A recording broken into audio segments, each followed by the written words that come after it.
Sounds good to me.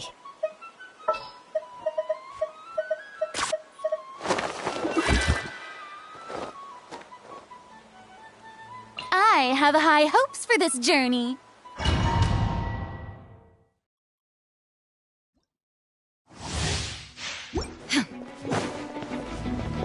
Illusion! Yoo-hoo! Go! One with nature. Clouds high. The bird. Time to shine!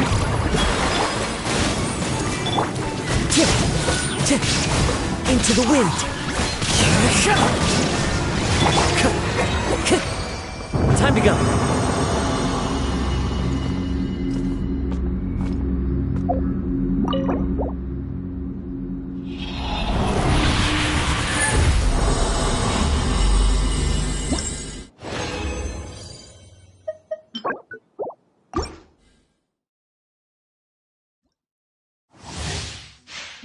Shine down! Strike a pose! Go! One with nature. As one with wind and cloud. Let the world collide!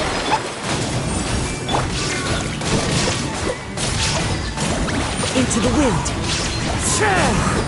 Let's play pretty little.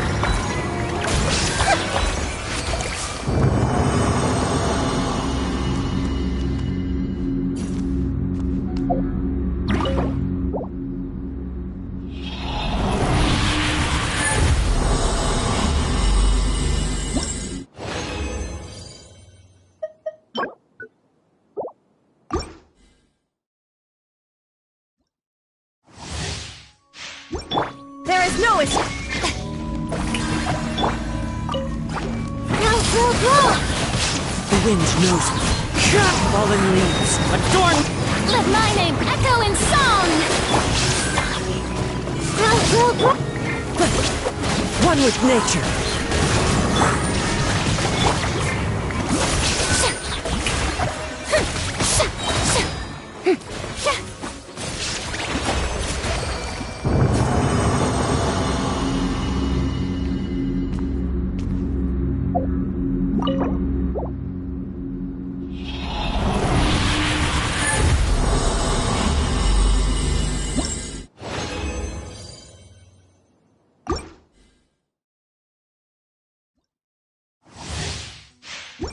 Shine down! Shower me with the memories! Into the wind. Clouds high. The bird. Let the world collide! Everyone hold hands! Inazuma shines eternal! There is no escape!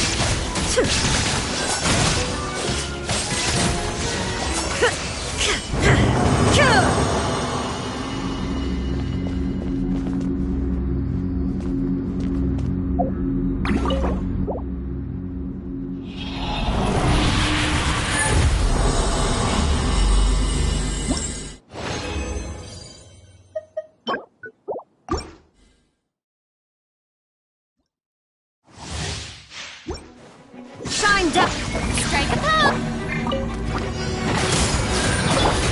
The wind knows me. Fallen leaves. Adorn. Time to shine! I see everything!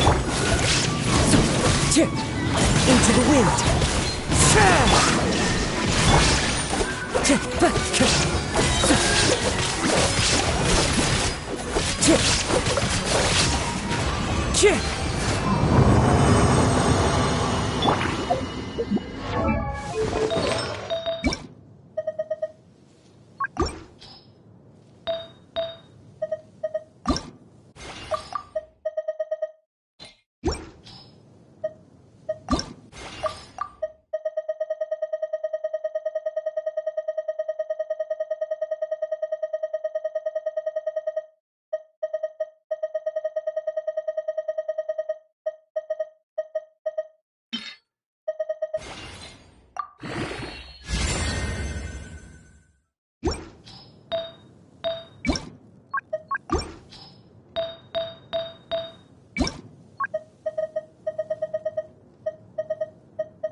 Time to go.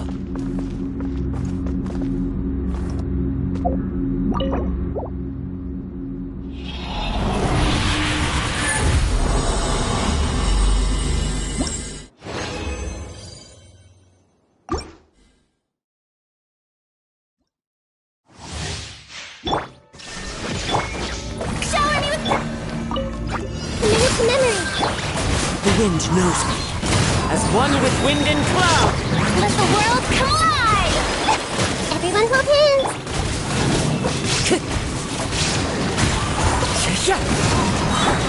Grow, grow, grow. Let's play turn a little.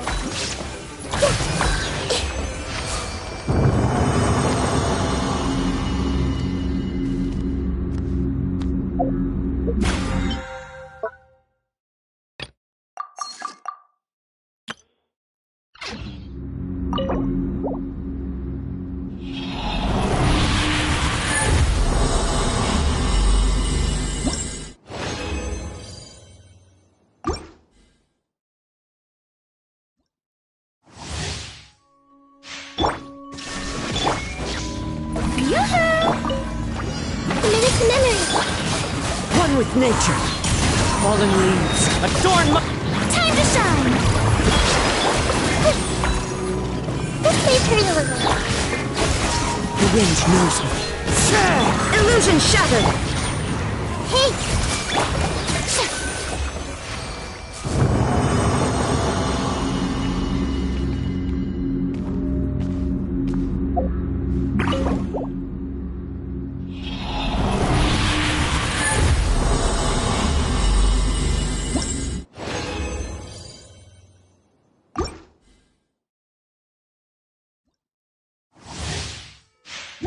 There is no escape! Shower me with grow, grow. Into the wind. Clouds high. The bird... Let my name echo in song. Everyone hold hands. Now you shall perish! Come, shine down!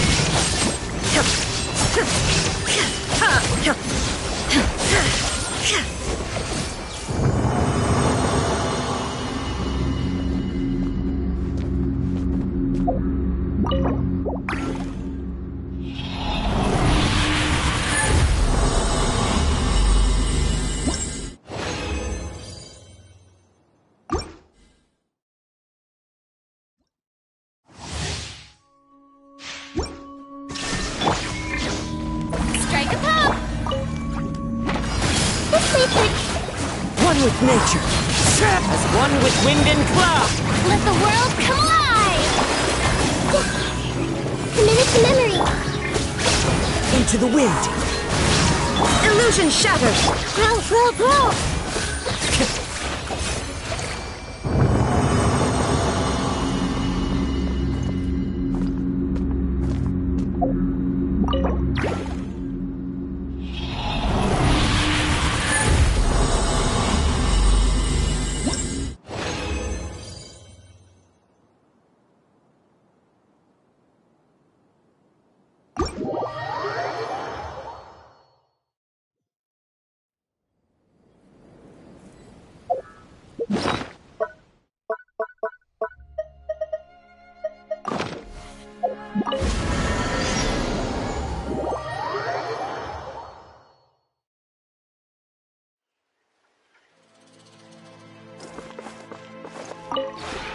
This realm is truly beginning to thrive. I cannot help but be stirred.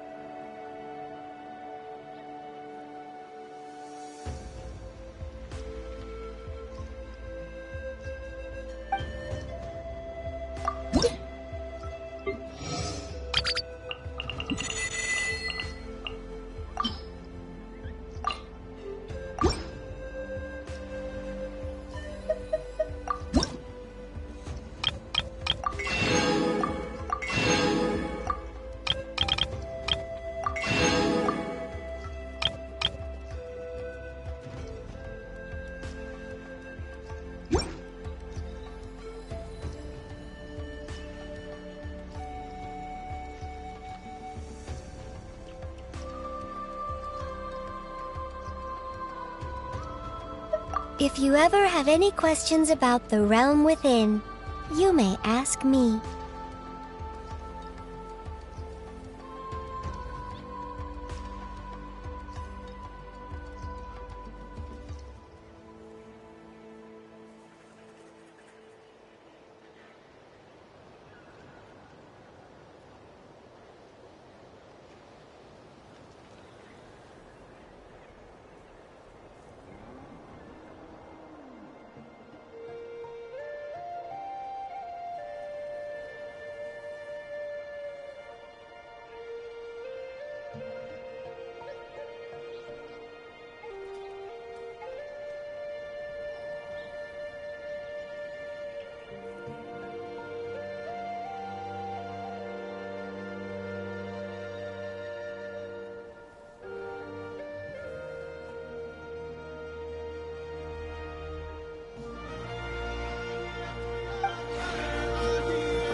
Time to go.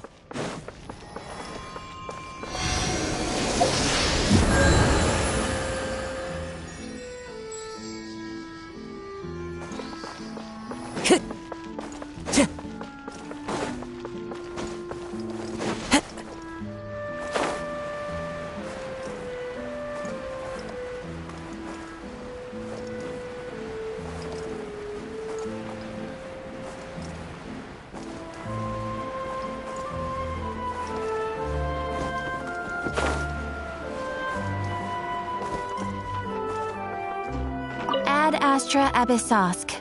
Welcome to the Adventurers Guild.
This world is full of unsolved mysteries.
Will we be gone long?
Let's make haste.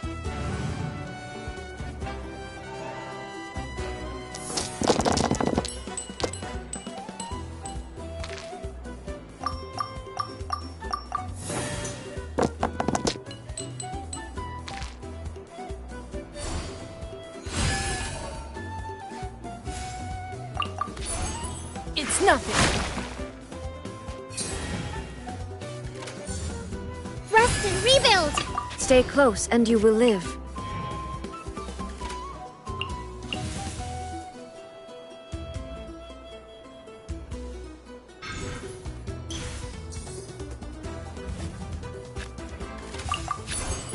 Shine down! Attaboy! Contamination must be washed away.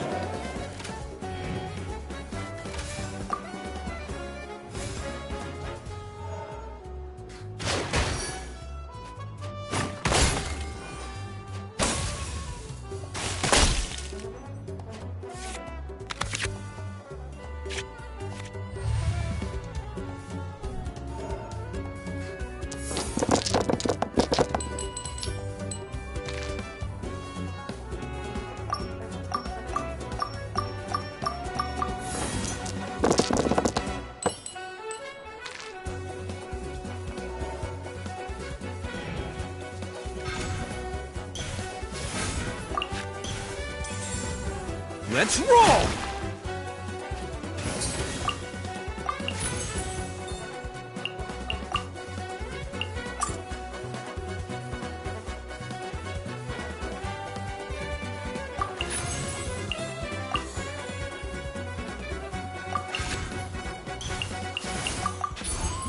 Water's form is ever changing.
In the image of the wilderness.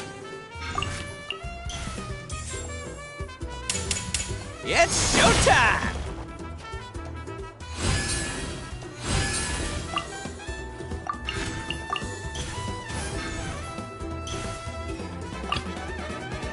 Let's make haste.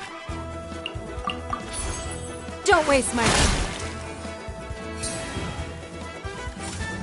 Attaboy!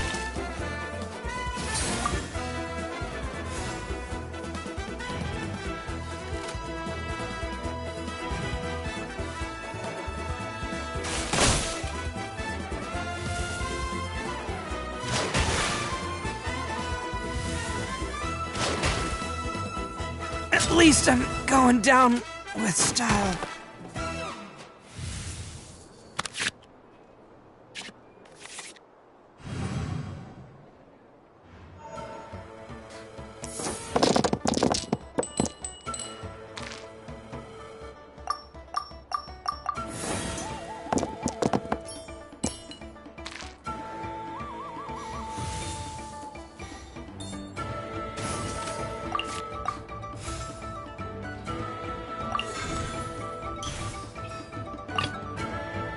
Stay close and you will live. Illusion shattered! Right now. There is no escape. Nothing lasts forever. Not water, too. Water will never disappear. Understood.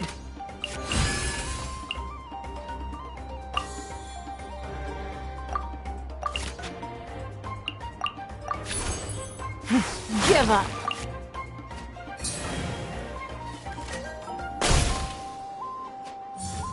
Right now.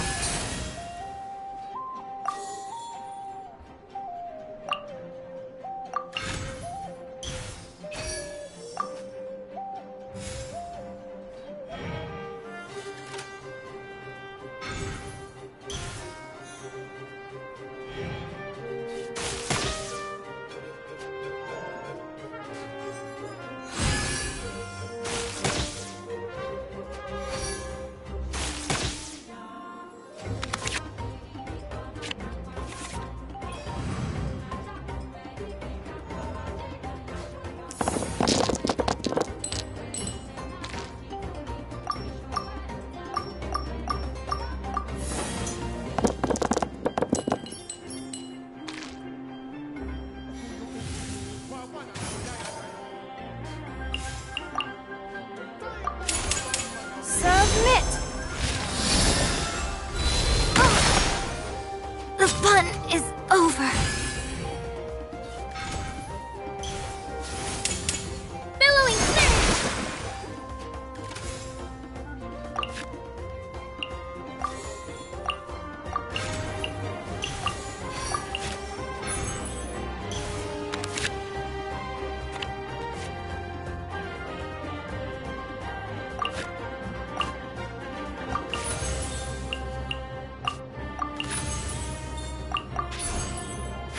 Give up.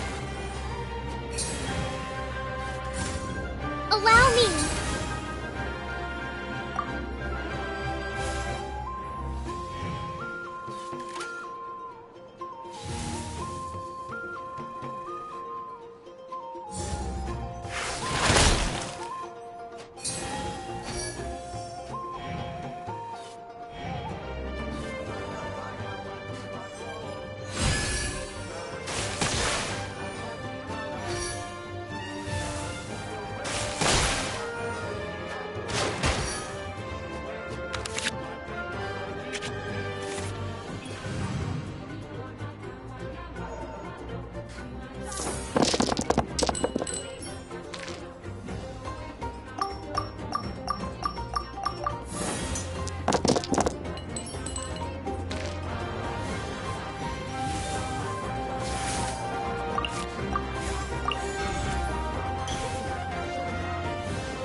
It's nothing.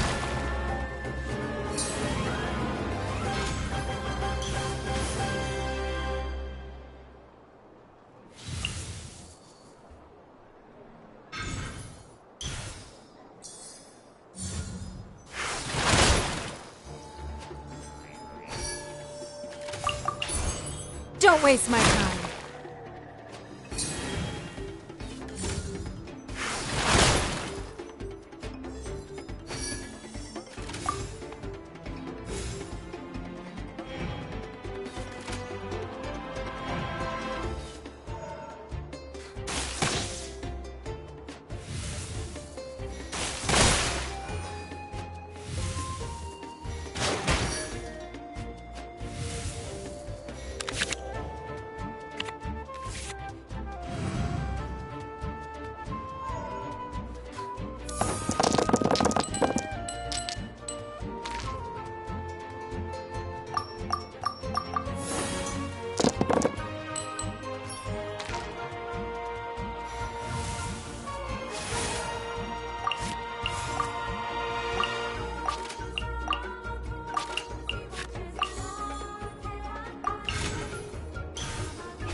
New strategy needed.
Wow, look at all these people!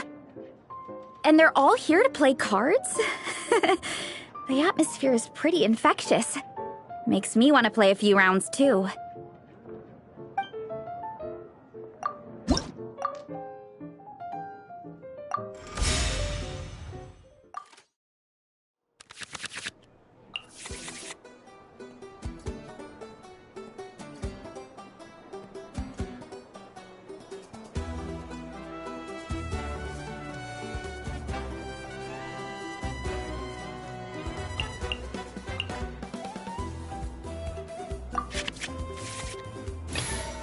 The campaign begins.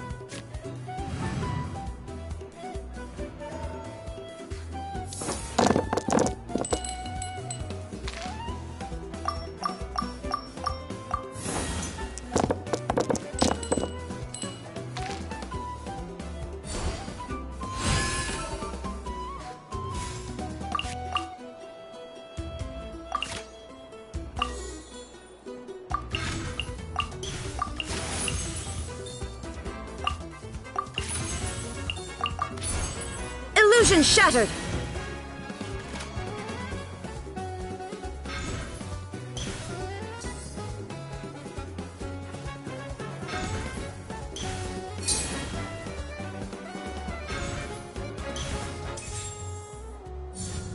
Yeah! Oof! There is no escape.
Mirror the myriad.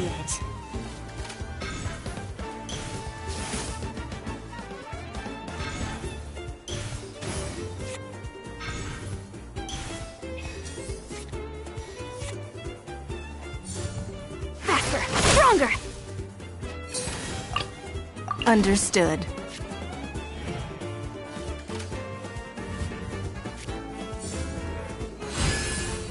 Booba, get them!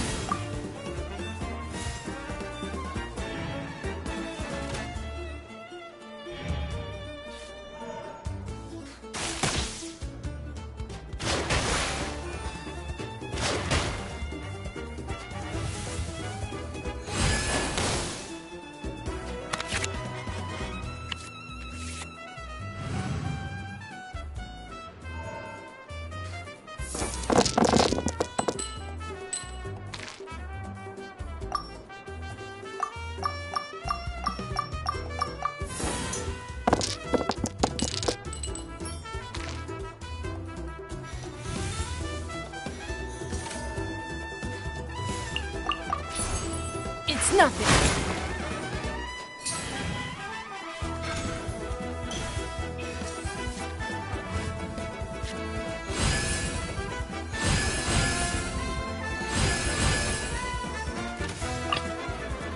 There is no escape. You ought to stand down! In the image of the wilderness. One fell swoop!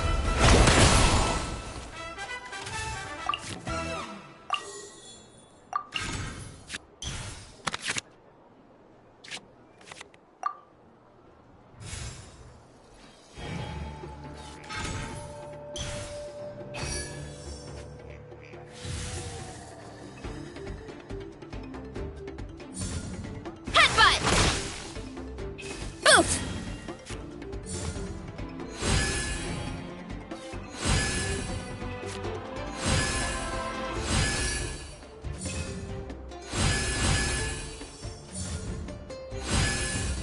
You ought to stand down!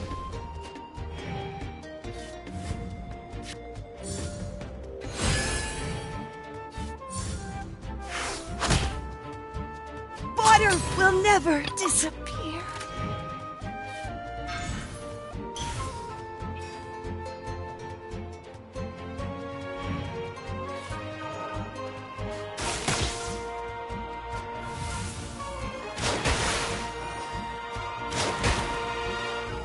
Dinner's gonna burn.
It's nothing.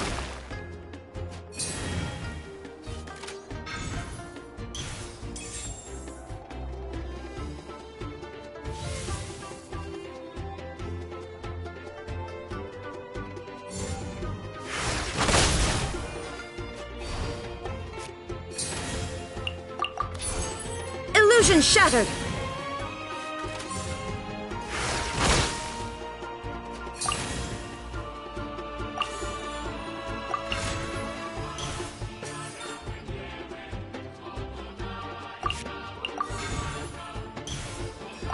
Understood.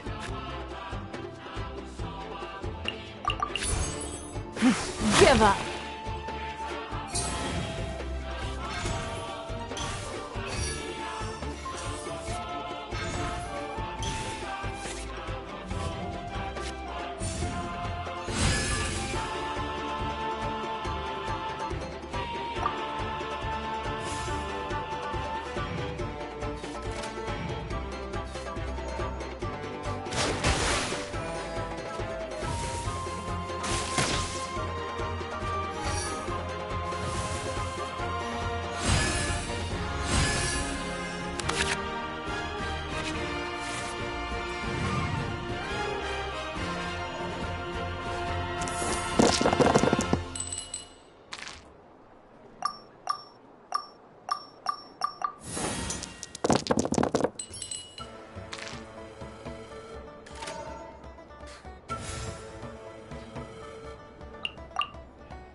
Give up.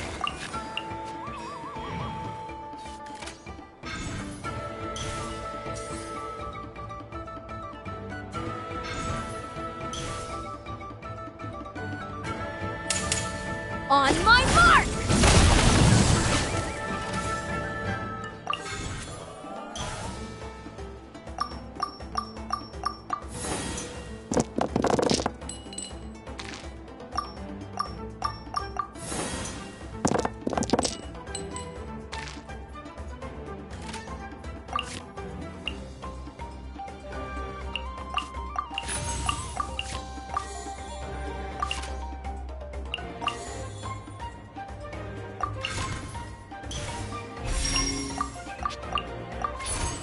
It's nothing. Back to the doctors for me. You ought to stand down!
My strength is gone.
actually feeling kind of dizzy. Did I overdo the warm-up or something? No, that can't be it. I followed Kochian-san's instructions to the letter.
A walk would be nice.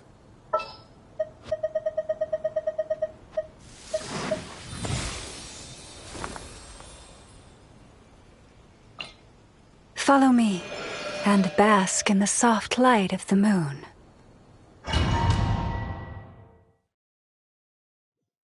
This opportunity is quite hard to come by. Well then, amuse me. Surrender is a valid option. I promise I'll be gentle.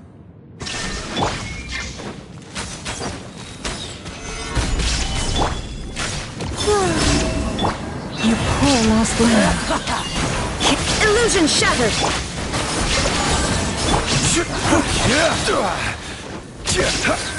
Cowering already? Not bad, not bad. Guess I Shine should down! take you more seriously. Receive my All you do is run. Gather! There is no escape! Inside! Has your luck run out? The price of a single slip.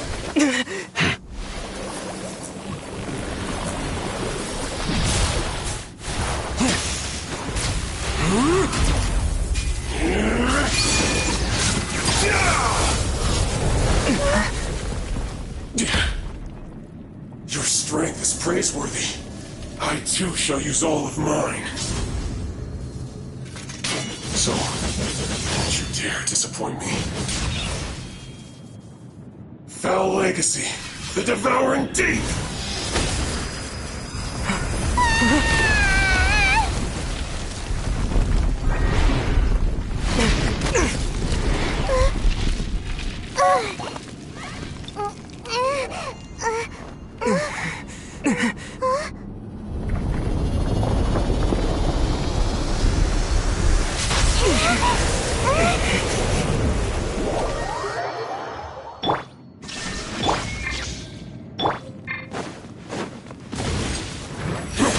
Stabilize! Branch into song. Wait. I will have order!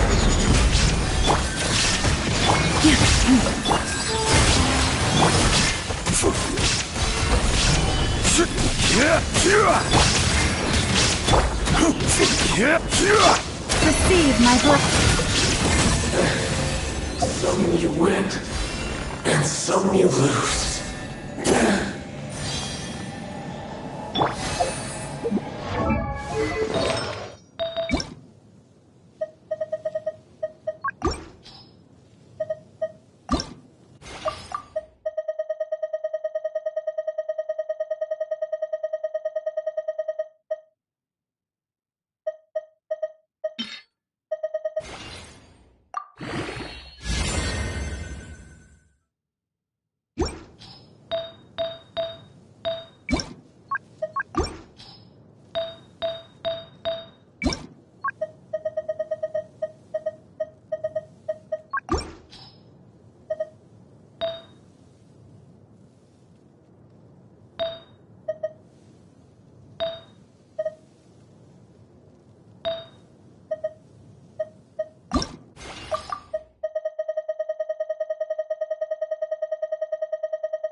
Time to broaden our horizons again.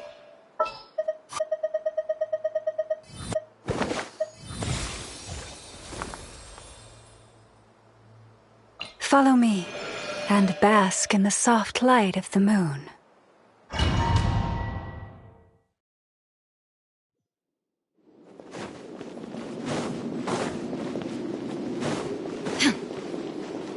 Shine down!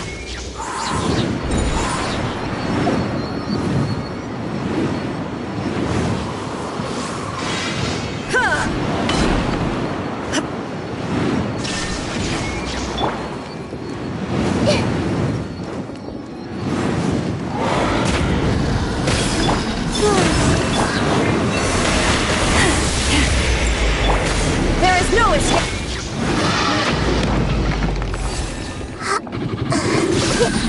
This may hurt a little. Yeah. lush as the moon. Shine down!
Sure.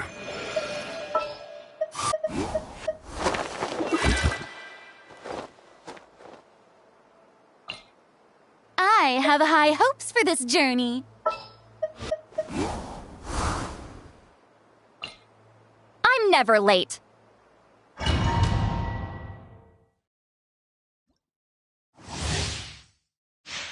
There is no escape! Fulfill our pact! Gather!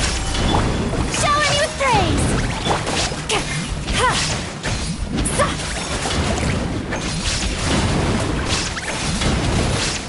Illusion shattered!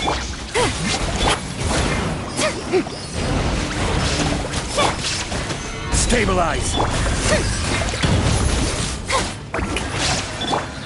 Show no mercy! One spur's time is far too slow. Ramming speed! This is more like it.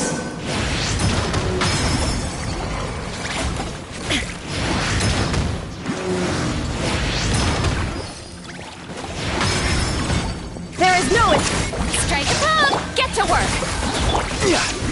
Gather!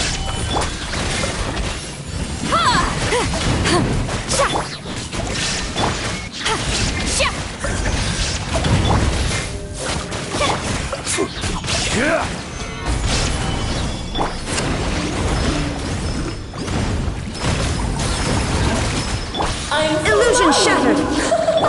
You can't get me up here. Shower me with... There is no Solidify!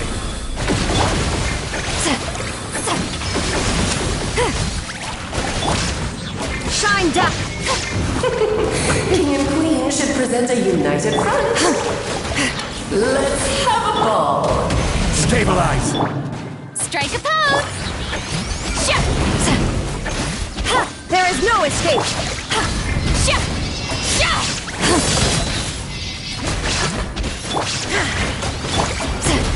Fulfill our pact!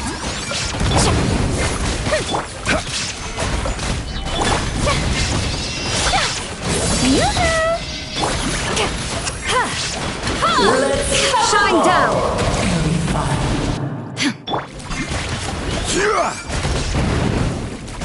Gather!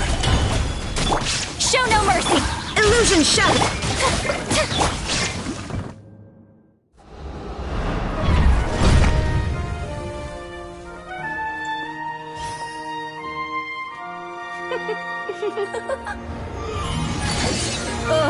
It had to be this form?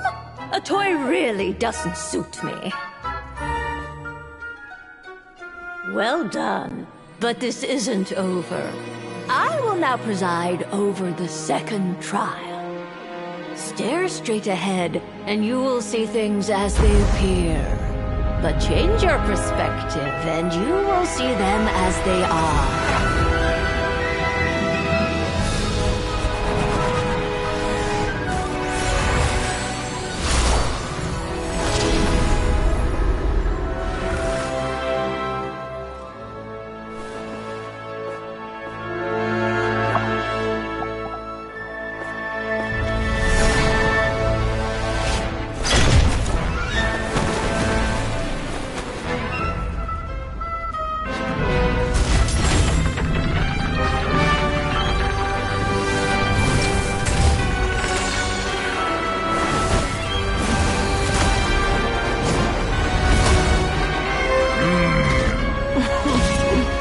The trial awaits.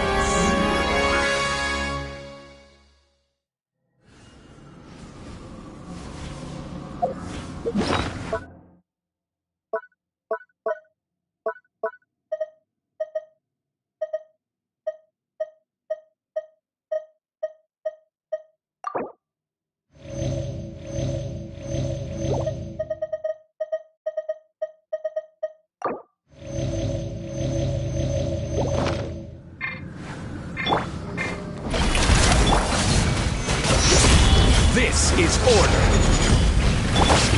Get to work! There is no escape!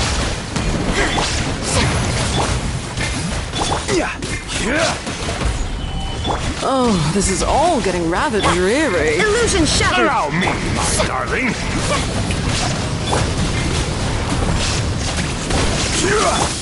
Ow! Fulfill our pact! A little too toasty. Stabilize.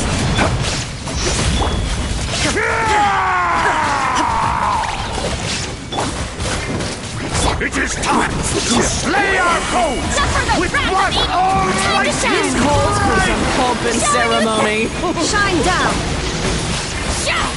Good lord. Show no mercy! I've Getting lost your my line. place. Gather. Where were Order we? guide you. Inazuma shines eternal! Illusion shattered!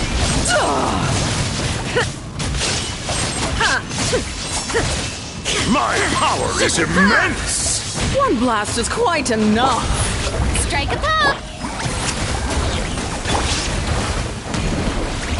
Solidify. Shine down!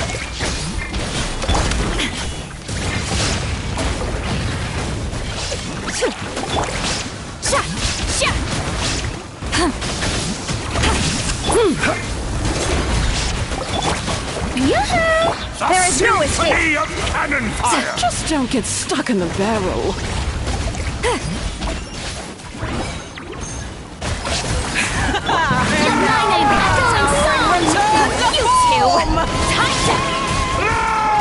Stabilize. Illusion shattered! Sorry, my dear. Shower me with the... This is order. Blundering oaf! You're ruining the show!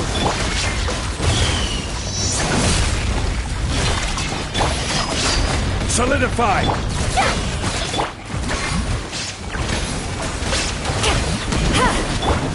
Shine down!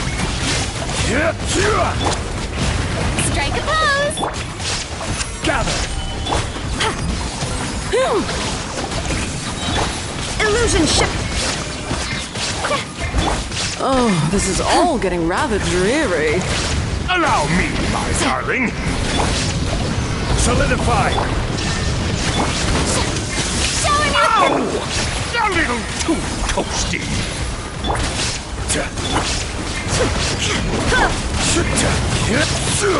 Stabilize.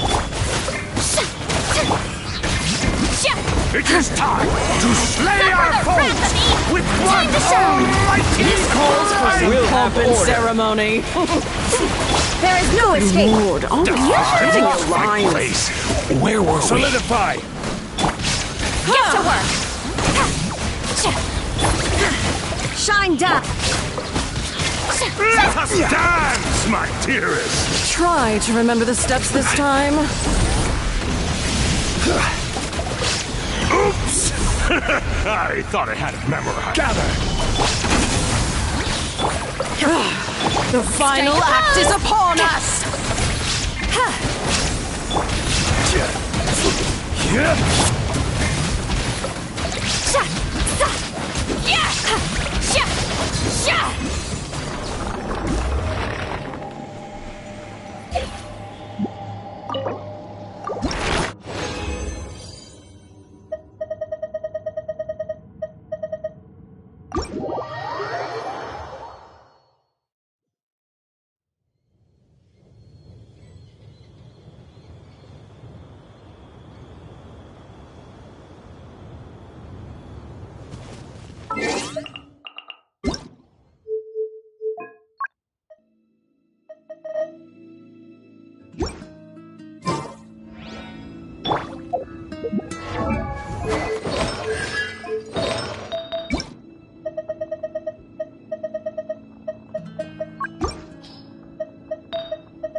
Osmanthus wine.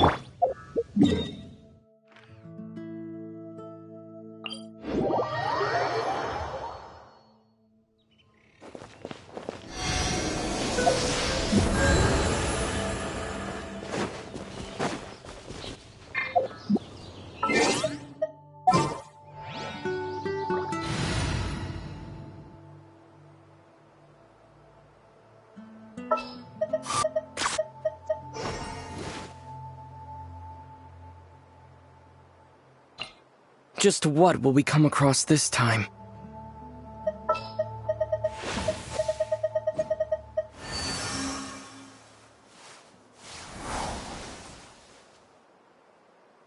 Allow me to lend you some moonlight.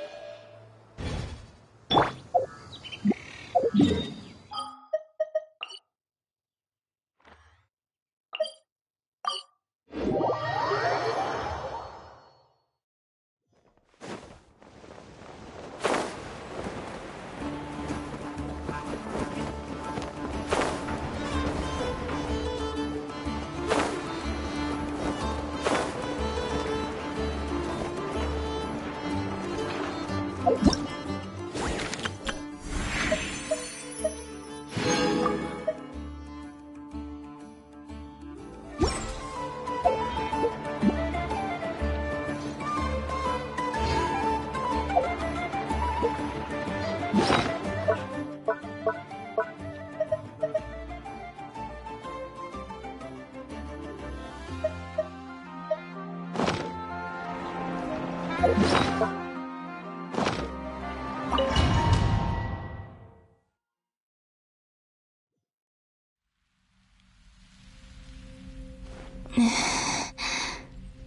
are you? Call me Sonnet. You have the same power as Canon. Sonnet. So, you're the goddess of the iridescent moon? Oh, goodness! You recognize me? Well then, what's your name? Columbina. Columbina Hyposelenia. Hyposelenia? What a lovely name. Did you choose it yourself? It was a joint effort between me and my friends. Friends? You mean your friends in the heavens? Huh? Oh, sorry. You must be exhausted. I apologize. Hang in there. Let me introduce you to my older sisters. Do you mean the other two moon goddesses? Arya and Canon? Wow, you sure know a lot. Hey, does that mean that our story goes on into the future?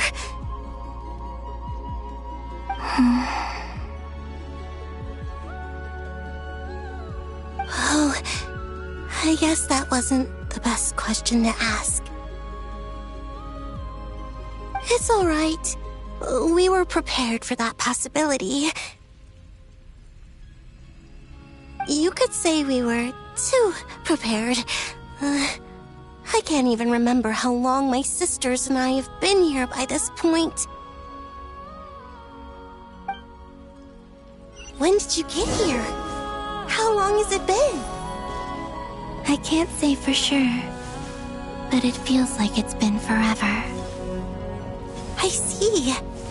Are you feeling all right? You look a little unwell. I can hold out a while longer.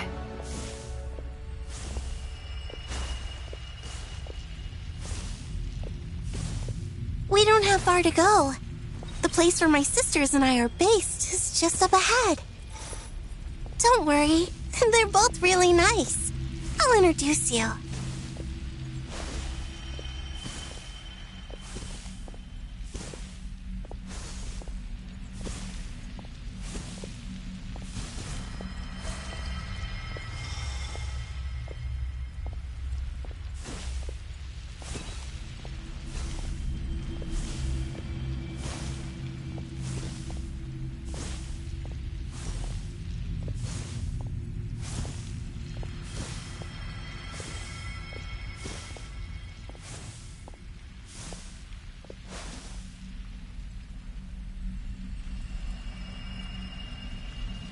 Sisters! I'm back! And look who I've brought with me!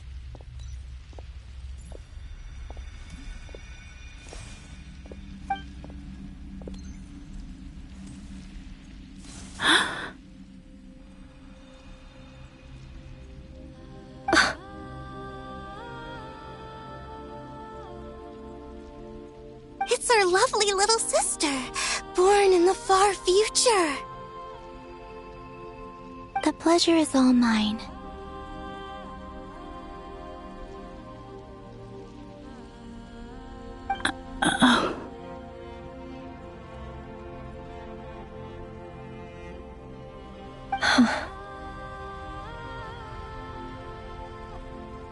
Allow me to introduce you to Columbina Hyposelenia.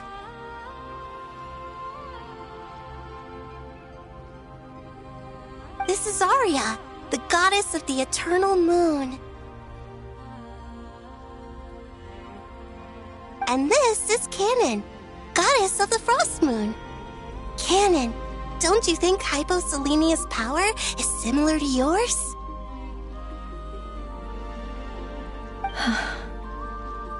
Hello, Columbina. I apologize for our startled reaction just now.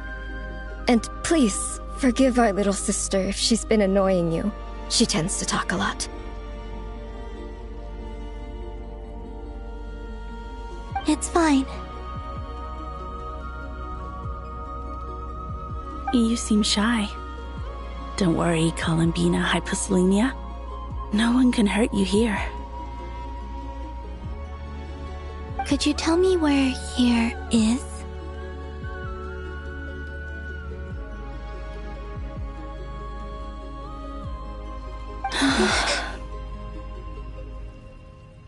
Please. I must know.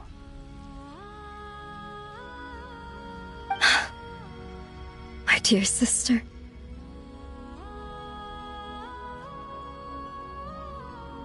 This is where Tevat's original ruler, the Dragon King Nibelung, imprisoned the moon goddesses. What? You're scaring her, Canon. No, I'm fine.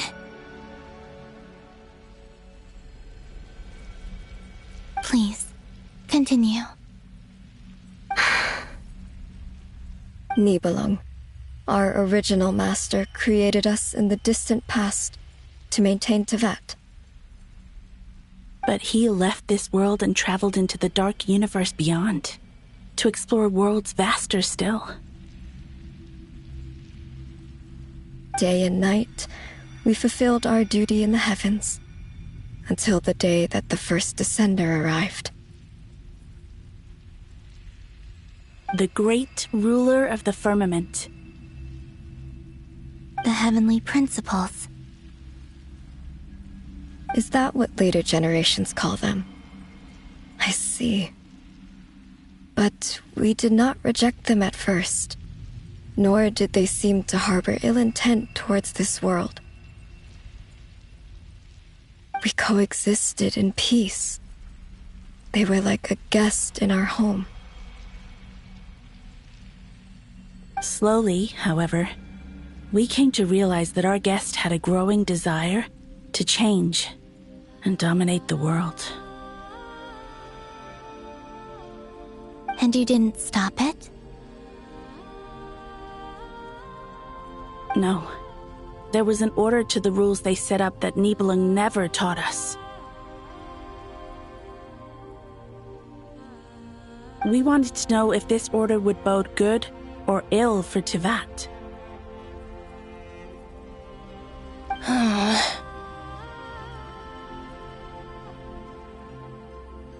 All right. Canon and I wanted to know. Sonnet was against it from the outset. Later, we discovered that this great ruler of the firmament bore an almost paranoid hostility toward the desire of certain life forms to seek power. Or perhaps they feared them. They would even cast down celestial nails as manifestations of their power, to punish the civilizations of the world below. Only this was far beyond mere punishment. Right. Their rules brought order, but the price people paid for merely testing the limits of those rules was far too great. I did everything in my power to help the punished escape catastrophe, but still, too many lives were lost. The ancestors of the Frost Moon Scions were some of the ones you helped. But just when we had decided to take countermeasures, the Dragon King, Nibelung, returned. And so began the War of Funerary Flame. So, that's the name the world gave that war in the future. Well, who won in the end?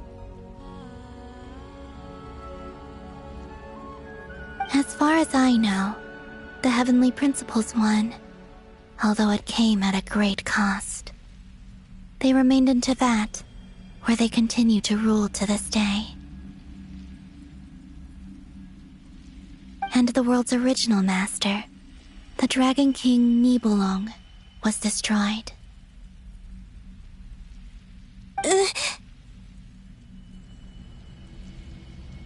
And what of the moons? Are there still 3 moons in Teyvat's skies?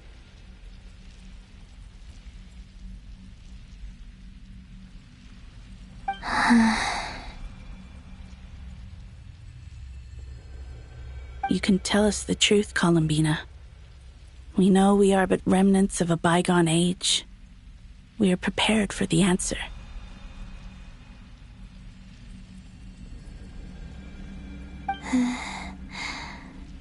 Only the frost moon remains, but it has been cast beyond the false firmament by the heavenly principles. The eternal and iridescent moons were both shattered during the war.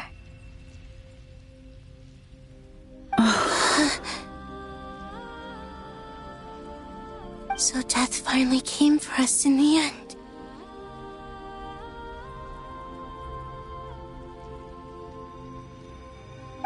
Sonnet. But you're still here, aren't you?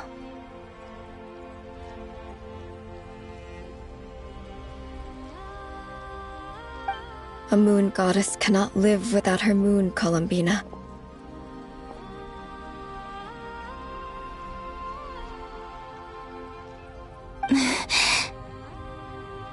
She's right.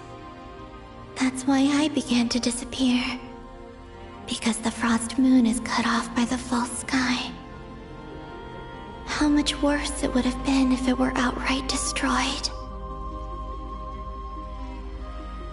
Our souls may endure within this lunar palace, but if our moons are destroyed, then we shall disappear the moment we depart from it. I'm sorry. There's no need to apologize to us, dear sister. If anything, we owe the world an apology. If only we'd decided to act sooner, rather than arguing amongst ourselves. All the more reason not to spend this time in regret and repentance. Instead, we should focus our efforts on how we might help our future sister. Sorry? Don't you see, Columbina, your story is not yet over. Is that not why you are here?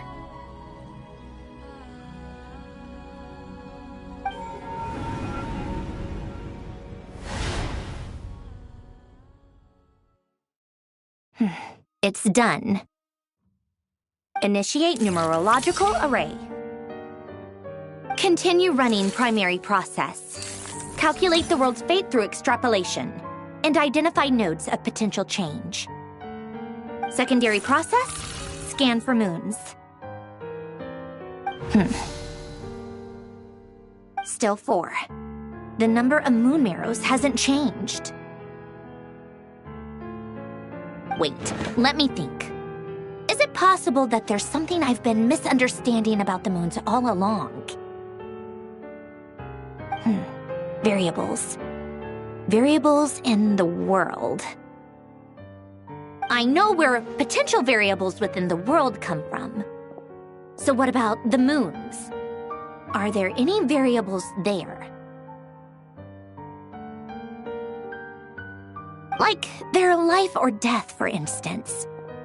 What if being alive or dead makes no difference to a moon? But that's so strange. Even immortal gods can die. Why would the moons alone be? Wait! Wait!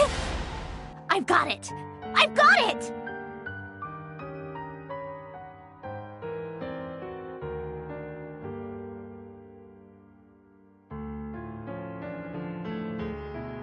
If alive or dead is considered a variable, we might have had this wrong the whole time. No one ever said that a moon marrow equals a living moon. We just made that assumption ourselves. Initiate secondary process. Scan again, this time filtering out interfering perimeter, moon marrow. I don't care if they're natural or artificial. Get them out of my search results! Why? It says 3 moons still exist in Teyvat, even after excluding the moon marrows. But we know for a fact that 2 of them are dead. Redo the scan. Narrow the results to living moons and real moons. No, scrap that. Narrow it down to moons that have lunar authority and remain alive. Why? Why is it still 3? What is this, Columbina? Has the world lied to us? Or are you the one pulling the wool over our eyes?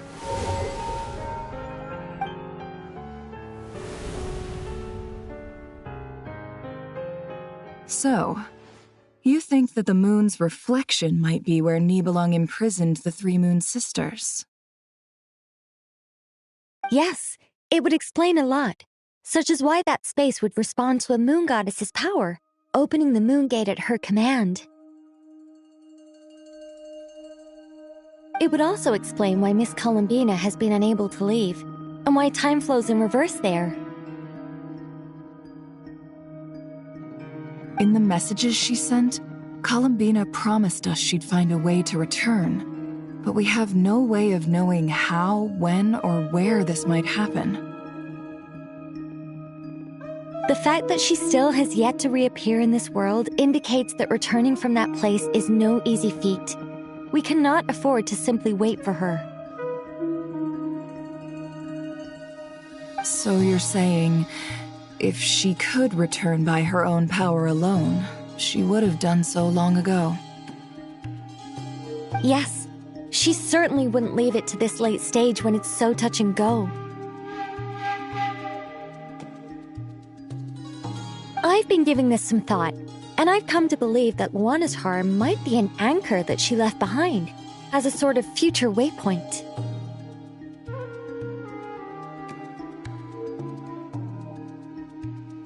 This could also explain why Luanatar is always by the traveler's side. Sounds like a plausible theory. If that's the case, there must be some criteria we need to fulfill to allow Columbina to return to the present. The question is, what could they be?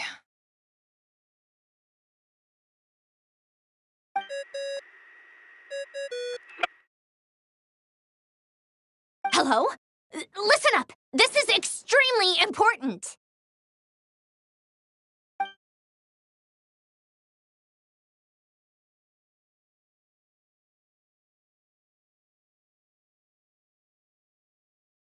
Not only is Columbina alive, but she may well exist in a form unimaginable to us. I'm still unclear on the details, but she's done something truly inconceivable in the past. And the clue to what she's done lies in the moon and Teyvat sky. Truly amazing. Oh, I'm so delighted for her. I'm sure we all feel the same. And I'm sure Columbina is ready to get back here and fight by our side.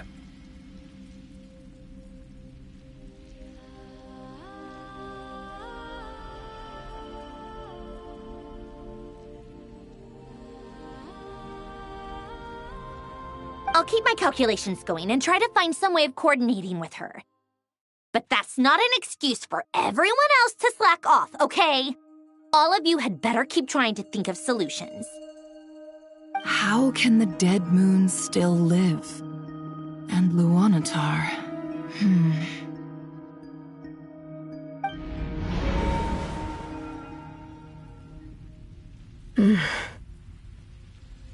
It's Hard to believe that's what will happen in the distant future. Our authority is linked to the most fundamental rules of Teyvat. I suppose it's no wonder that many would covet that power. I didn't realize that when you said friends, you meant people who live down in Teyvat. That's so lovely. I always wanted to go down there and have some fun. Have you ever tried leaving this prison? Of course. Between us, we've tried everything. But no matter where we go, this space will eventually bring us back here. It's like the center of a whirlpool. Everything ultimately converges here, at the moment when Nibelung imprisoned us.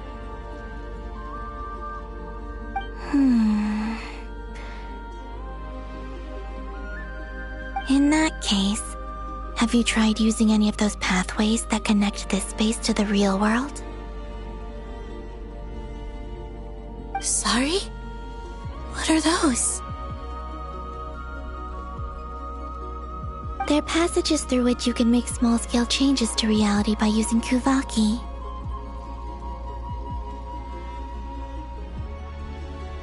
Or am I the only one who can use those passages? Because part of my soul remains in reality. Kuvaki. What is that? You don't know? It's a unique kind of elemental energy found only in Nod-Krai, the land from which the moons arose. Oh. Well, it's true that the moons first rose up from the part of Teyvat you say is called Nod-Krai. But there is no difference in the elemental energy between there and anywhere else.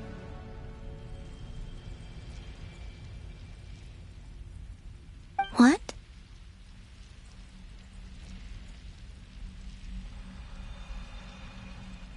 Could you show us some of this Kuvaki? Hyposelenia? Maybe if we see it, it'll make more sense.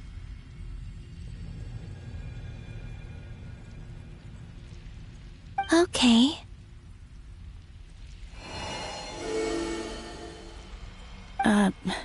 Isn't that just your power? What? But it's everywhere in Nod-Krai. In the air, in the land. Even the creatures who live there have adapted to its influence.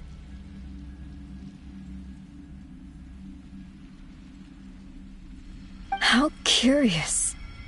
This Kuvaki certainly did not exist anywhere in the world before we were imprisoned. Let alone influence living creatures. So, how exactly does it affect them anyway? Can they float in the air like us? This is so strange.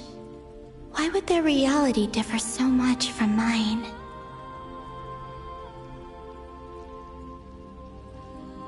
Columbina, you're looking for more than just a way out of here, aren't you?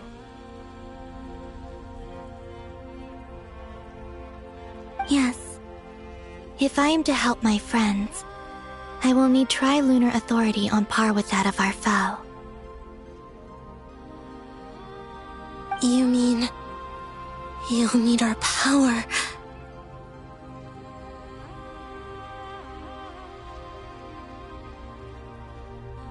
This sounds extremely risky.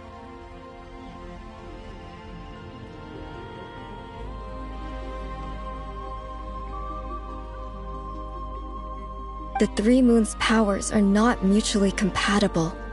Concentrating them into one goddess will be a very painful process. And if anything goes wrong, it could tear you to pieces. I know. But I'm willing to take that risk. Even so, let's say we successfully transfer our authority to you. How will you take it outside this prison?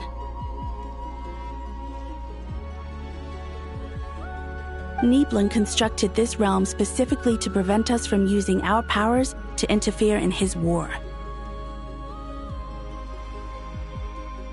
No moon goddess can leave this place alive.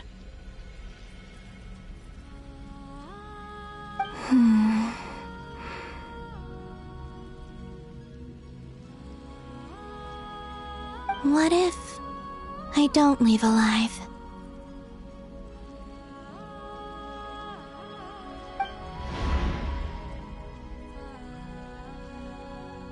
Where do we even start?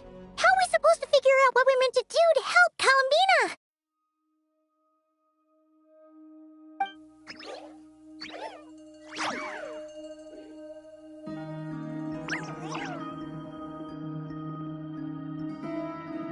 Columbina? What do you need from us?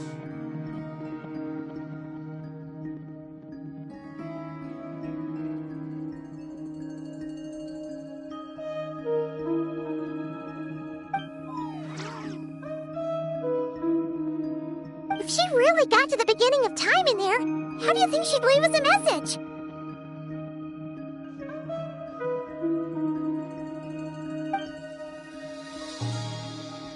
You don't think she'd write it down on a stone tablet somewhere in the hopes that we'd find it, do you? Seems unlikely. Columbina may not talk a lot, but she thinks deeply about issues like this.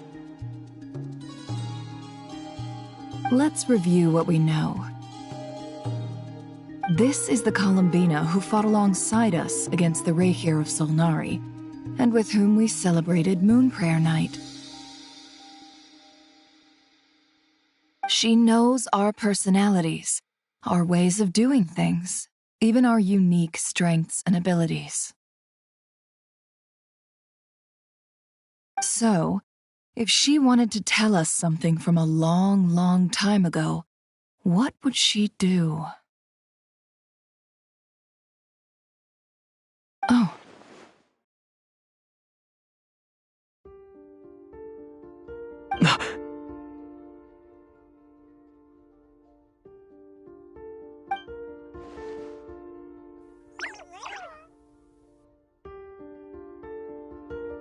Traveler, you once said that those golden ripples also appeared when Luonatar was born.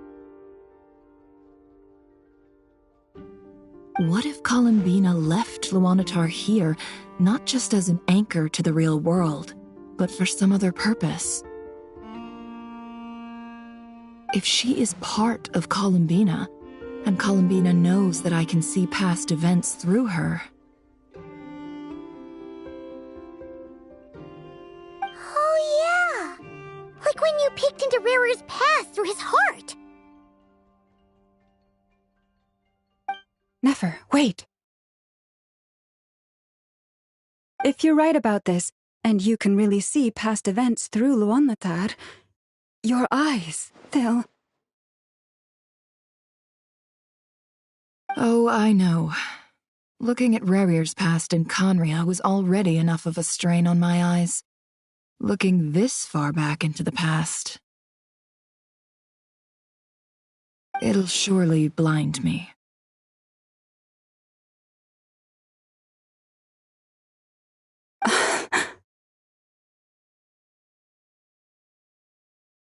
But it's our only chance. This is the only way.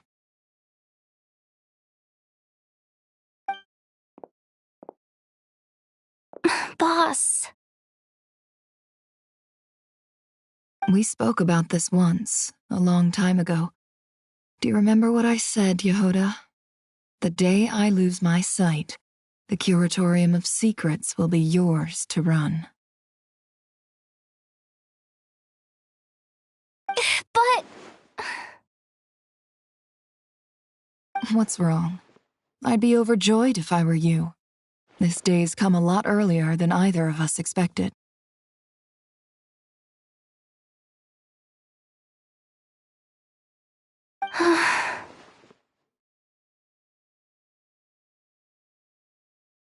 I need to know you'll honor our agreement, Yehoda.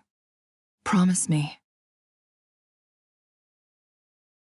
Yes, Boss Neff. I promise. Are you sure you don't want some time to think this through?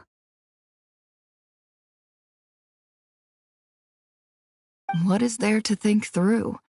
I should have gone blind after our battle with Rerir. Frankly, it's almost criminal that I got away with it for this long.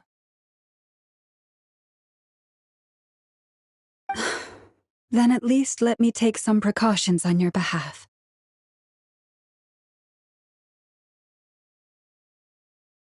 And if you really do lose your sight, I'll visit your office every day and make sure you're well looked after.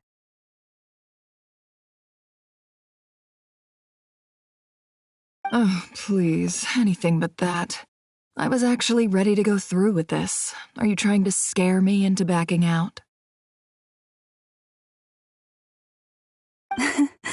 As if I could ever scare you. I'll assume you're just joking to calm your nerves. All right, enough chit-chat. Let's do this.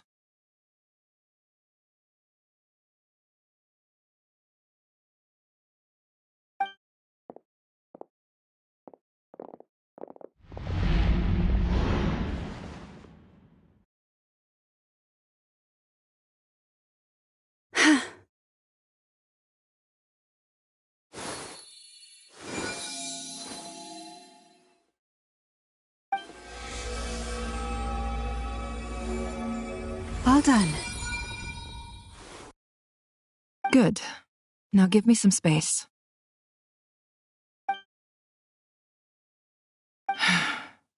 Come on then, little one. Show me what happened in the past.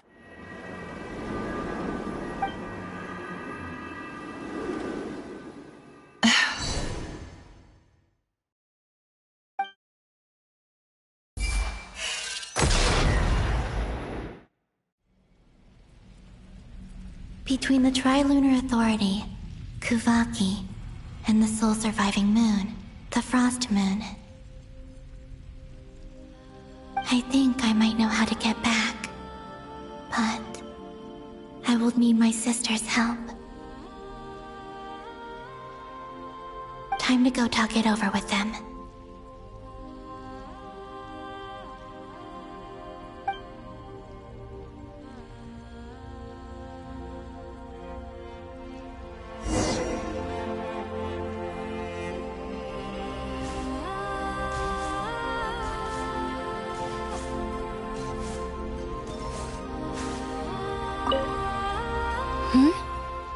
Have you decided what to do? I hope it's not too dangerous. You really scared me when you said that thing about not leaving here alive. Come on, let's go find the other two.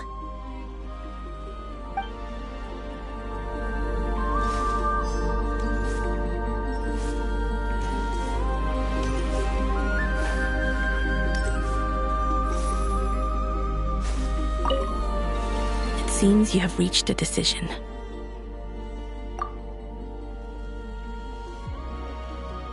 I'm all ears. What do you propose?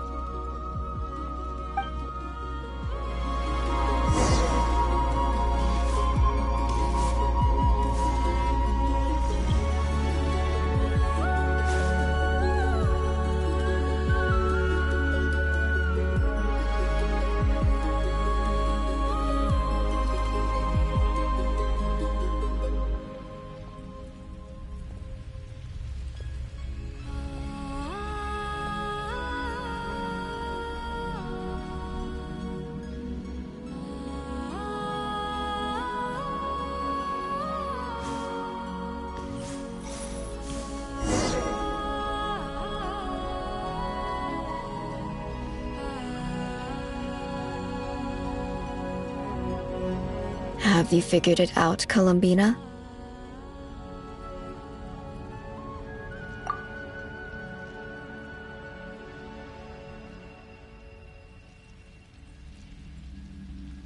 Tell us, how do you plan to leave this place?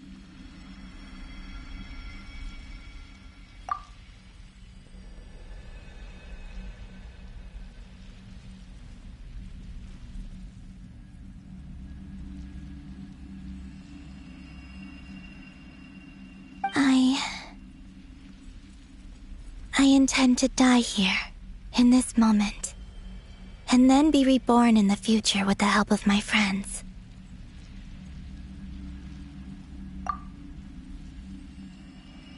What? What are you saying? How can the dead be reborn?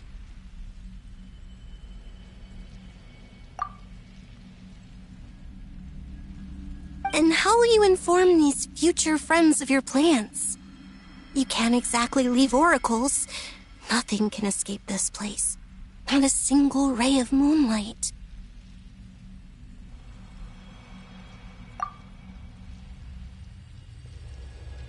And even if you found a way, what if they never find the message you left for them? You'll...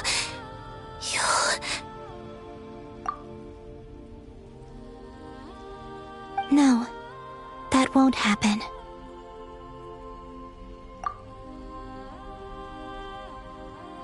Come again?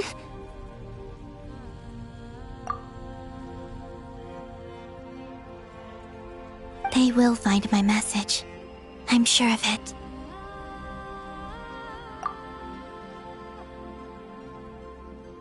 I'm not following.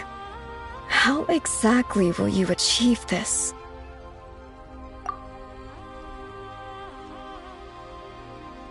It's quite simple, really.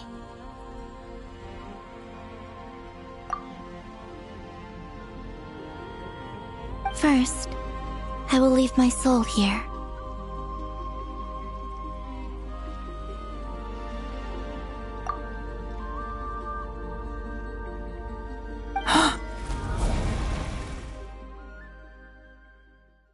I see it.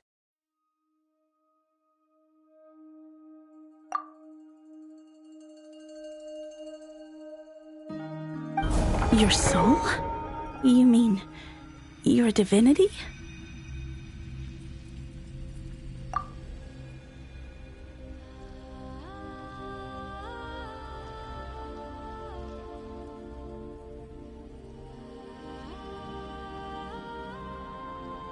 Yes, I once left a portion of my soul in the future. One so small that this prison barely noticed anything.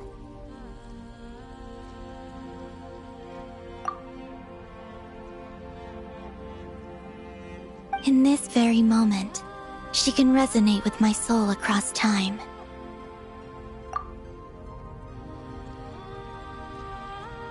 When the time comes, I believe that she can serve as an anchor to pull my soul from here back to the future reality.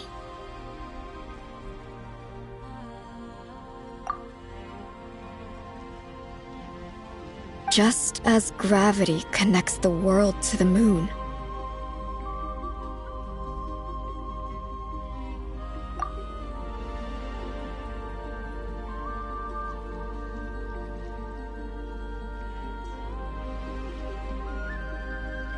Exactly. In the future, where I came from, the moon has been cast beyond the false sky, but I can still feel that it is there.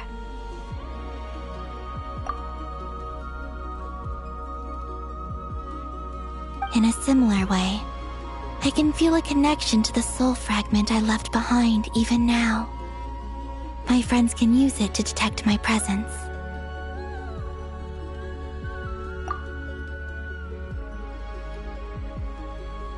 But how do you just leave your soul here? Is that even possible?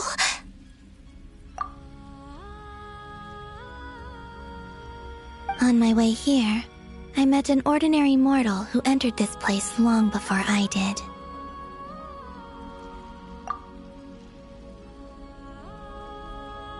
Her body is long gone, but her soul remains.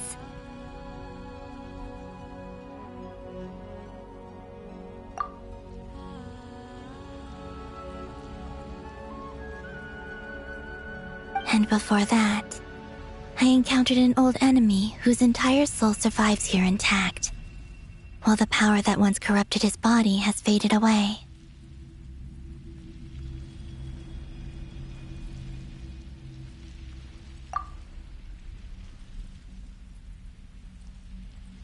So, perhaps this space is specifically designed to imprison divinity and authority, but not the physical body.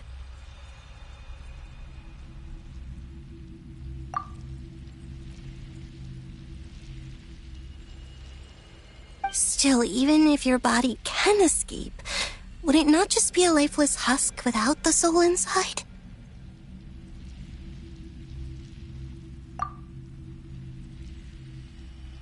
Wait, is that what you meant when you said you wouldn't leave alive?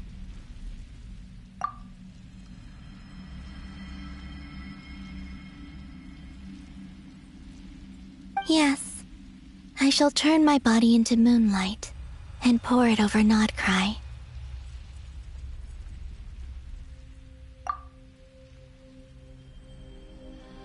That power shall protect the land and quietly blend into it, awaiting my soul's return in the future.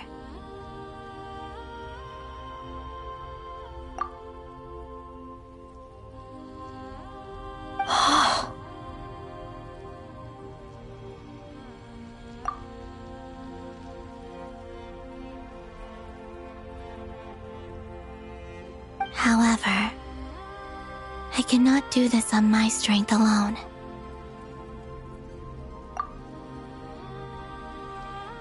I would need your help to do this, so I'm humbly asking for your assistance.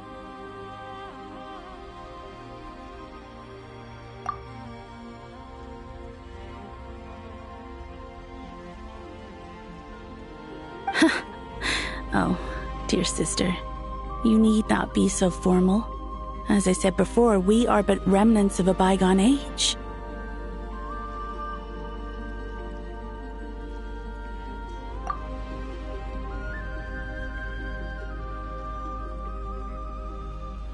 You, on the other hand, were born alone in that distant future, and you have walked a long and lonesome road since then. How could I bear to let your story end here in this dungeon?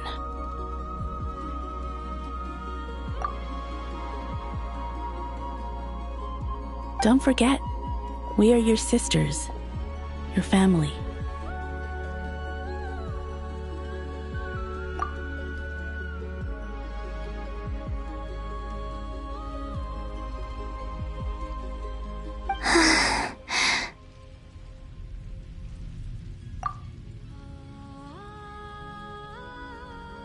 Arya's right. Actually, I've always wanted a little sister. Can you imagine how it's been for me? Getting nagged by two older sisters all the time.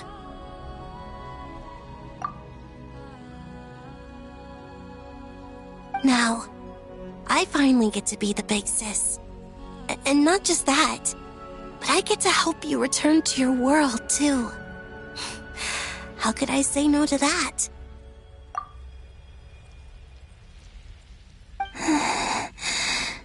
Sonnet.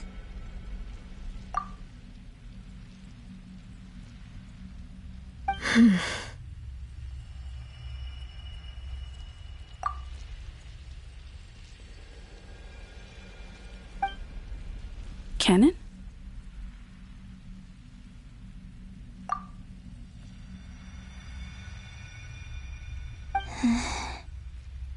I'm sorry. I know this is a bold request. The Frost Moon is rightfully yours, and it remains intact.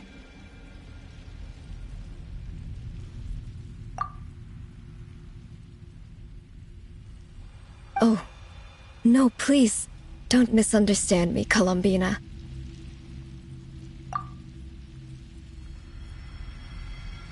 I was just thinking back on the years that the three of us once spent together.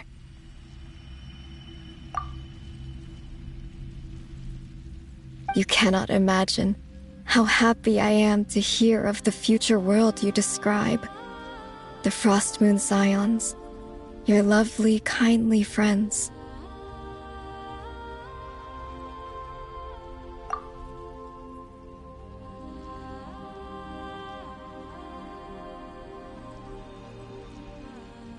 For the three of us, whose purpose in life was to maintain the peace in Teyvat, it is a great relief to know that the people of this world live in such an abundant future.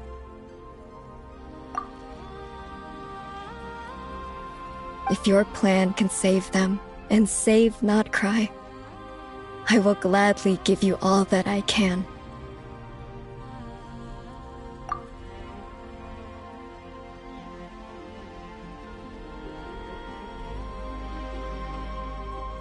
Besides, the three of us have been together since the day we were born. I could never abandon them to live on alone without them.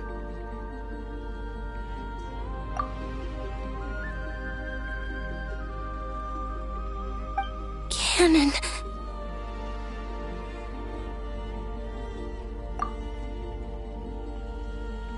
Still, I do have one question I would like to ask you before we proceed.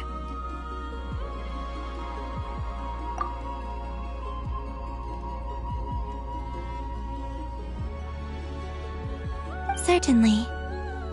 What is it?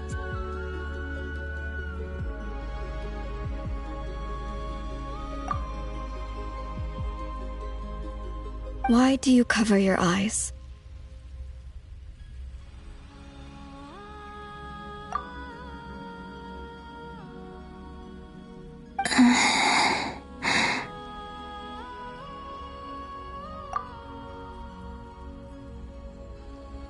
Yeah, I was curious about that too. But it seemed personal, so I didn't want to intrude.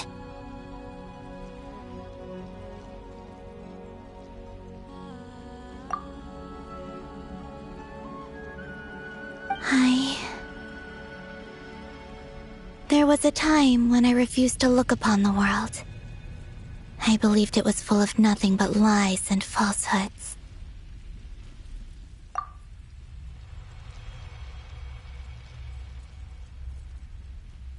I wished to hide my feelings, seal my heart, until I could return to my true home.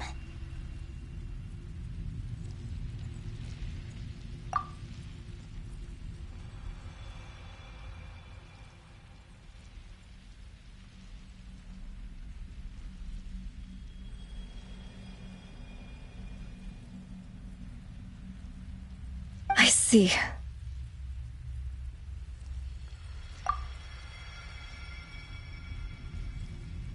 Perhaps that decision saved you from ever having to see the false sky again. But at the same time, you likely missed out on many true and precious things, like the smiles on your friends' faces.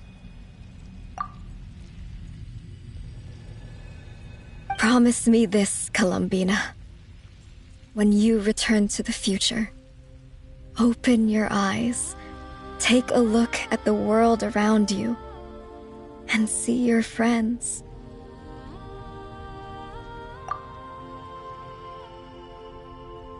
I'm sure that you know this already, given that you long to return.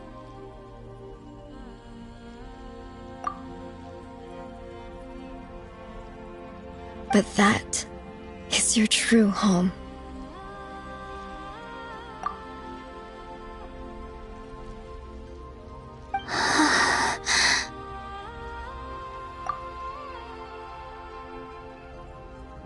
Give me your hand, Columbina.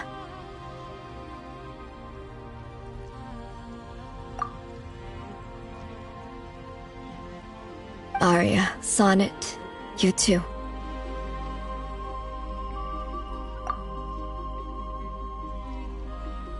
Okay.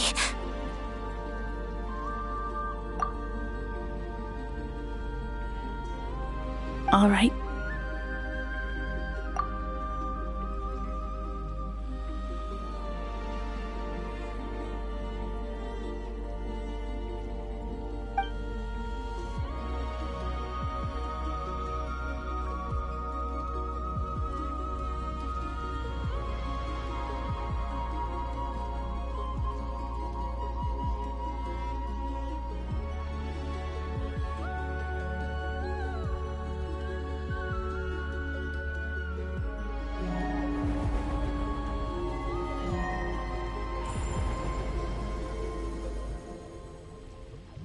We once were the songs sung for eternity, but now it is you who must continue to sing.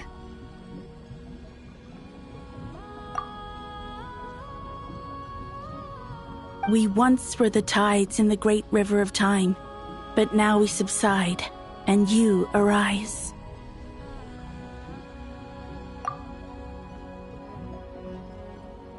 We were the messengers of madness and inspiration.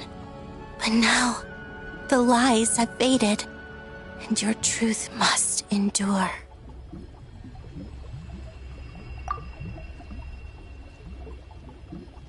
We are souls awaiting the sun. You must return to be with those who smile when they see your face.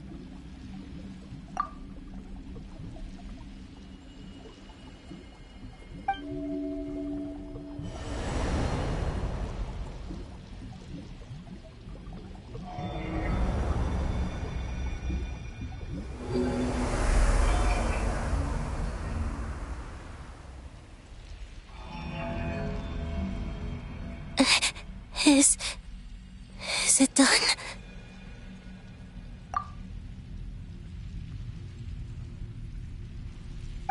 Yes.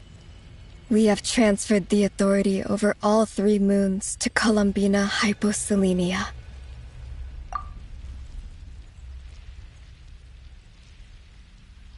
From this moment on, she is the Tri-Lune Goddess, the one and only moon goddess of this world.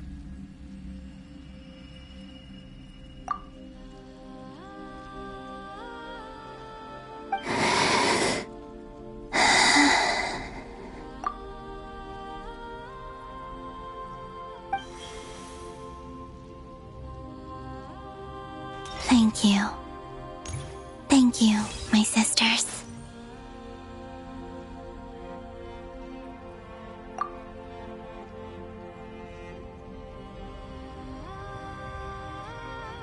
Now go, and do what you believe is right, Columbina Hyposelenia.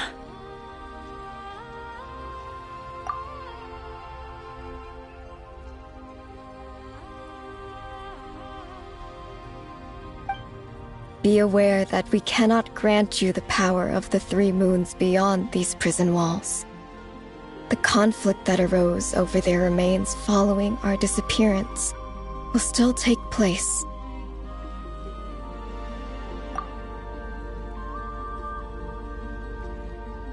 I understand.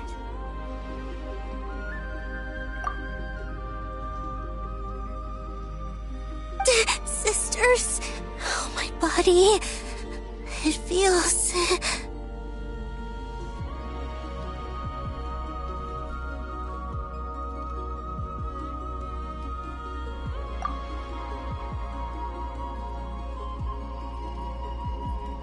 Now that we have given up our power and authority, our bodies are merely mortal shells. This prison is dissolving them as we speak.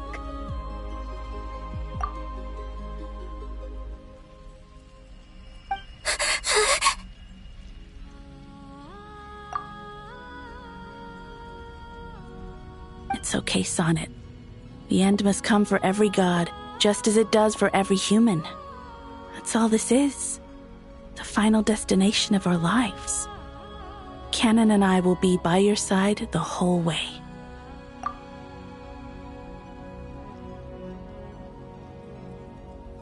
We have one final request, Columbina.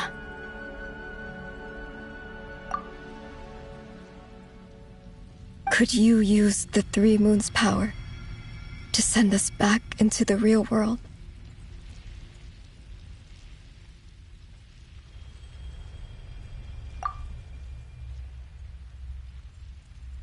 Now that we have lost our powers, I doubt this space will seek to hold us further.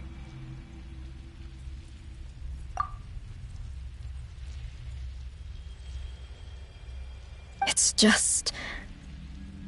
we would like to spend our final moments together in the only place we ever called home.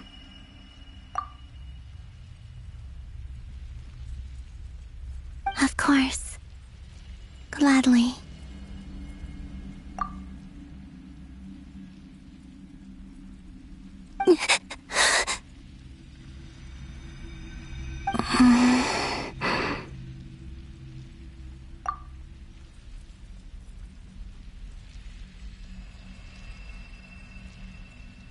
Sonnet.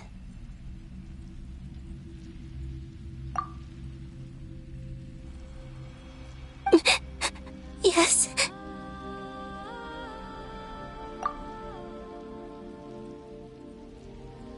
Don't.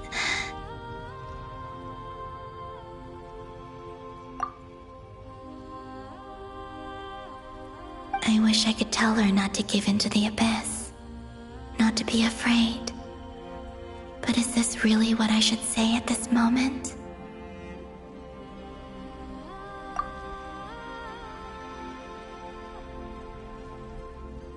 Don't forget, I'm so glad to have a big sister like you.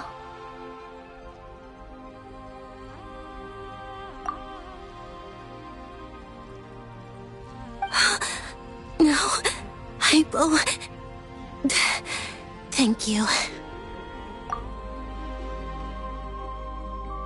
I'm okay. I'm not afraid. As long as my sisters are with me, I won't be afraid.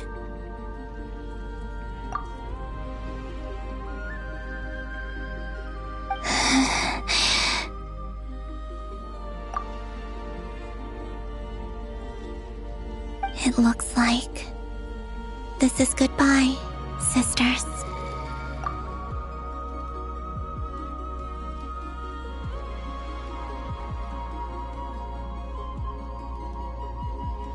Goodbye, Columbina.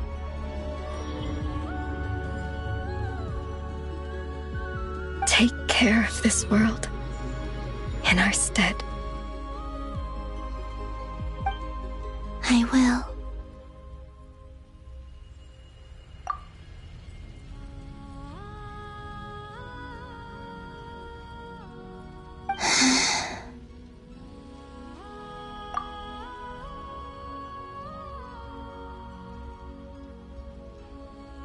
And now, it's time for me to bid farewell to my body, too.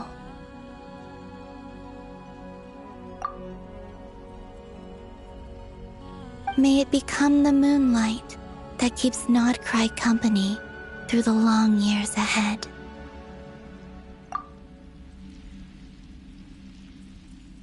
So this is why Nod-Krai was not always home to Kuvaki.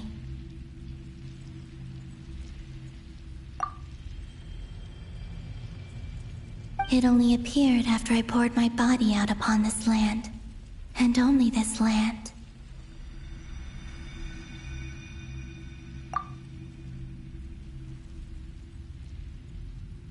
Kuvaki responds to me because it is me, my body, answering the call of my soul.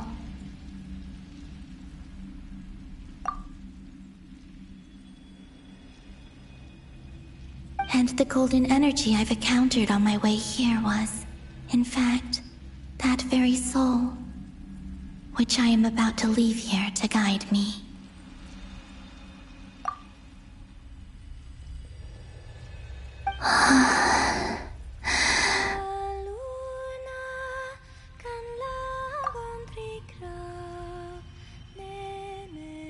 O power Trilune, eternal moonlight.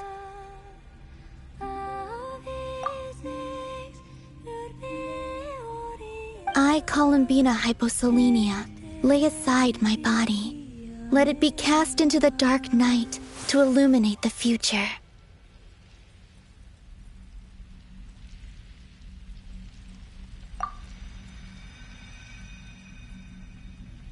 May it be a companion to all who dwell beneath the moon.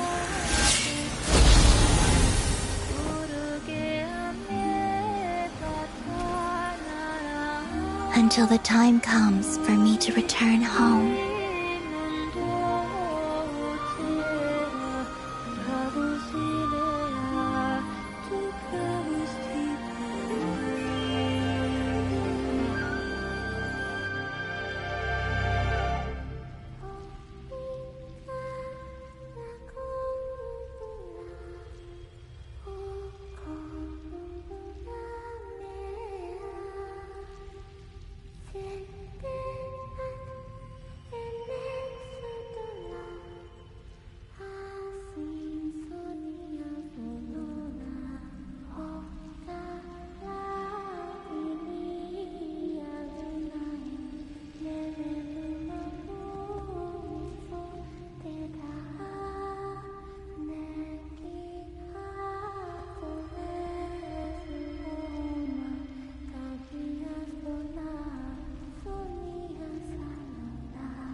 Were we even allowed to see that?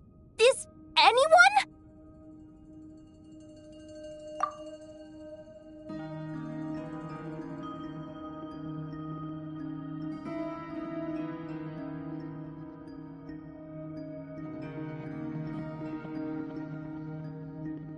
Can you still see? How many fingers am I holding up? I see 2 fingers, and a look of sheer terror on your face.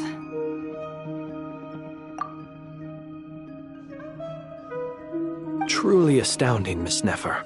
Your eyes have glimpsed the very ends of the world, and yet they remain as sharp as ever.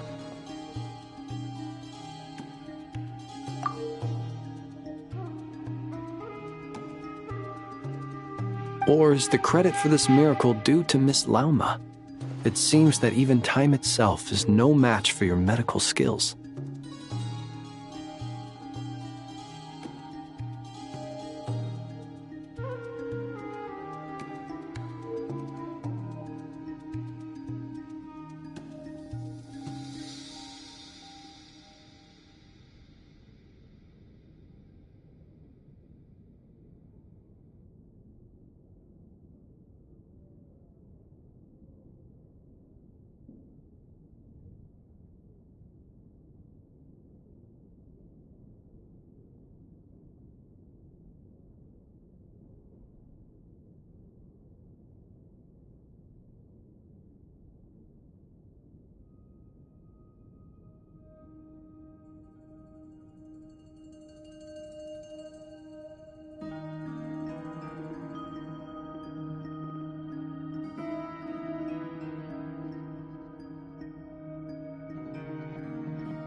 Surely you jest, Mr. Flint.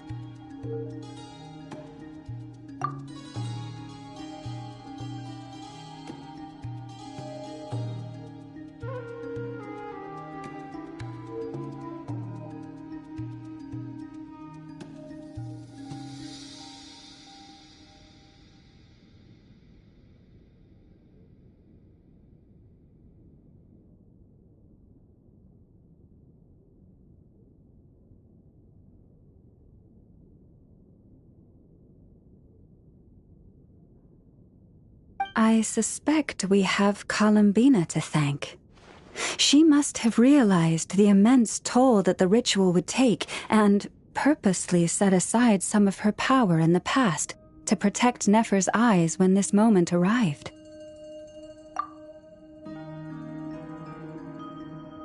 There is always a great price to pay for witnessing the truth, but it seems that this time, Columbina has shouldered that burden on our behalf. She chose the perfect method of getting a message to us. Though her eyes were always shut, she was clearly so perceptive. She knows us well. She knew exactly how we would think and what we would try.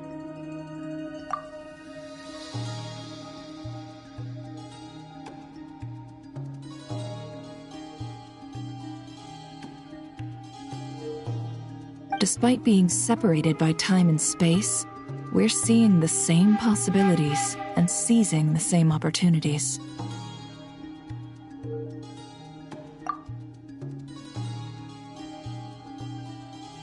We still don't even know if she's okay right now. But as long as there's a chance we can do something, we'll fight to make it happen.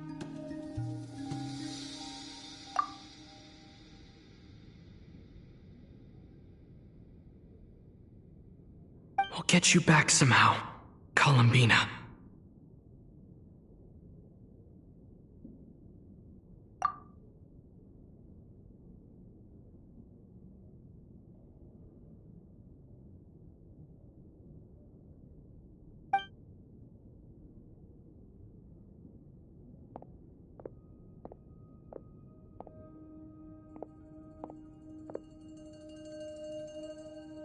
Well, based on the information we now have, let's figure out our next moves.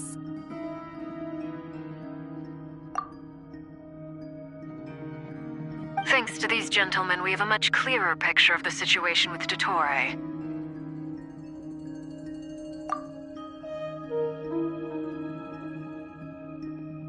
The civilian population has been moved to safety, so we no longer need to hold back.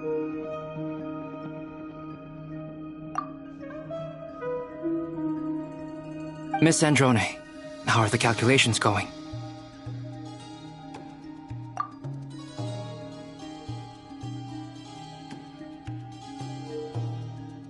So far, so good. I'll keep seeing how far I can push the system, though. Can't have Hatman being powered down for nothing.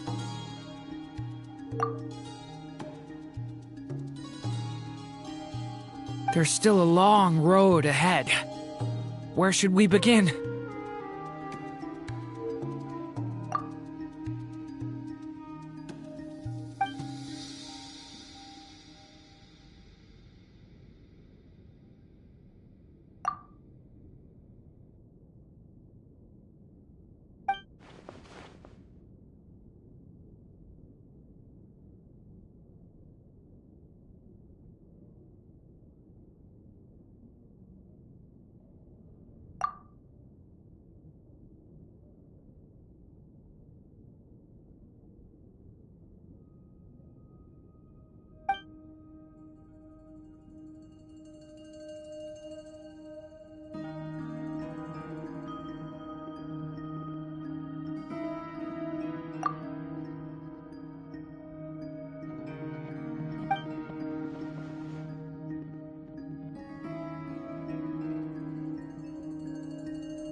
Our plan is clear. Time is short, so let's get moving.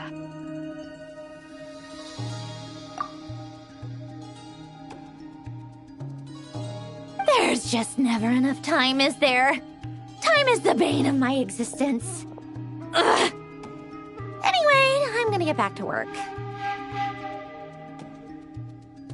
All right, we'll do our part too.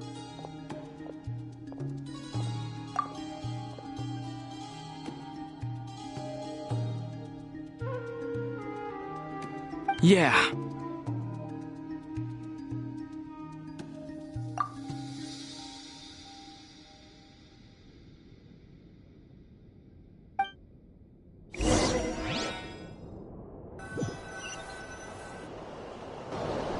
Albedo's theory says that elemental energy can dilute the light realm's power.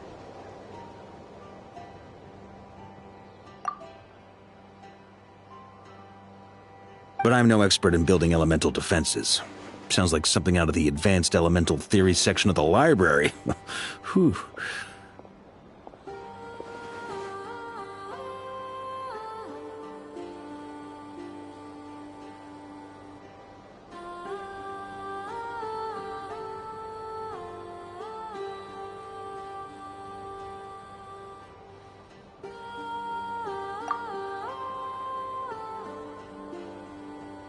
You seem quite troubled.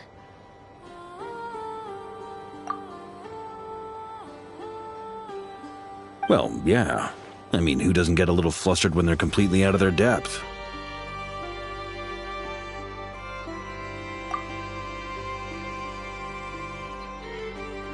You were the very picture of confidence back when you approached the Hexen Circle.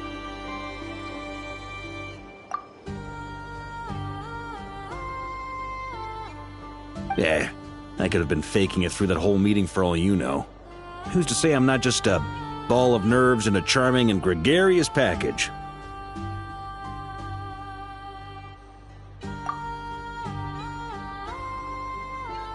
Oh gosh, really? I'm so sorry, I had no idea. Well, you're all the braver for it.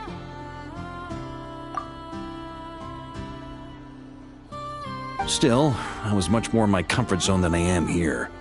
At least in Mondstadt, you can cry for help from a cliff top and actually stand a chance of summoning Barbados himself.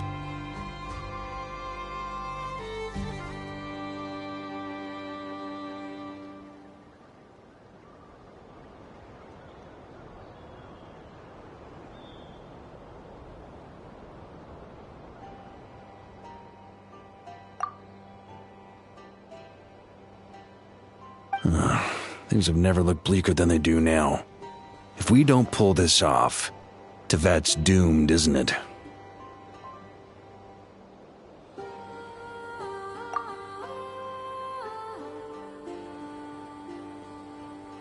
Oh, you think so? Actually, yes. Yes, it probably is.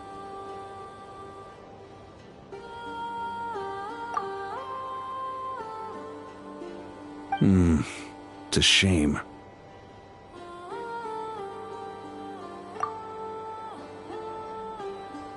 Don't put too much pressure on yourself. Tevat has faced annihilation many times in the past, but it also gave us you, didn't it?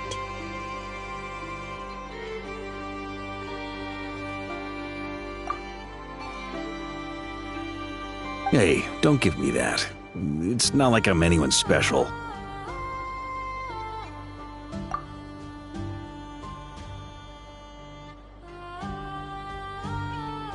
I disagree. Every human born in this world is special. We angels have always believed that.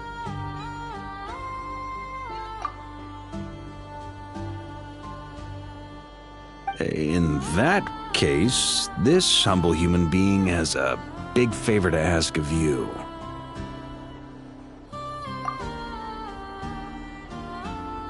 I thought you might say that.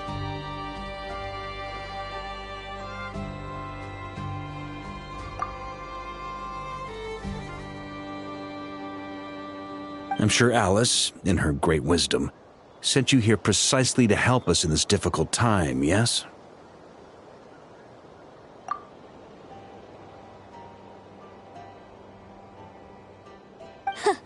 Well, that has less to do with her wisdom and more to do with my power.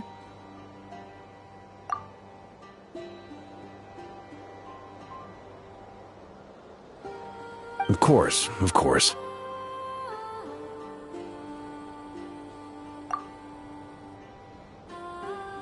Well, the thing is, these elemental defenses we're about to build, I don't think it's a question of if they'll fail, but when.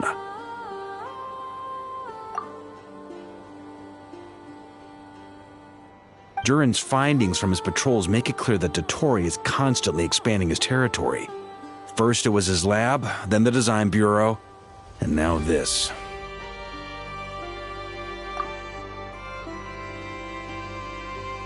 It's not realistic to completely stop him encroaching on the rest of Nod-Krai. Rather, our goal should be to stall him for as long as possible.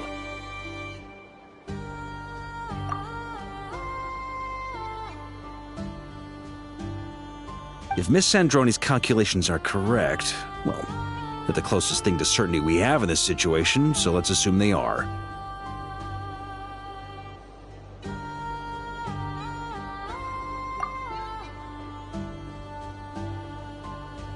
Anyway, her calculations suggest that our best hope for victory lies in Miss Columbina's return.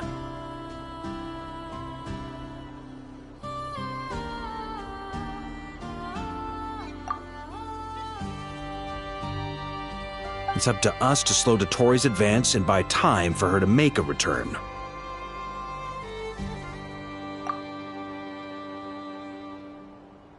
Are you asking me to help you with building the defenses?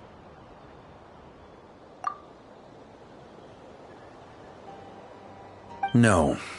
I'd like you to prepare for what comes next.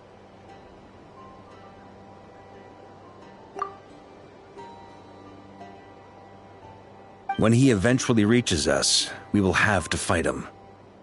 You were an angel once and a mage now. I'm asking you to lend us your protection.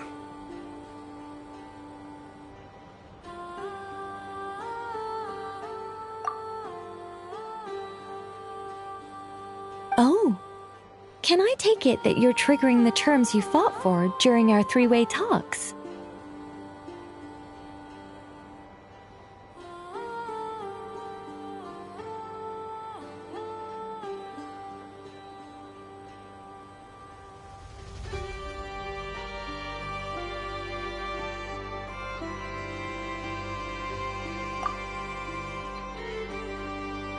Well, technically those terms were about protecting Mondstadt. But if you're happy to agree to the change in location, then yes, let's do that.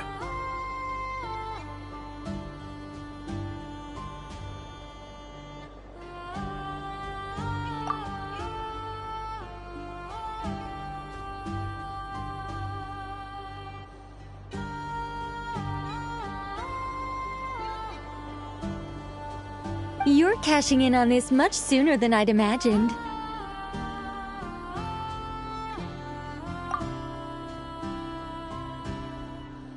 Well, yeah. The way things are going, I might not get another chance.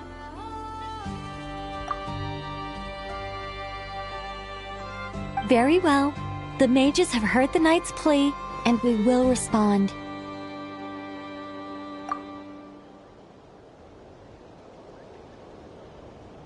To tell the truth, Alice and I had already discussed how we might help you all, so I didn't come empty-handed.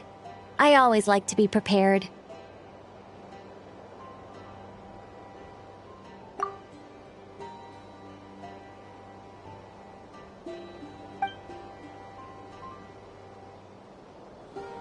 This is... wow. Yeah. This is great. Seriously, thank you.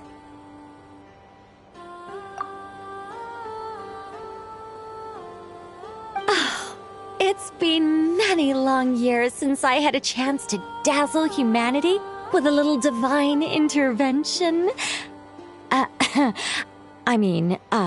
To humbly serve as a reliable and responsible guide.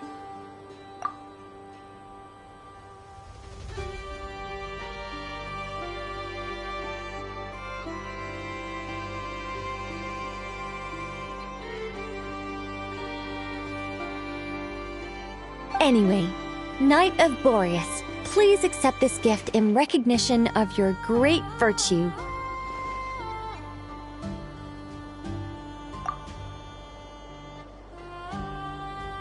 Go now. May the angel's blessing deliver you safely to your destination.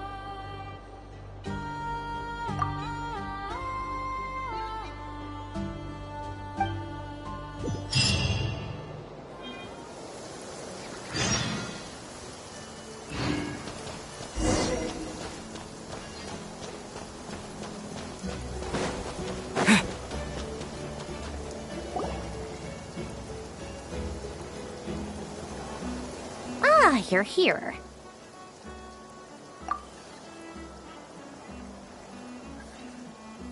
Sandrone! How are things going?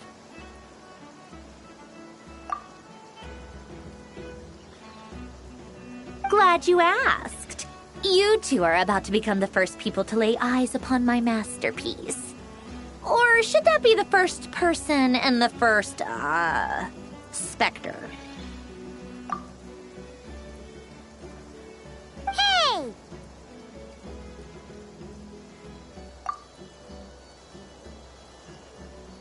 Whatever. Come, feast your eyes on this.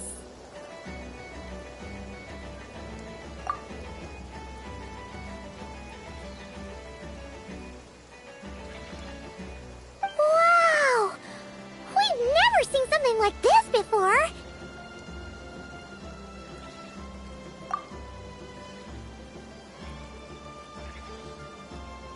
This meter displays the progress of my formula. Currently, it's still making the most important connections.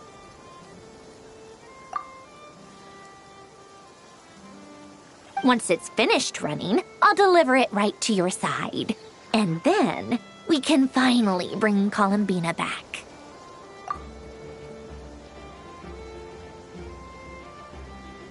What do you mean, deliver it? Can't you just tell us over the Dodo communication device? It'll just be some numbers, right?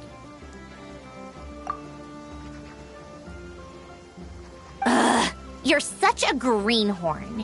This isn't the kind of formula you solve in math class. It's a highly complex algorithm capable of constructing a framework of rules.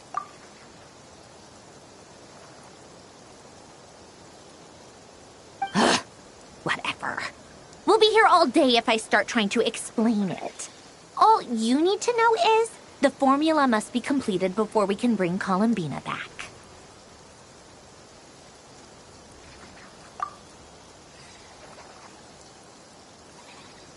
I'll share the data with you. Nicole's agreed to let me use her information channel, so we just need to use the Dodo communication device like so, and...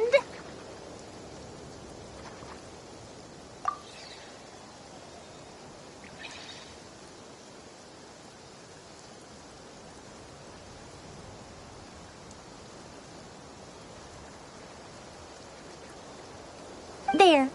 Now you can check in on my progress.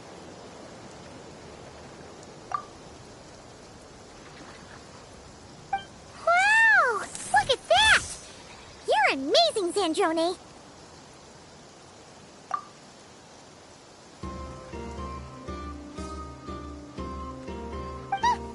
About time you recognized my genius. Took you long enough.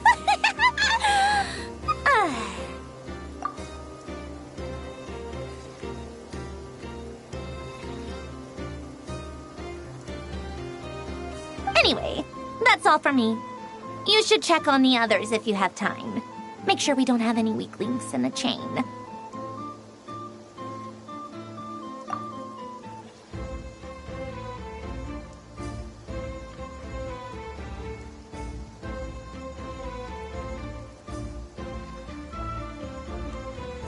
That might sound harsh to you, but close supervision is a common practice in a Fatui. Not looking to catch anyone out. I just care about everything going smoothly. That's all. I'm kinda stuck here while the formula's running, so I need you to be my second pair of eyes in the meantime.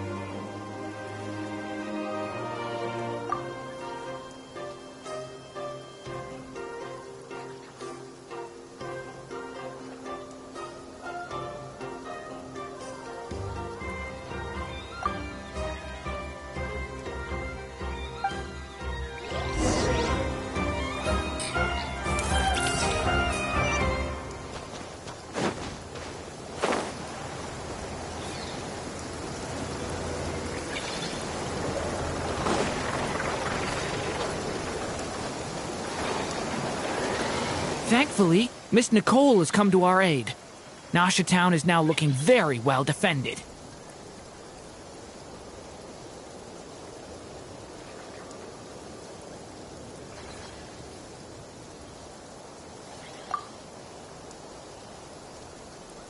Golden Flame. Yes, that's Nicole's power, all right. Based on the latest message from Grandmaster Varka, it sounds like they've reached an agreement.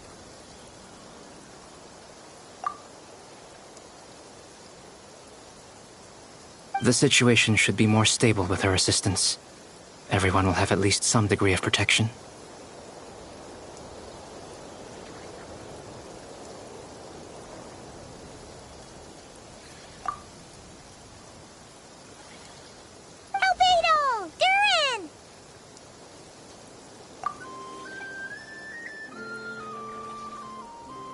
Hello there, you two.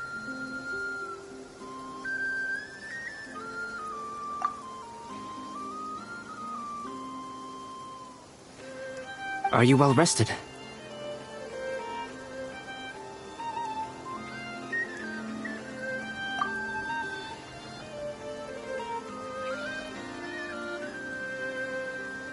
That's good to hear.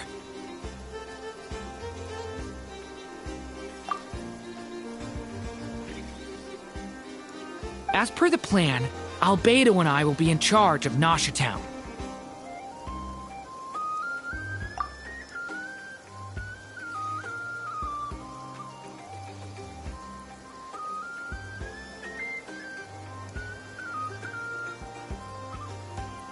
As Dotori's energy field expands, it's creeping ever closer in that direction.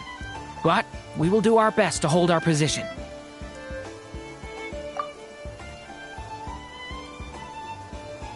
We fought side by side many times before, and always with great success.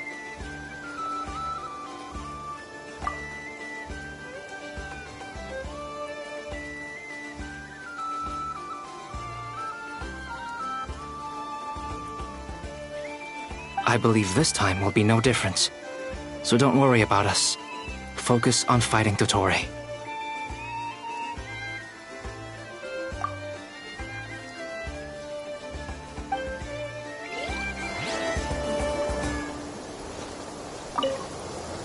As Dotori's energy field expands, it's creeping ever closer in that direction.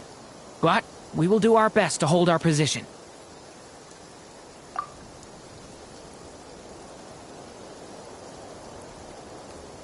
We fought side by side many times before, and always with great success. I believe this time will be no different. So don't worry about us. Focus on fighting Dotori.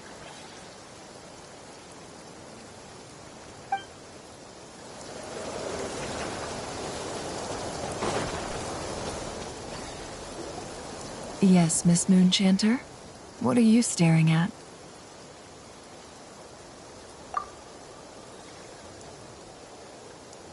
You always address me in the strangest ways. Lady Moonchanter 1 minute, Miss Moonchanter the next.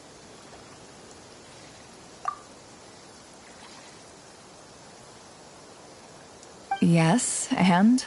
Are either of those incorrect?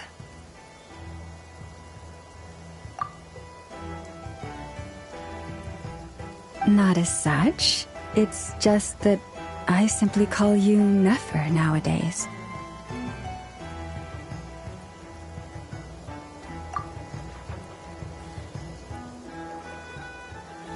Uh-huh.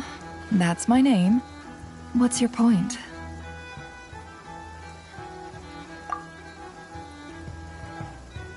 The point is I don't add any honorifics or titles.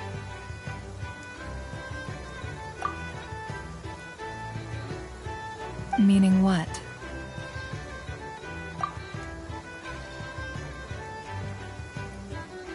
That maybe we're on friendlier terms now than we used to be.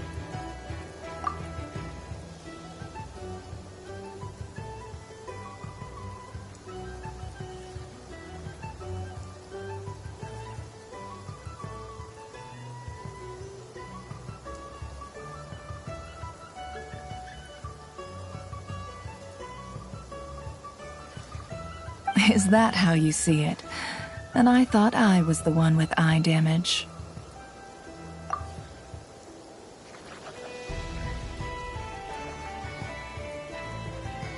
Never! Wilma!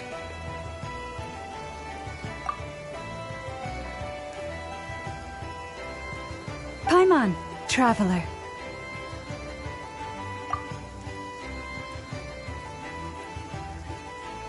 Just swinging by to check in on you. How are things going? Did you manage to get some rest?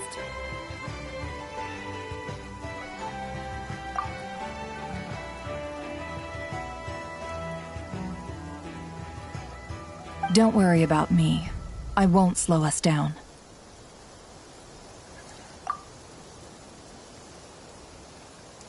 And I give my all to ensure our victory.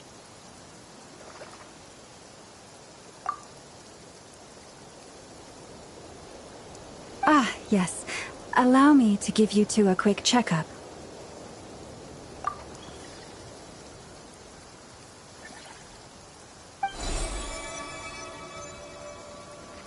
All done. You're both in good shape.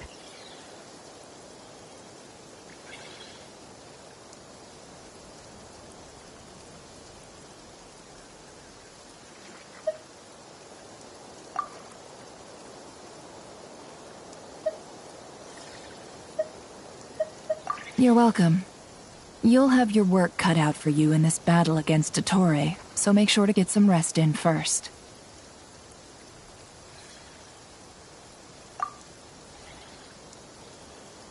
Paimon will keep an eye on him, don't you worry.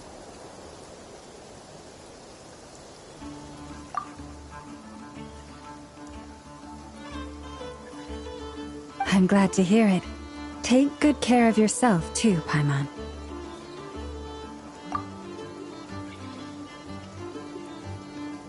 Sure thing!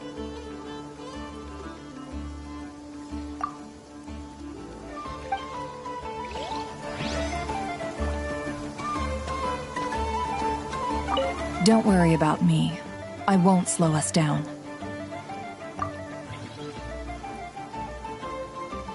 And I give my all to ensure our victory.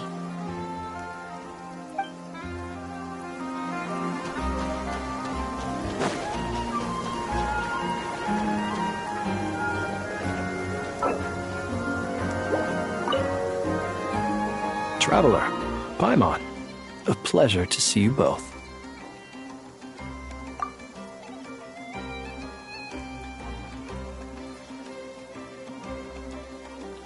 Friends! How's everything coming along?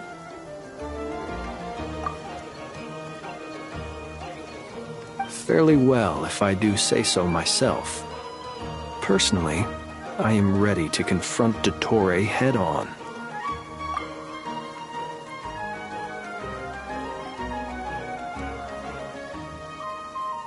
Ooh, you sound much more serious than usual.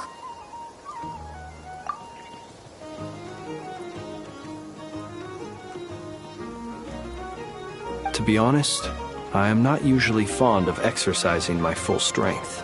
For one thing, it's hardly conducive to maintaining a low profile. Besides, I believe one should have the right to choose when to show their hand.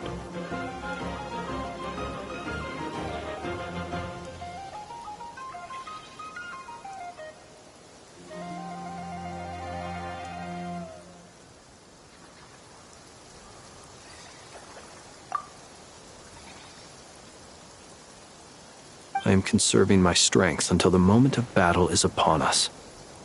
Anything to boost our chances of victory.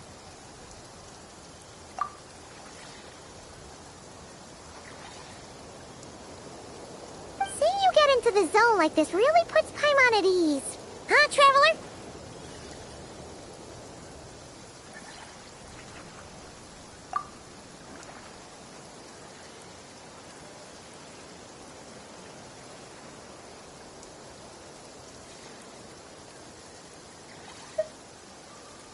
I consider it an honor to have your trust.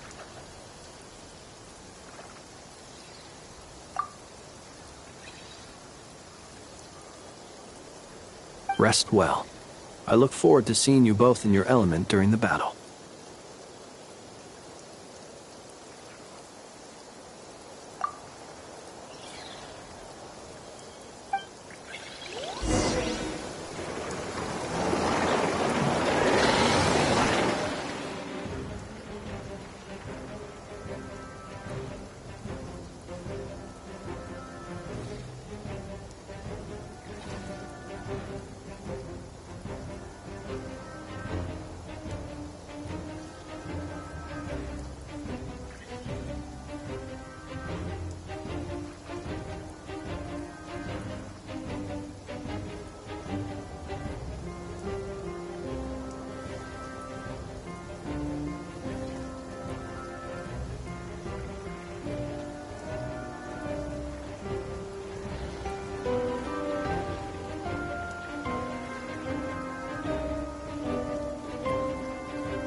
Here they come.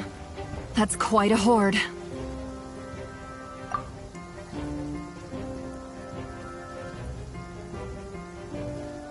As we expected.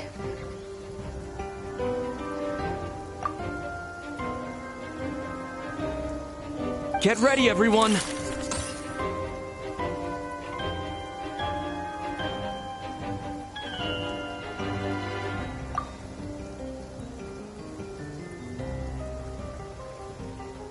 Take your positions and prepare to engage.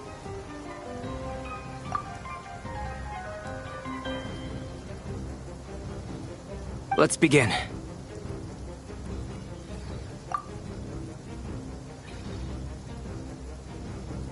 I'm at the ready.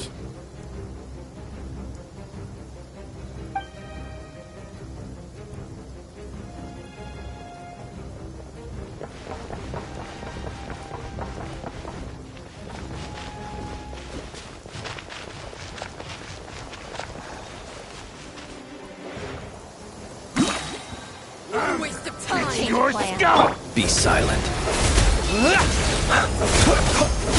The long sleep beckons. Takes too long. Couldn't! Another one?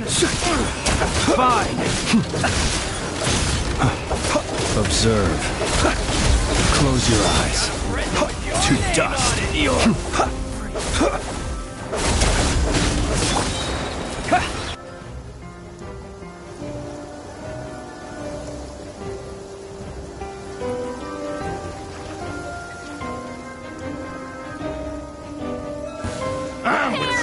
Your scalp! It all adds up. No more lies. These creatures cannot stand against us. Oh, fighting talk. Just don't let your guard down. That goes without saying. I'm hardly the risk taker in this group.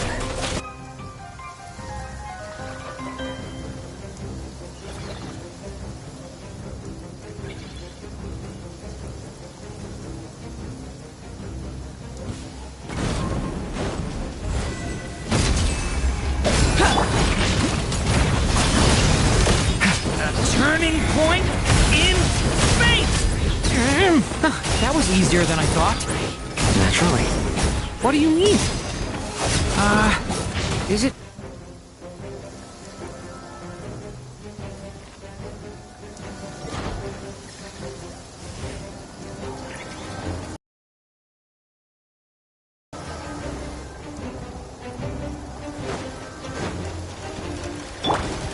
You poor last lap. Can't hide the truth.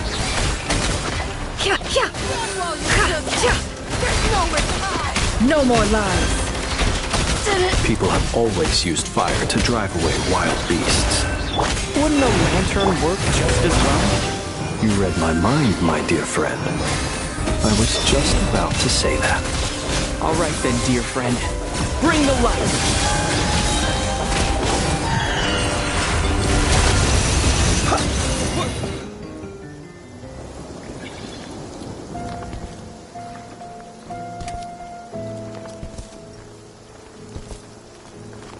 You're looking well. I trust you've had a good couple of days.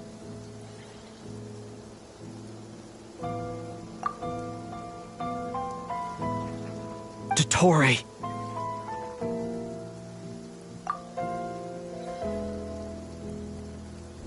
It's actually a good thing, in my view. If the subjects of my experiment were to die prematurely, it would throw quite a wrench in the works.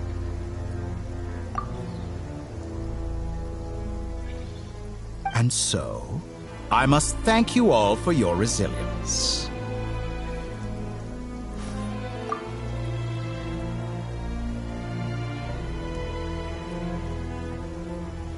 We are no longer on the same level, but you are nonetheless worthy of my respect. A creator god should be merciful and gracious after all.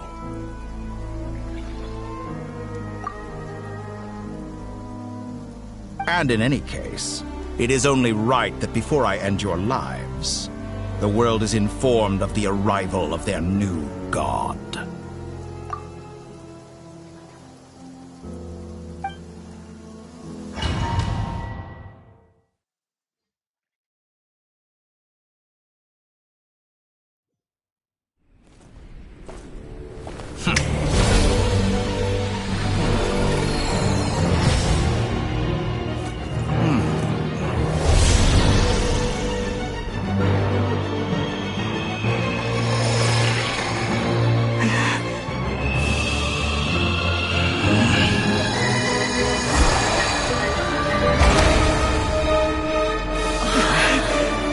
The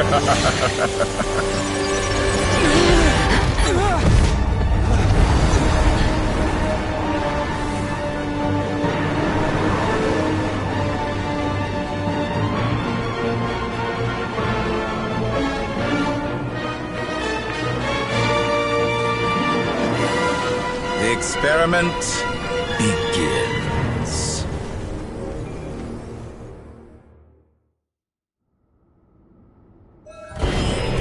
With the marrow of the three moons in my hand, behold the false moons fall! Water jet!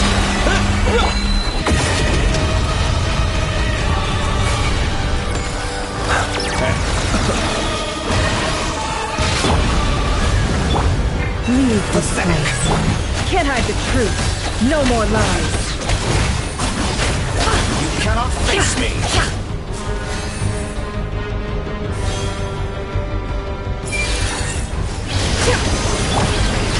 Be silent. Observe. Be silent. Forest, protect us. By the frostman of old. The deception ends here. Close your eyes. Night falls.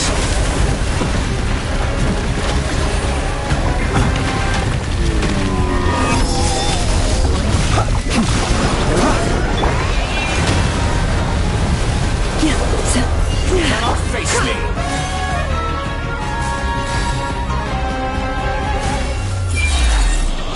It all adds up. Can't hide the truth. Like an ant in my palm! I've been moved inside another space, and it's sealed off. Looking at the structure of it, it seems like Dottore intends to trap us here. There's no exit. Our endurance is about to be put to the test. Moon's remnants fall! Go!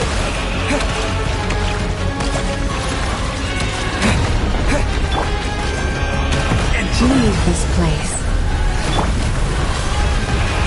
No more lies. It all adds up.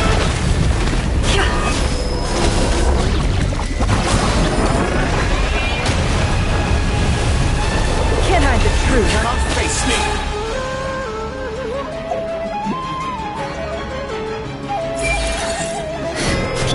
With the marrow of the three moons in my hand, behold the false moons fall!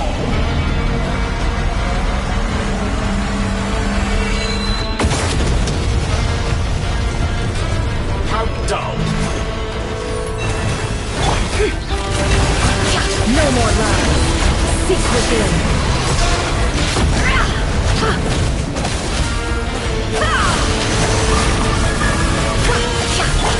You poor lost lamb.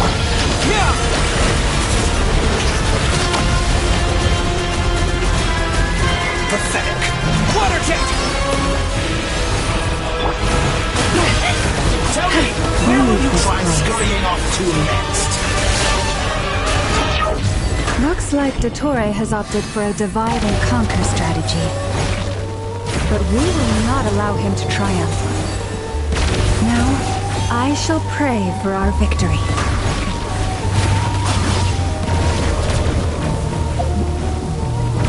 Branch into Did you honestly think that would hit me? It all adds up. Can't hide the truth. Keep it up. I'm still collecting data.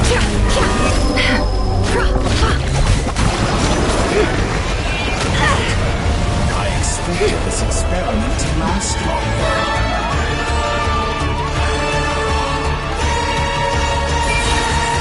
Moon's remnants fall. No more lies.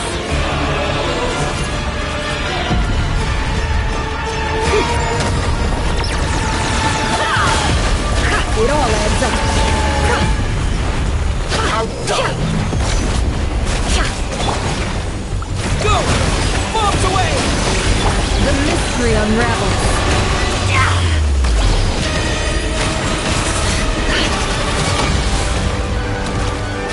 No more lies. Be annihilated!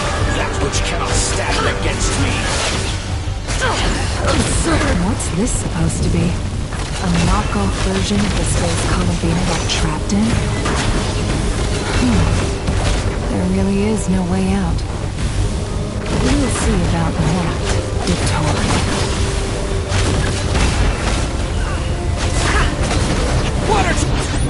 And my apologies, I am not intended to take your teammates from you. But you have a choice now. Obey, and I can release them. An excellent deal, if you ask me. Won't you consider? Did you honestly think that would hit me? Water jet!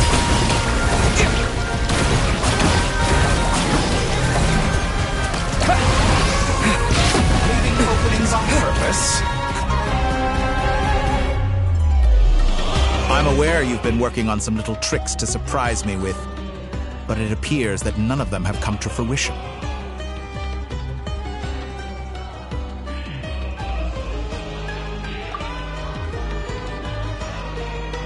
My guess would be that you're trying to bring Columbina back. But then, where is Sandrone? Or are you trying to buy time for her?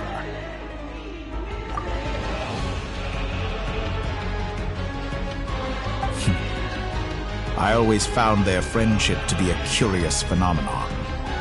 Two highly incongruent personalities, and yet they share a deep connection. Speaking of Columbina, I once saw her as like a younger sister. We got along quite amicably while she was with the Fatui.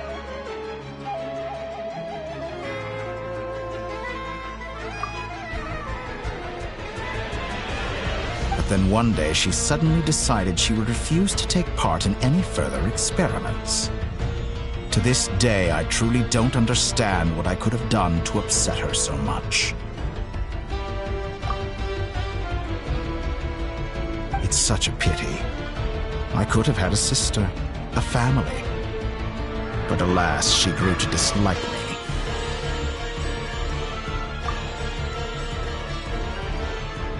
You're not fit to be family to her.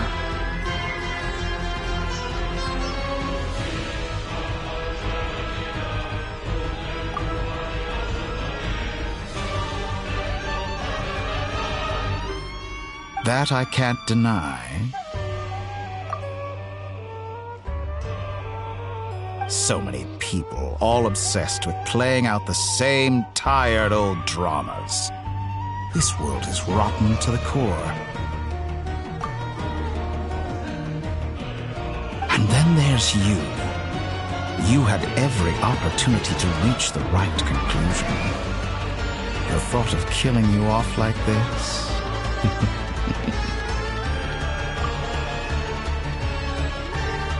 But I maintain that I approached you in good faith, so I will offer you another chance.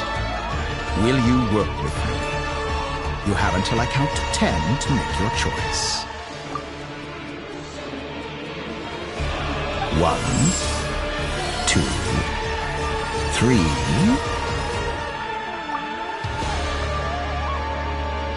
Not in a million years.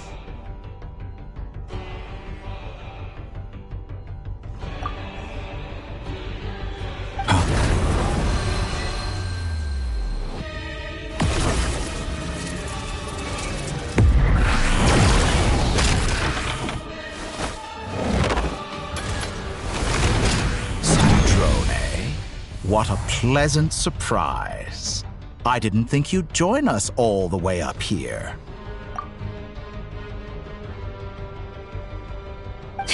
You're as sick and twisted as ever.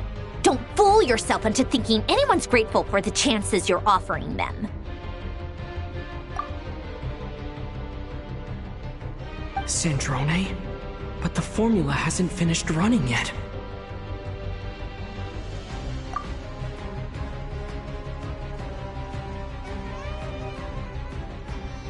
Funnily enough, I was just discussing a collaboration opportunity with the Traveler, and then I see you, who I must say is a good example of an opportunity gone to waste.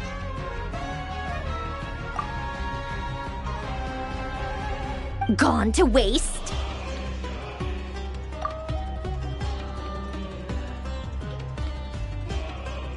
I said that everyone would get one chance, and you've used yours to march right back into the lion's den. So yes, it's an utterly wasted opportunity.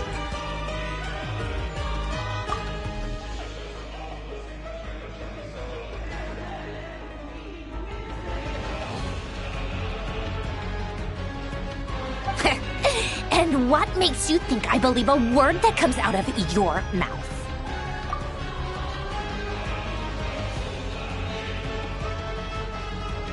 I was planning on disposing of your little formula after wrapping up more urgent business here. Since you've taken the trouble of serving it to me on a silver platter, I can simply bring it forward in the schedule.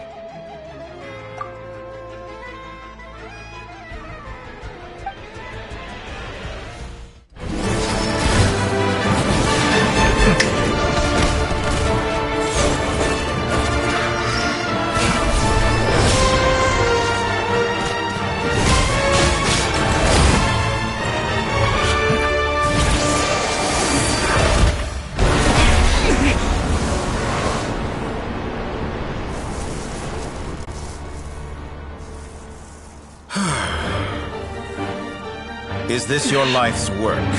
This piece of trash?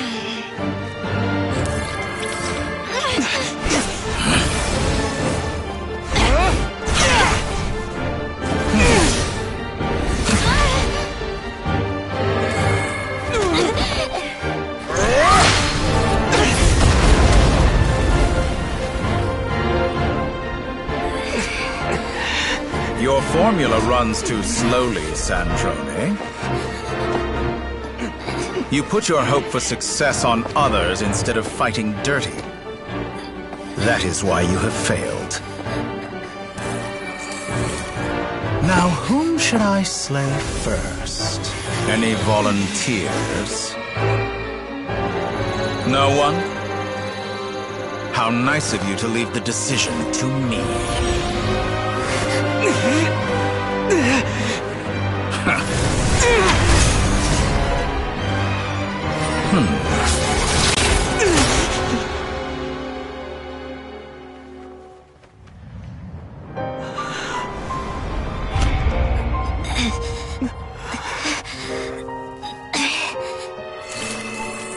Oh, how unexpected. Sandrone, any last words for me, comrade?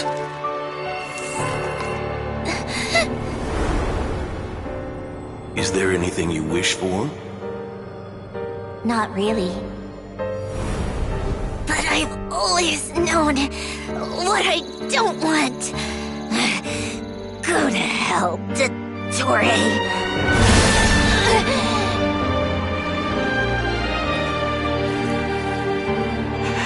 No!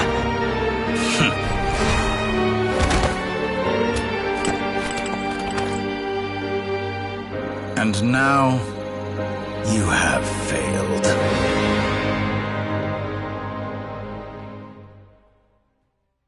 Sandrone!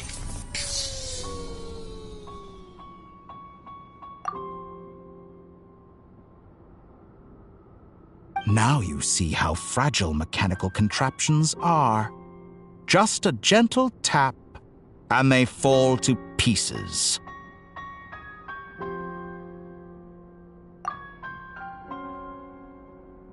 However keen of an inventor Sandrone may have been, her death spells the end of the formula that was running inside her body.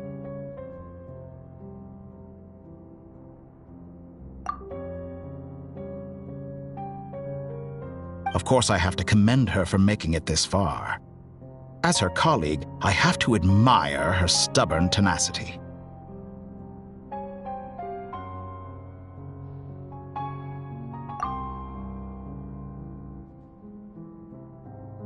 Now, it is time for you to take your place by my side.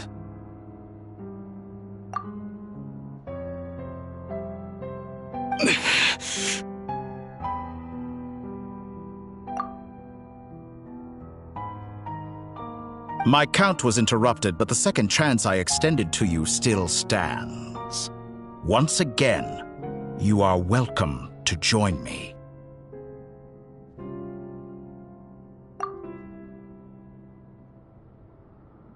By now, I'm sure you have gained a greater appreciation for the power and authority I wield. What is stopping you from embracing a new world of endless possibilities?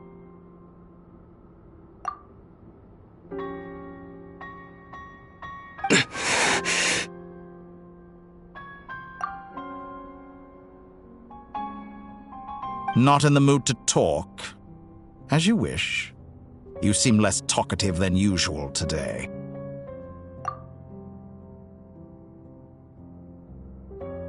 I'll change the topic to something more apropos. Sandrone was always like this, never trusting anyone, always so reluctant to share her research with them.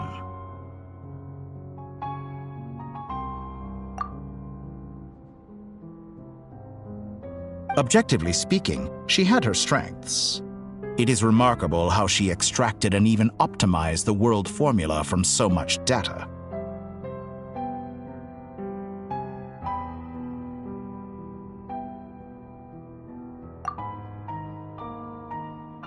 But her inability to trust was her undoing. Had she allowed someone else to monitor or run the formula for her, you might still have a chance at victory even now.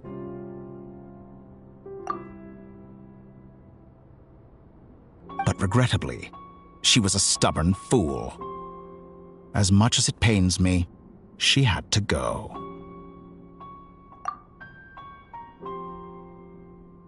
Dottore!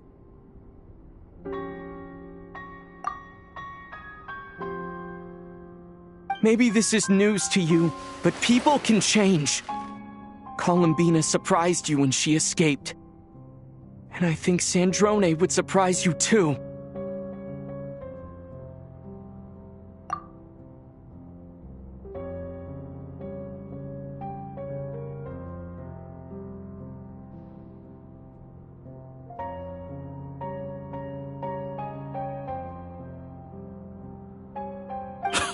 Change?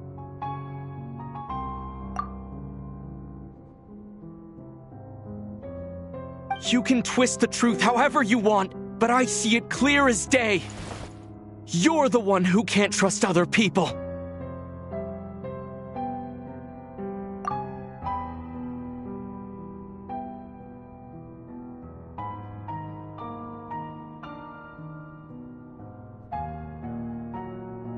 Is that how you see me?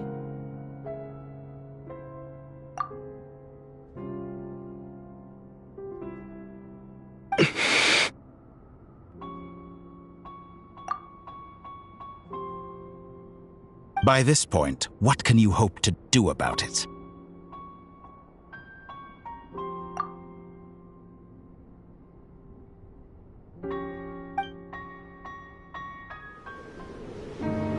It is pointless to fight on. You've already lost. Wrong. You can't win this, Dottore.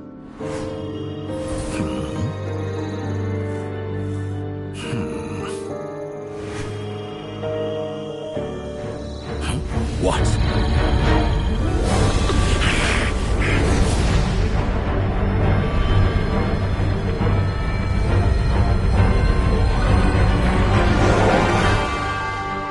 My formula can get us 90% of the way. It will connect you to Columbina. Then, I will bring the formula's output to the Traveler's side. For the last 10%, do whatever it takes. Just bring the moon down.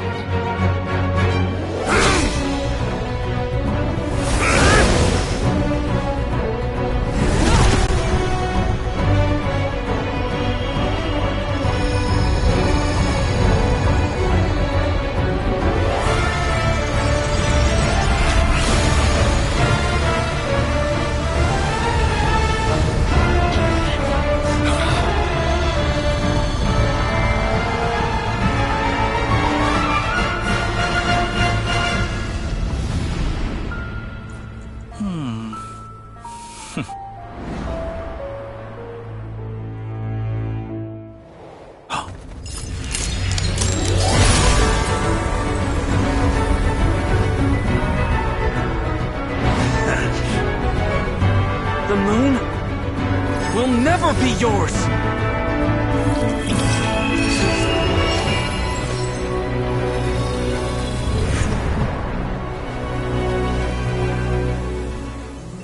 I turn my body into moonlight and pour it over Nod-Krai. My soul, I leave here to inform my future friends. Lastly, I will hide the Trilune Authority within the Frost Moon. And when my body, soul, and authority are reunited, finally... Columbina!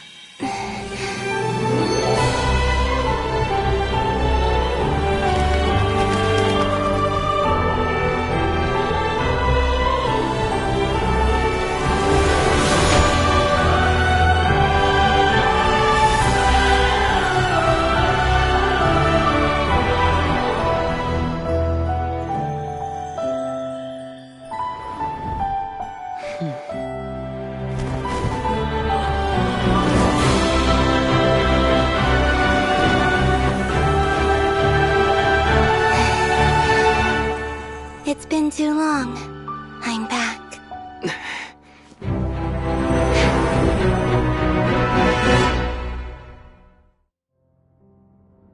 Stay focused on the battle, traveler. What a touching reunion. Though I personally find myself repulsed by the sight of weaklings huddled together for war. Now, quite finished patting yourselves on the back, show me how long you can struggle before you drown. Watch out, Columbina! Manipulate space itself! I know. Wait for the right moment. We'll strike together.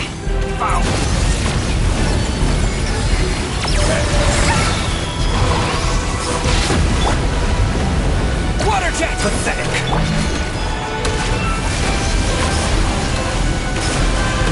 Entropy bends.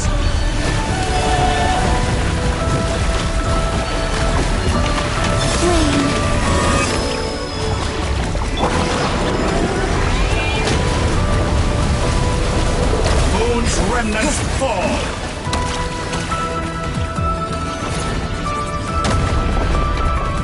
How dull.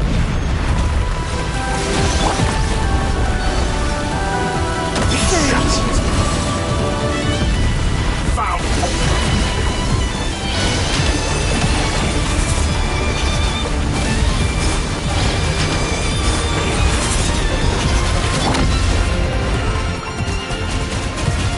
Enough! Go! First, like an ant in my palm.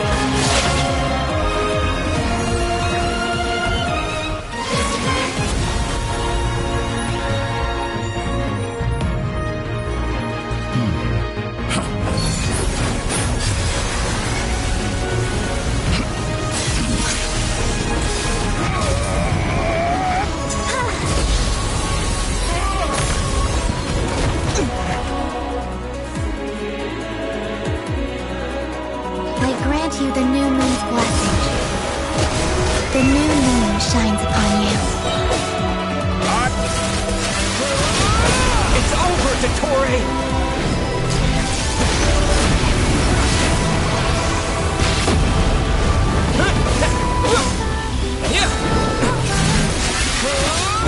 Time to pay for your heinous crime! No longer does the world cower in the cold night. New world. Future is not. Let the moonlight dispel the darkness.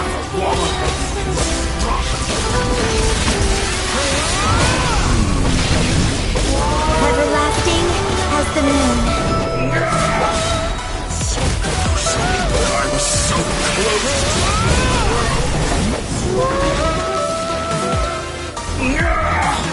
So close.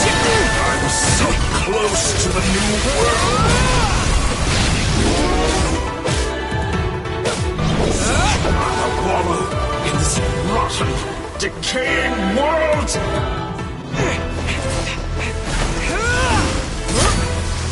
Willfully blind. How can you be so satisfied with your fate?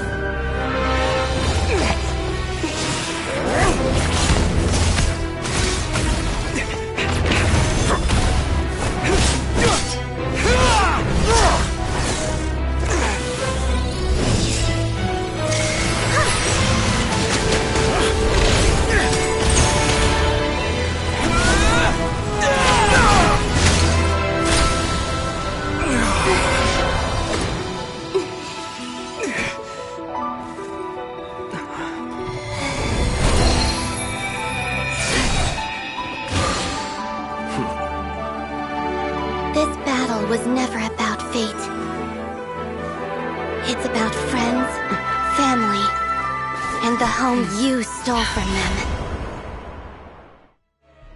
So dull. Only the weak rely on each other for comfort. You shall see. Once I transcend fate, you will be nothing but fodder for my grand experiment! That will never happen.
No, this world is our home.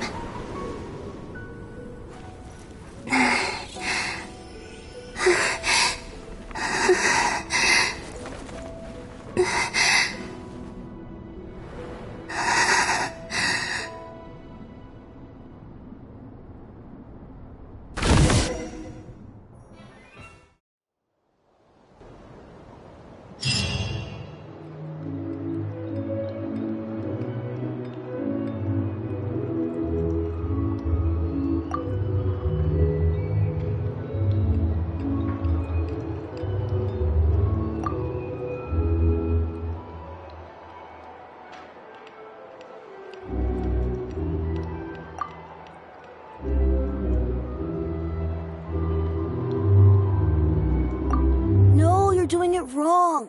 The moon looks like this now.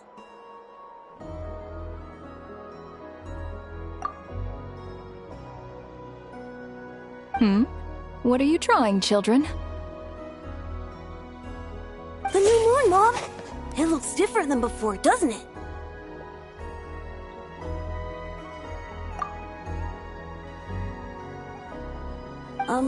Also, can I go buy a sugar sculpture today? Please? Just one? All right. I suppose today is a special day after all. Almost like a festival.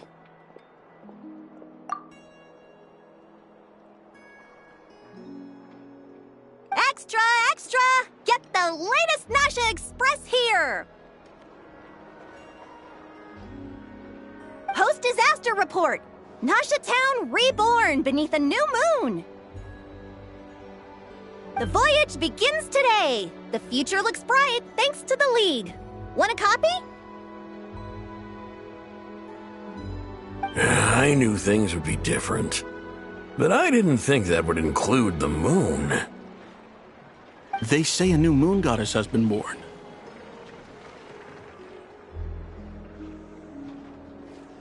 A new moon goddess? Who's saying that? The Frost Moon Scions?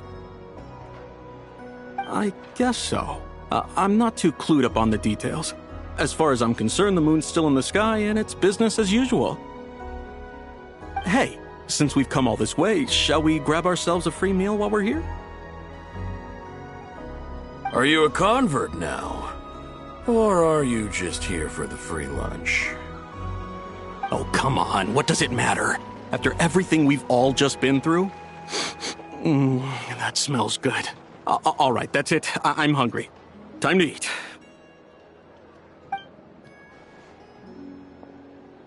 Come on! We gotta get there early, or there won't be any good spots left! Shh, keep it down. This is a residential area. What if people are still sleeping?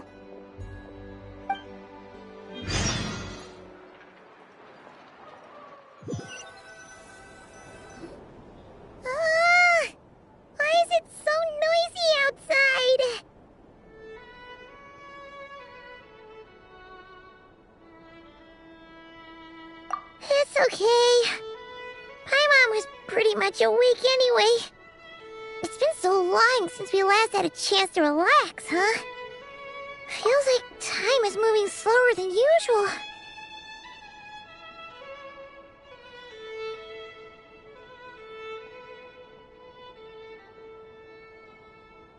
What about you? Did you rest well?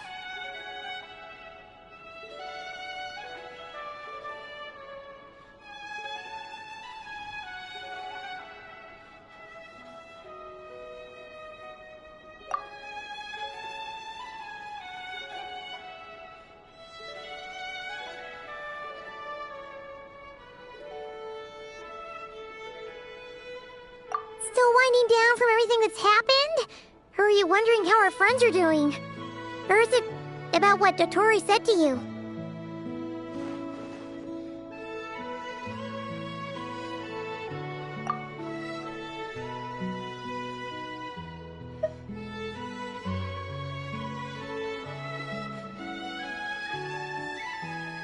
Okay, if you say so. But don't push yourself, alright? Let Paimon know if you need to talk. What we just went through was a lot. It's totally normal if you need some time to get back in your groove.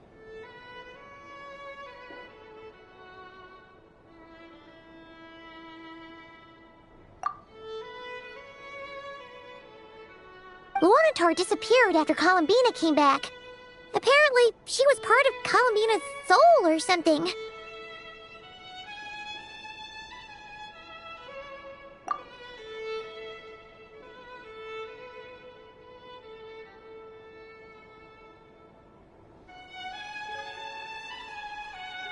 Still, Paimon kind of misses Luanatar somehow.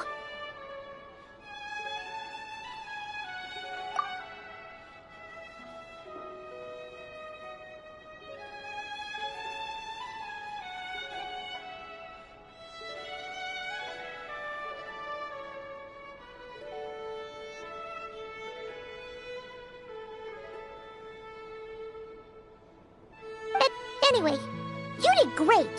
So did Paimon. We all worked our butts off to contain this disaster, and in the end, we made it.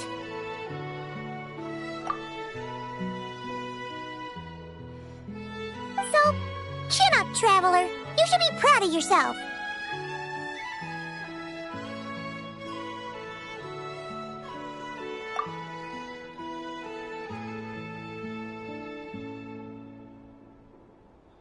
Hey, don't poke fun. You should be glad that Paimon's growing as a person.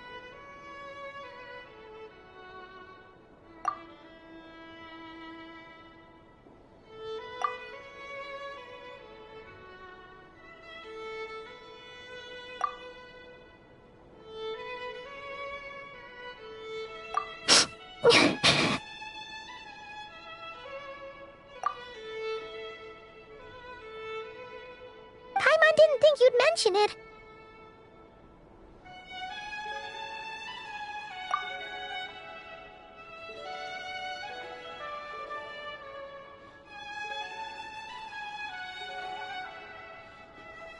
You have no idea how anxious Paimon was. She was worried sick about you.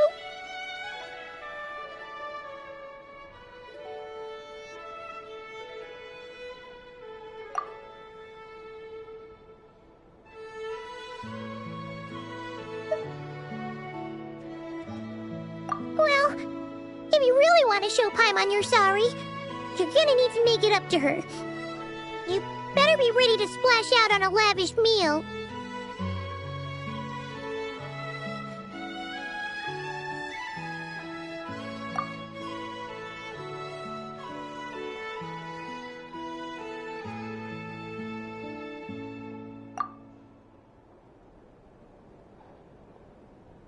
Phew.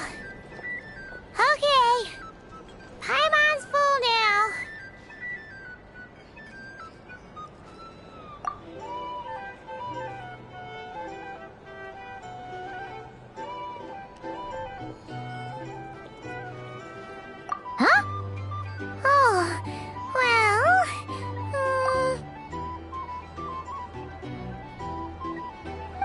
traveler in Paimon. Good morning.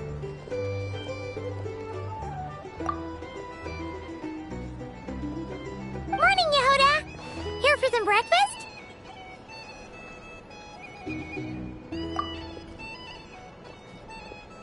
Oh, I've already eaten. Just need some water. I was mostly worried you might forget what day it was today. So, I came over to remind you.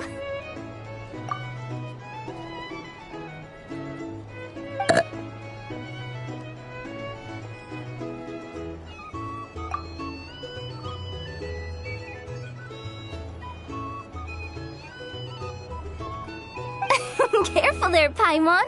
Too much food will make you drowsy. Don't let anyone catch you hiding at the back and nodding off during the League meeting.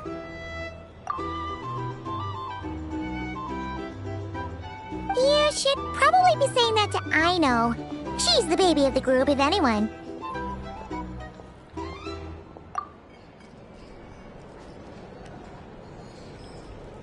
True. You know, I'm surprised that all these competing groups are actually coming together to try to solve things together. Definitely a first for Nod-Krai.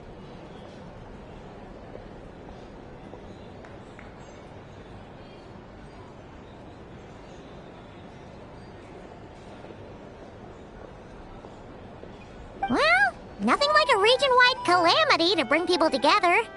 After that, surely even the most self-interested people have to realize that going it alone isn't worth the risk, right?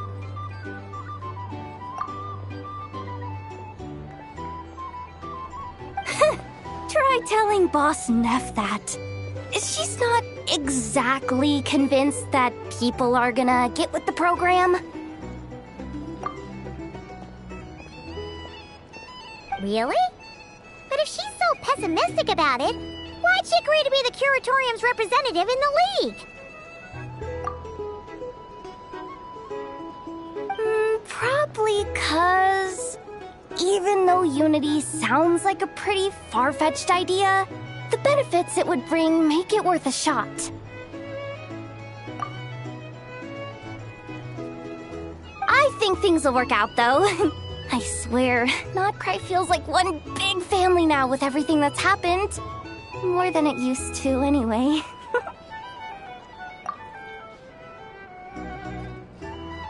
Paimon's with you on that one. And it seems like plenty of other people agree too. Just listen to the bustling streets.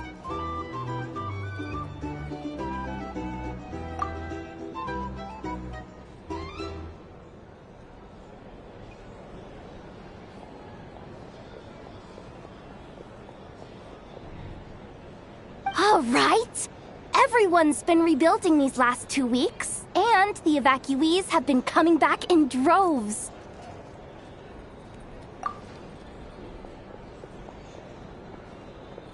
Life's slowly returning back to normal. Which means my workload's probably gonna shoot back up.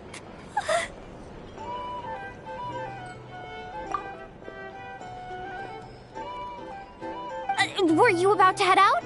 There's still some time before the ceremony begins, you know.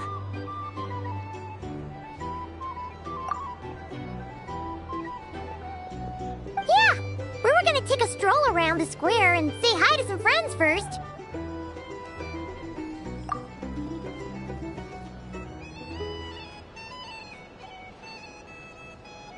Sounds good. See you later then.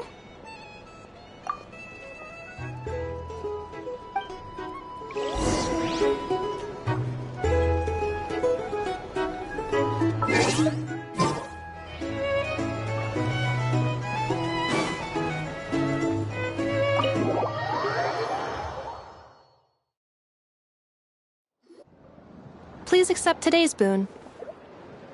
Have a nice day.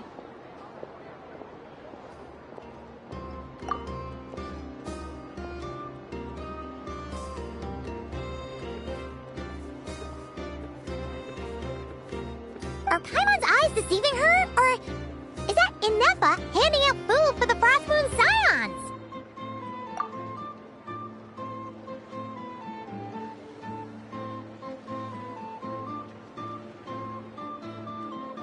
Hello there.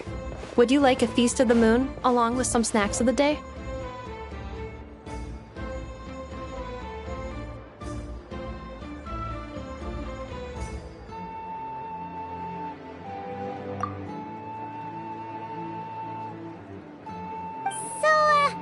What's new, Anefa? It was only a few days ago when we last saw you, but it looks like you've joined the Frost Moon Scions in that time.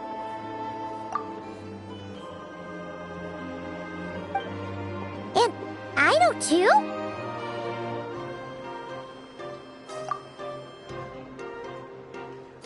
What are you talking about, Paimon? We're just here to help. Duh.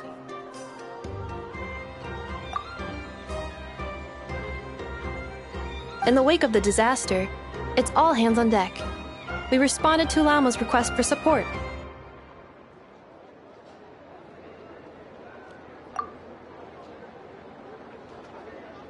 At times like these, the smallest good deed can inspire others and help them through the hard days ahead.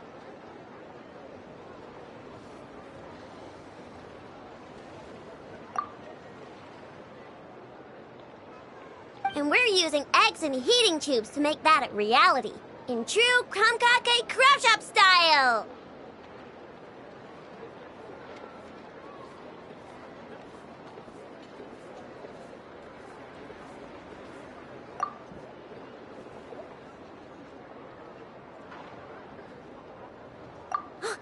Enough!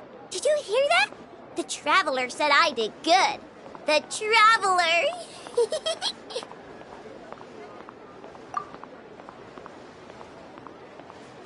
That's because it's true, I know. Proposal. If you can resist eating today's dessert, I will provide you with compliments, too.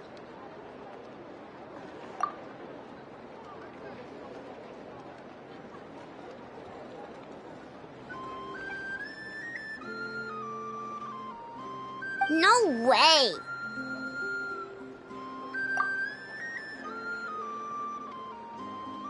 Well, that proposal got shot down quickly.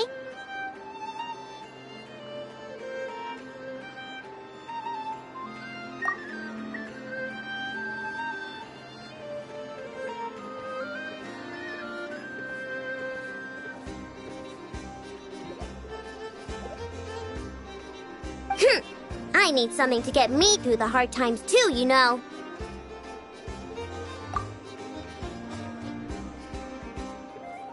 Mom! Yes, dear. Go right ahead.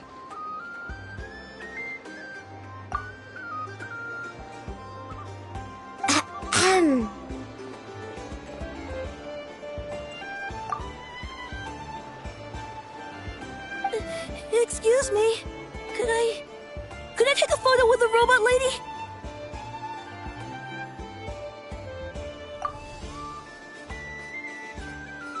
She helped us get safely out of Nod-Krai, and she helped us get back home too. She's the best.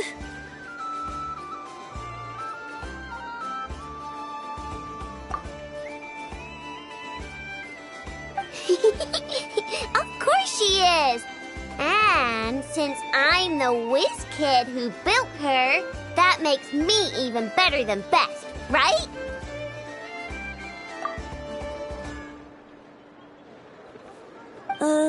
But you stole my snacks, though.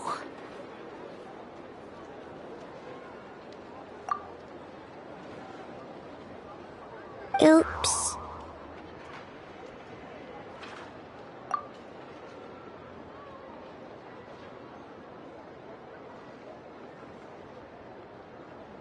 Shall we move to the open space near the center? The view there is better.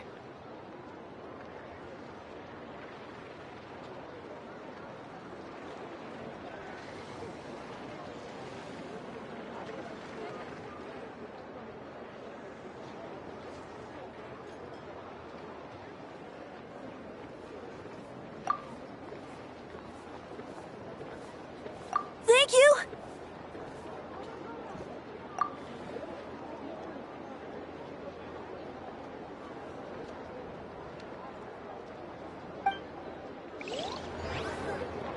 Aren't you the better pick for this job, Flint?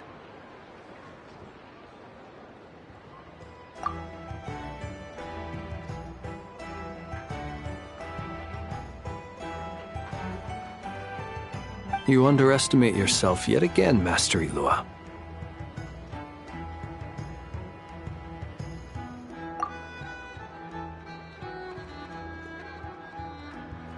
Not at all. I rarely come by Nashi Town. I don't know any of the big shots here.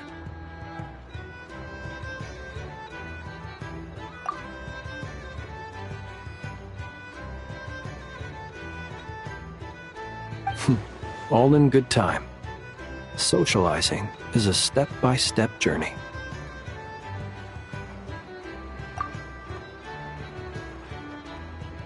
But you're much further ahead on that road, aren't you?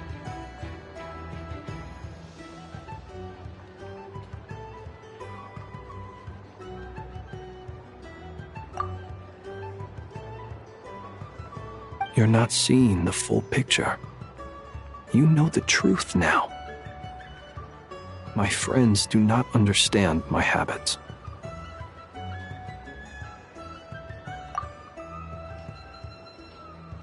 There is no question about it. The Lightkeepers need a representative in the League. Someone who is upright, cares about other people, and can realize their self-worth through group action.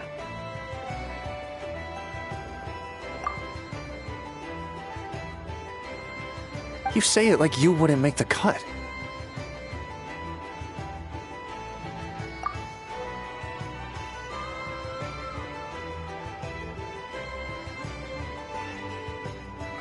I am most flattered that you think I would.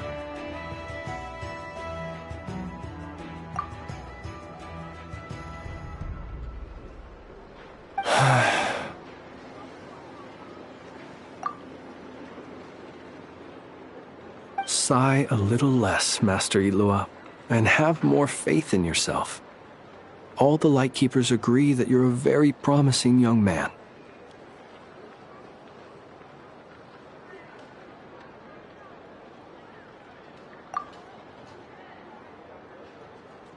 That is precisely why Starshina Nikita felt safe delegating such important work to you.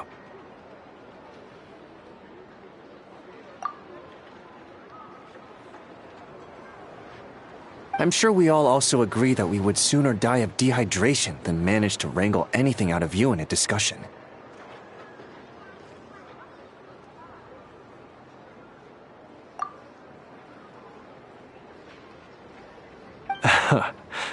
My apologies.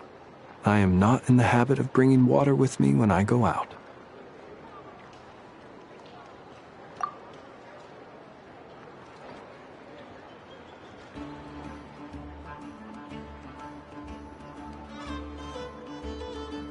Whatever.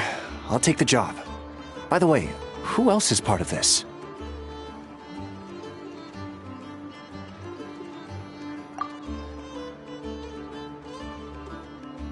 Oh, it's quite the who's who of Nod-Krai. There's the Moon Chanter of the Frost Moon Scions, the boss of the Curatorium of Secrets, a representative of the Voynich Guild, and even someone from the adorable Krumkake craft shop.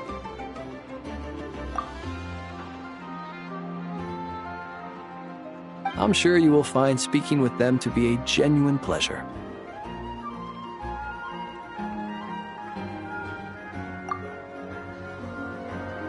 If you say so. I've never done this work before, so I'm honestly a little scared of making mistakes.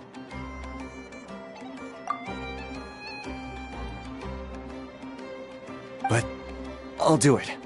Not only is it our duty as Lightkeepers, but because I want to make Nod-Krai a more welcoming place. An admirable attitude to take. The beacons are lit, Ilua. We're but one step away from breaking through the blizzard.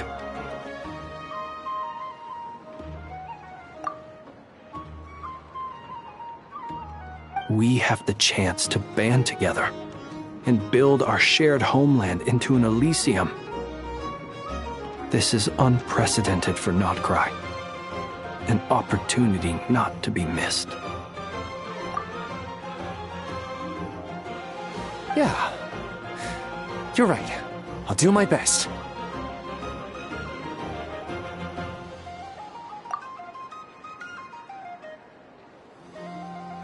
Quite a few familiar faces have arrived. Let's go, shall we?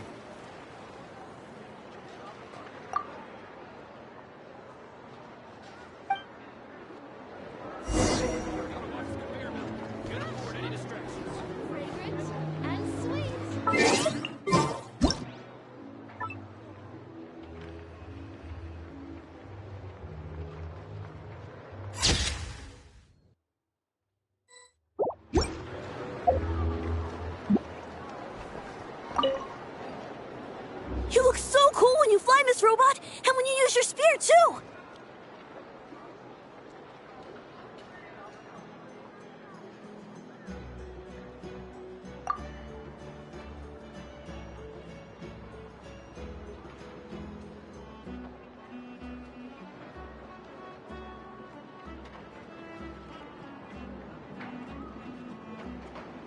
And even though you took my snacks, it's pretty cool that you could build stuff like this. You've got so many inventions. It's amazing!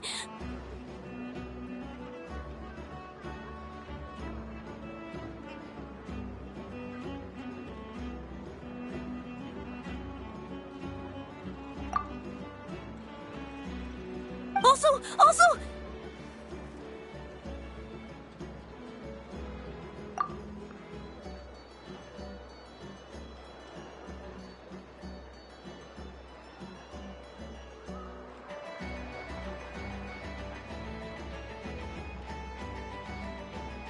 Micah, we need to go now.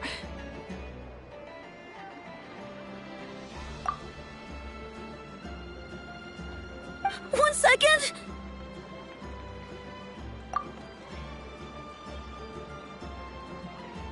Please take this Feast of the Moon, as well as some snacks.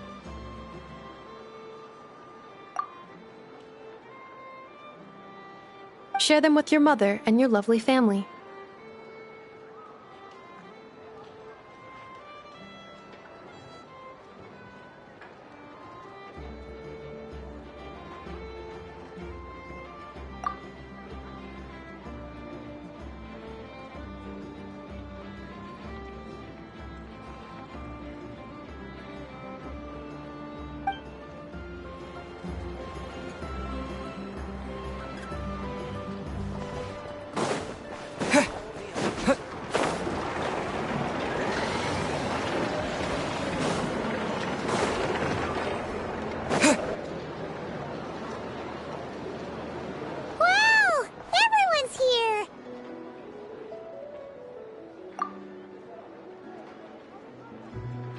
You seem well rested.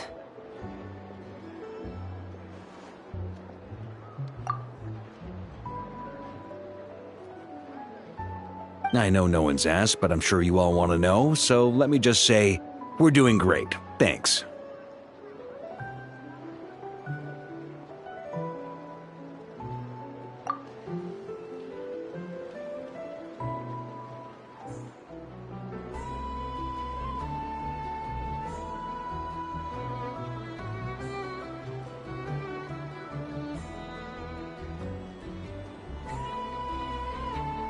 Well, great, but not perfect. Starting to lose my mind from boredom. Can't drink a drop of alcohol while I'm waiting for my wounds to heal.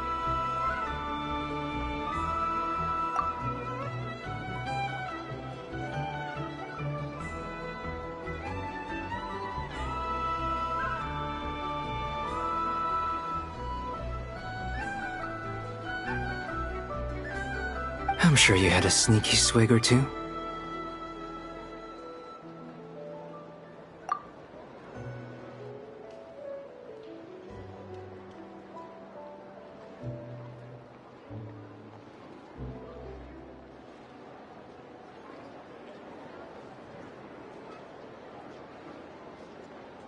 Wait, how'd you find out?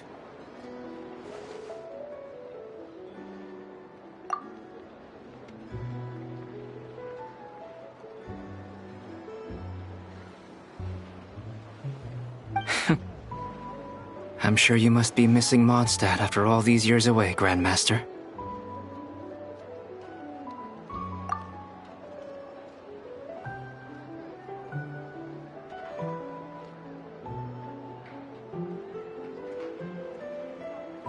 Yeah, you could say that again. Every time I get news from Mondstadt, it makes me want to go back and see the place for myself.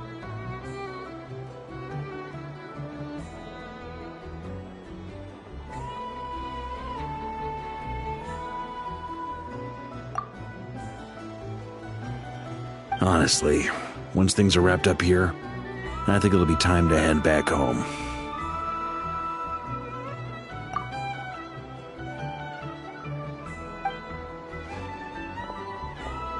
Hey, looks like someone's taking the stage.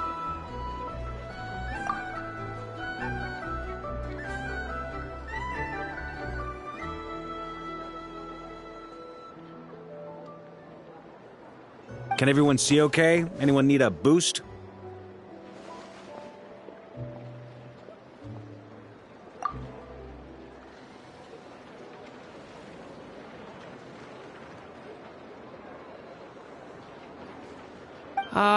I'll just listen from the back. It's fine.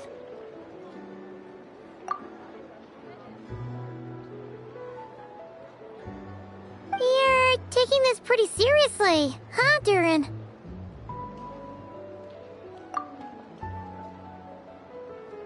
Well, it's not every day that I get the chance to see how people speak in official settings.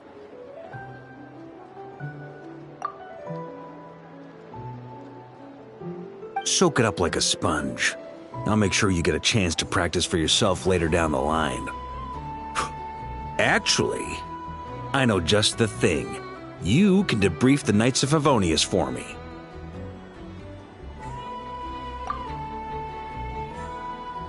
Mr. Varka, are you forgetting that I'm not a Knight of Favonius?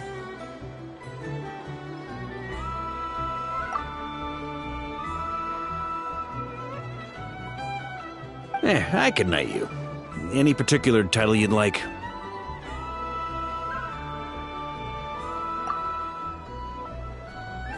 Is he joking? I really can't tell.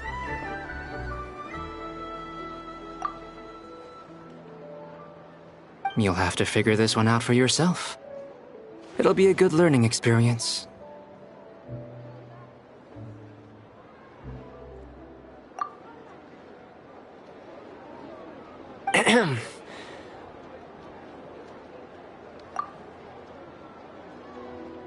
It is my honor to host the opening ceremony for the League, and to have this opportunity to speak to you all in my capacity as Voynich Guild representative.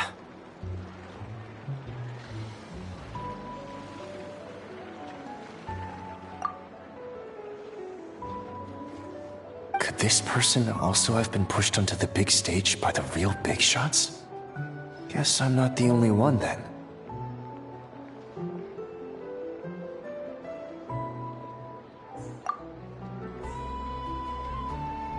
We come here today, having weathered the trials and hardships of yesterday, and having learned from them the importance of unity and cooperation. All right, here we go. Uh-oh, looks like Aino's off in dreamland already. Wait, Boss is looking kinda drowsy too. What's up with her?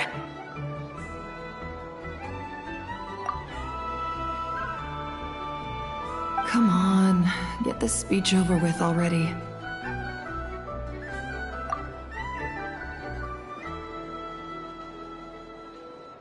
Nod-Krai is our home, the land we rely on for survival. And as we chart a course for the future, may we persevere through the storms ahead as we sail towards a new era of prosperity, freedom, and hope.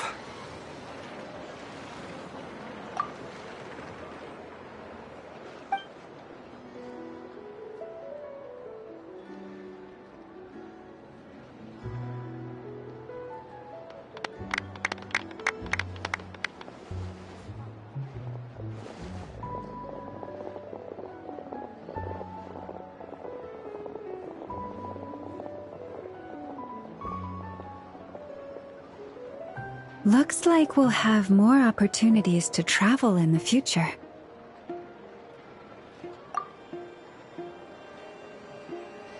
I'm sure you'll cope, Lady Moonchanter, given how fleet of foot you are.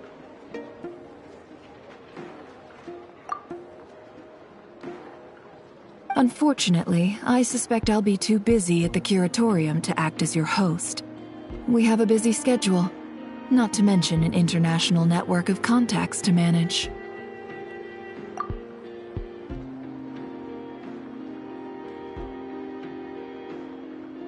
It'll be all right.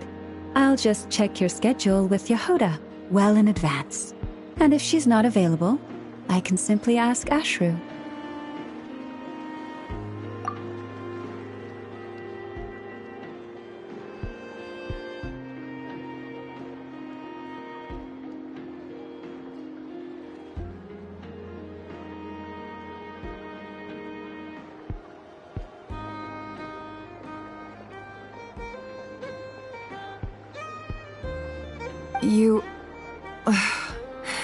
So giving my employees extra workload isn't enough for you? You're really going to drag my cat into this too?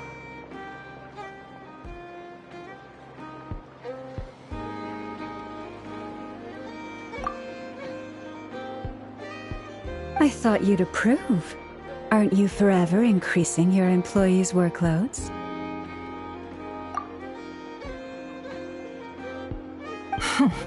That's a bold statement. Are all the Frost Moon Scions feeling more audacious now that your moon goddess has returned?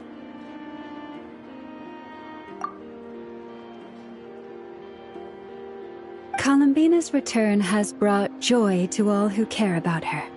That includes both you and me.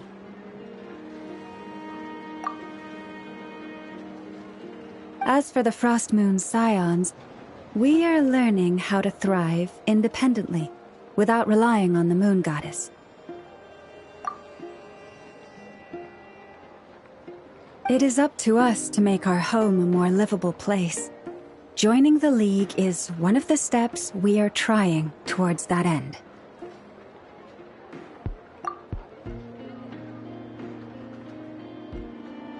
I like the word try. It's nice and non-committal. You can opt out at any time and still say you tried.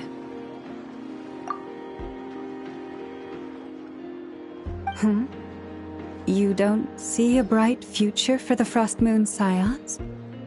Or did you mean the League? I'm just not as optimistic as you.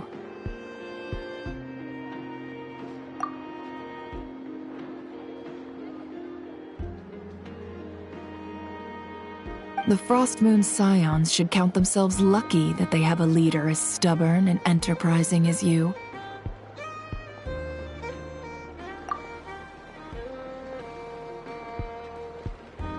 But Nod-Krai's a big place, with all kinds of people.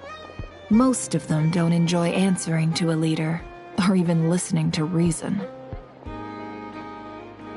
Well, that's where you and your methods come in.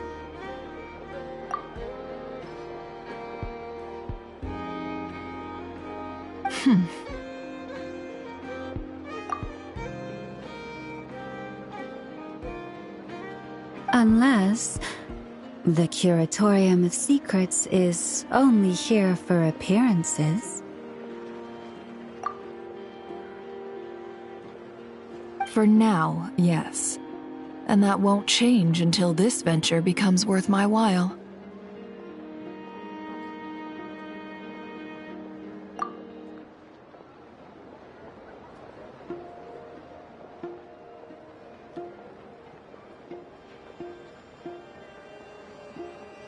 What would make it worth your while?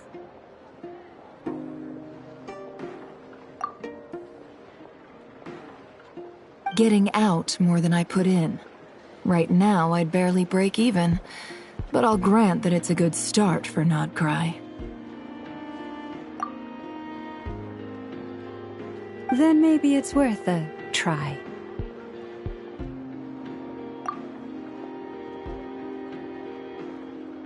All right, you can stop now. Or do I have to join the Frost Moon Scions before you'll get off my back?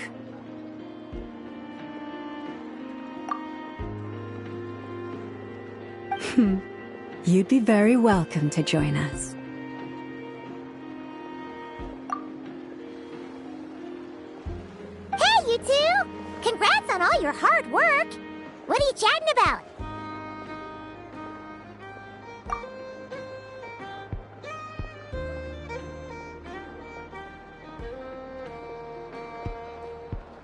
Nefer was trying to dissuade me from adding to her employees' workload.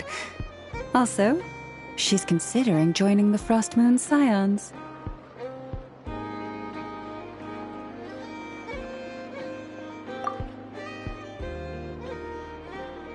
Sorry, what?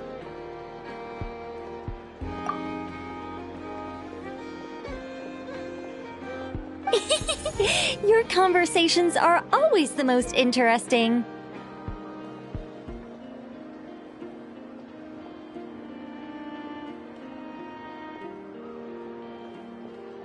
Would you two care to join me for some tea before heading to your next destination?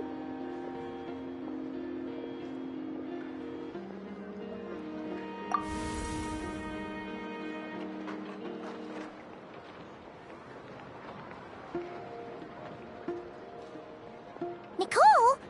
Wait, where are you? Aren't you gonna show up today?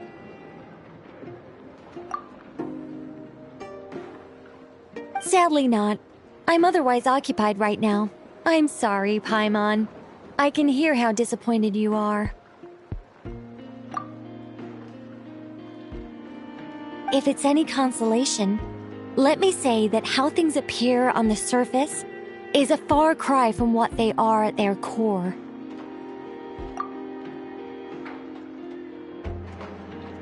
Perhaps you'll feel better if you focus on the fact you have a special line of communication with the great mage herself. Okay? Has something happened? No, or not yet, anyway.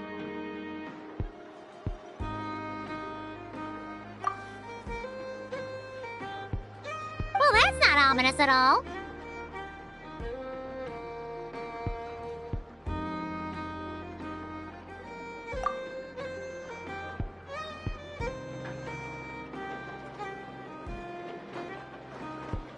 Not for the time being.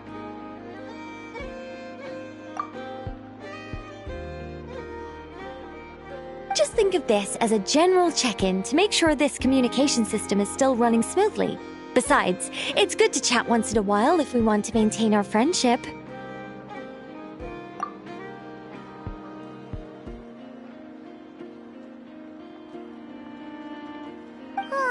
You could have just said so.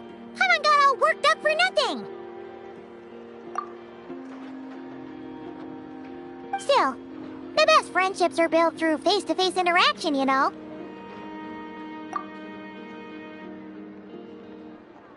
It's never gonna stop being weird having tea with you when you're not there and just talking to thin air.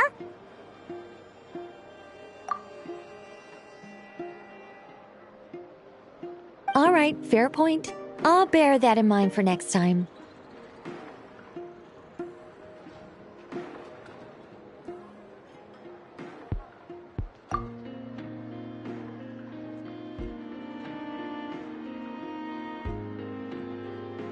Yeah.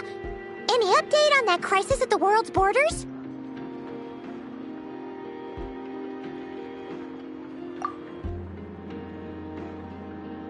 Alice just informed me that they had their work cut out for them, and now everyone's thoroughly exhausted. But they did finally get things back under control. Still, we can't let our guard down yet.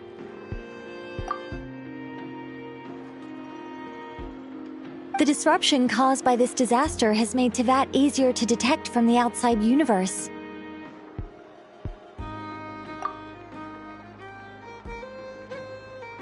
She plans to wait for things to stabilize, then reschedule her Mondstadt vacation plans.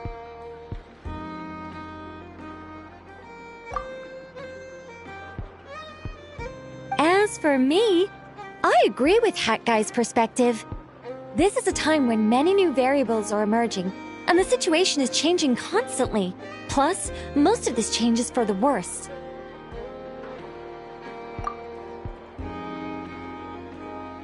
We have to remain vigilant and ensure that the embers of chaos are not rekindled.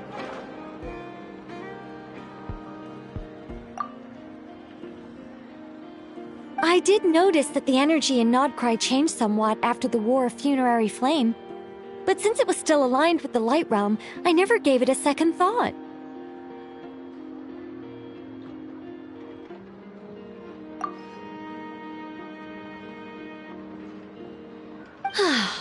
It looks like I'll have to examine the connections between phenomena I observe more closely in the future.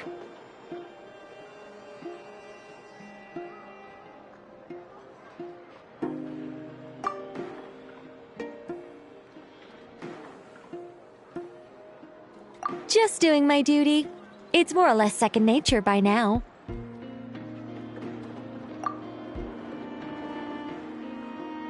Of course. To give you the full picture, I'd have to start with the substance from which angels were formed.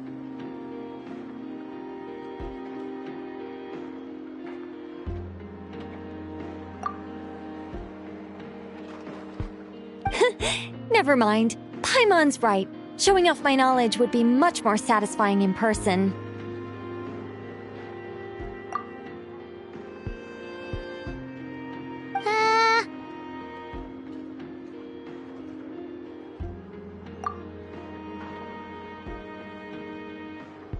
By the way, you did receive the gifts from the Hexen Circle, yes? I'm not trying to claim credit or anything, but my pride demands that I at least mention it.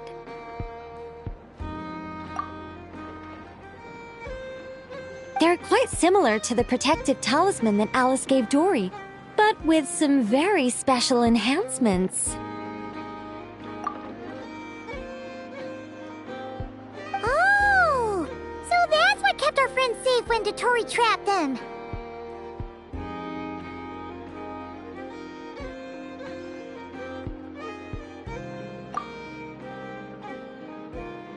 Indeed. We went to great lengths to make sure they were invisible to his eyes.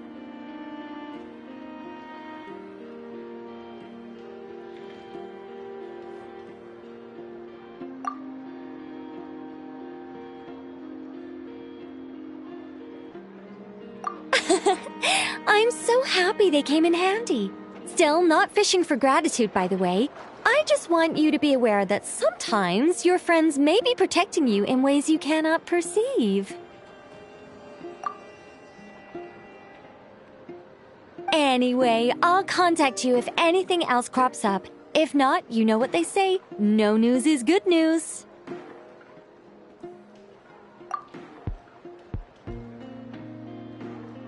Oh, my angelic instincts are tingling. They say...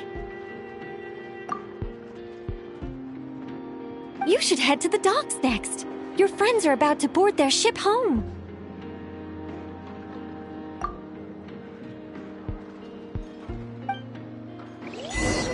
Nothing warms the soul like piping hot food.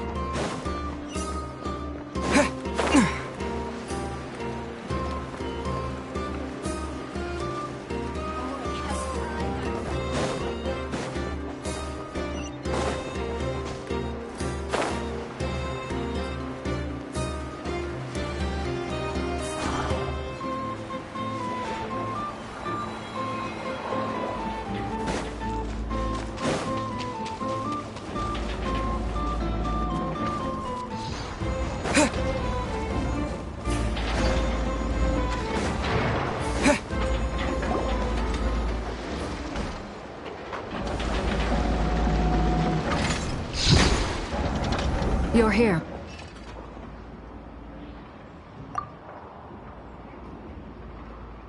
You're here too, Hat Guy! Are you heading back together?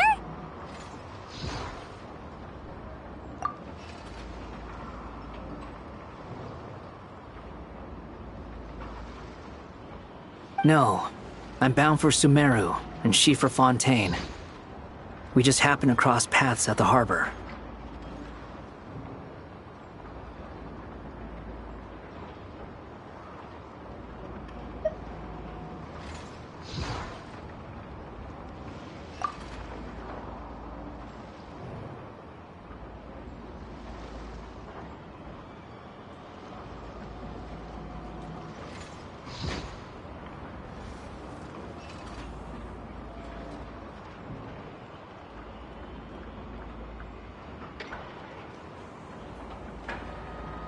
Everything seems fine.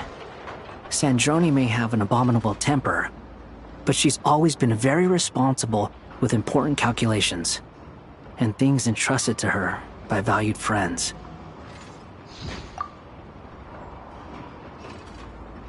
You always speak as if you know us inside out, Mr. Hat Guy.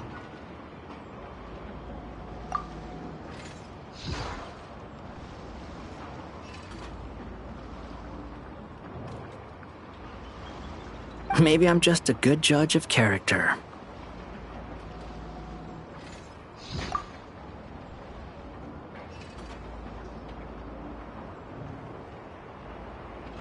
I certainly hope that's all there is to it.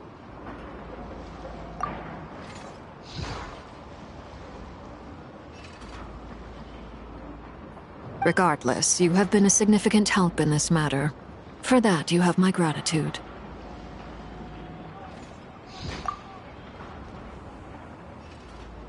I didn't do anything special.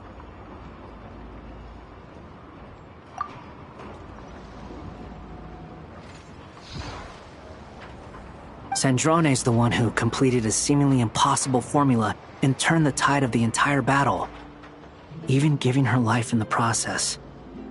She's the one we should be thanking.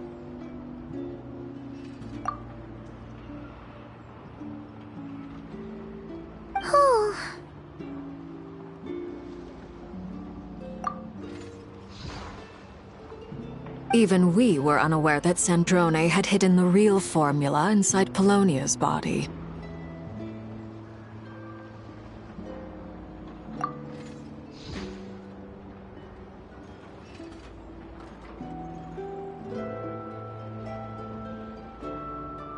She managed to fool Dottore into thinking the formula was running in her system by installing an identical-looking decoy within her.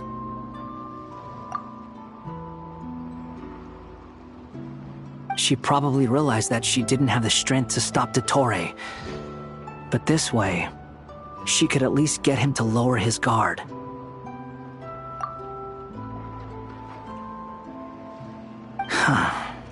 She always worked like that. Always had a backup plan.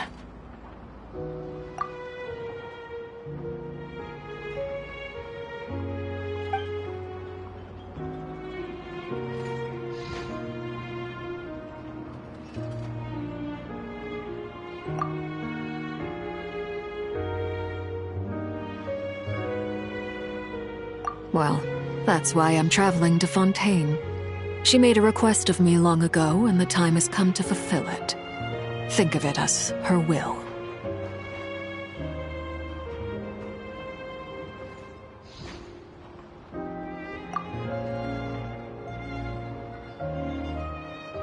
She said that should she ever fail in a mission, she'd like me to deliver her core and Polonia's to the Fontaine Research Institute.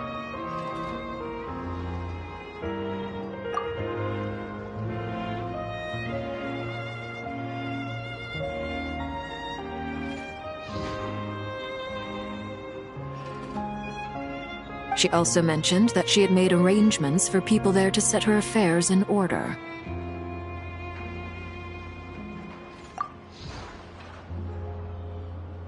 Some of her personal effects, such as her notes, were left to me. I've decided to take them back to the House of the Hearth, for safekeeping primarily, but also as mementos, I suppose.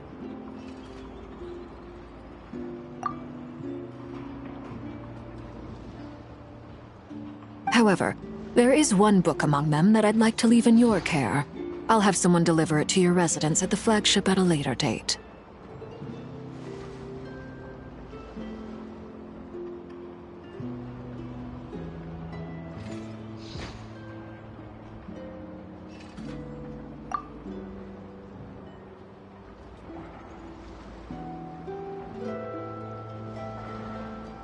No. I was specifically warned not to tell her.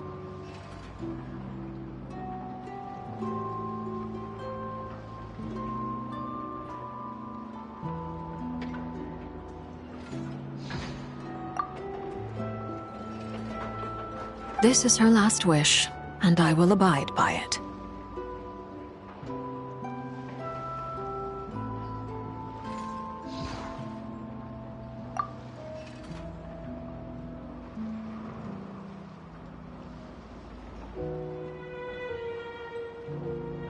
I can only hope so, but none of us here can know for certain.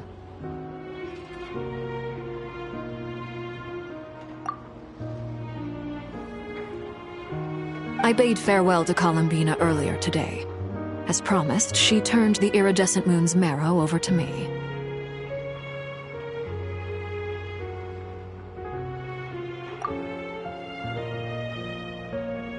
She spent a long time with Sandrone's body, saying her goodbyes.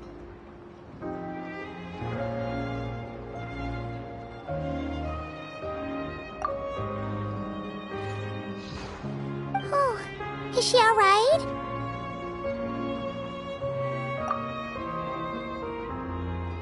Sandrone's passing has left a great wound in all of our hearts.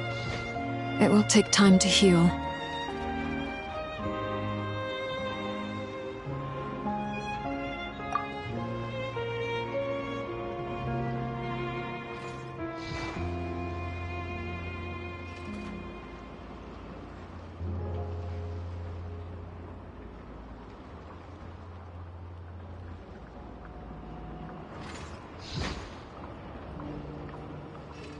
But Columbina surprised me.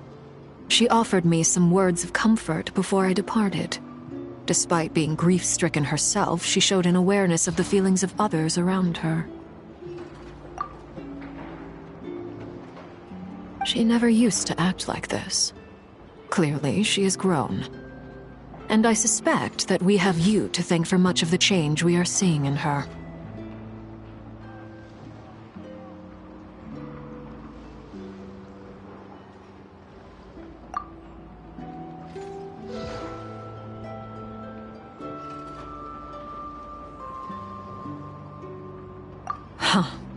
After these recent events, the Tsaritsa has revoked the Pale Star Edict.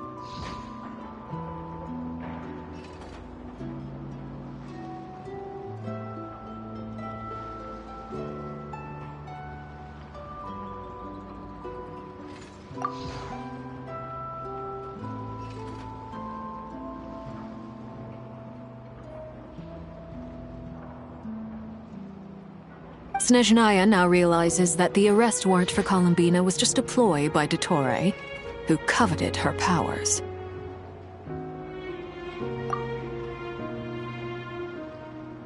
I shall return to Nod-Krai to see her as soon as I find the time.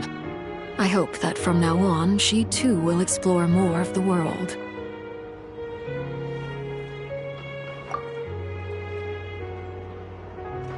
Columbina Hyposelenia's journey is only beginning.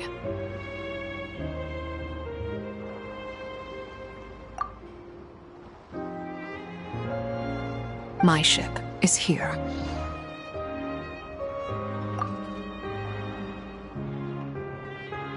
Traveler, Paimon, we shall meet again.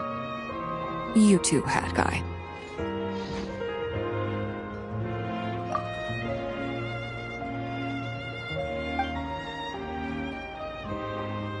What are you still bumming around for? Isn't Columbina waiting for you?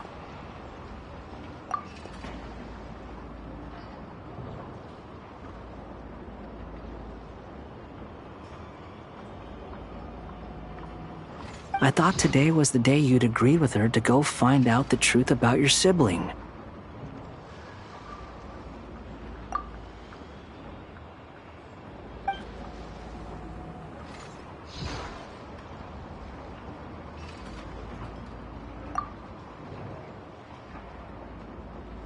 You're afraid you won't like the truth when you see it.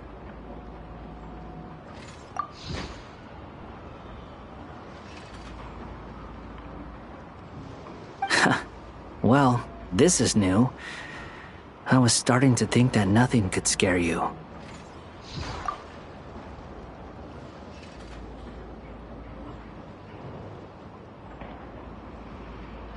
Don't say that! Wouldn't you be if you were in this situation?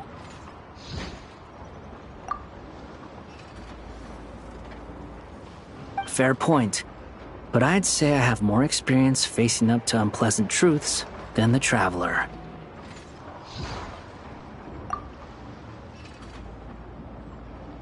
They say blood's thicker than water, I know how much you need your family back. More than you need any of your friends. And I'm sure that all your real friends understand that too.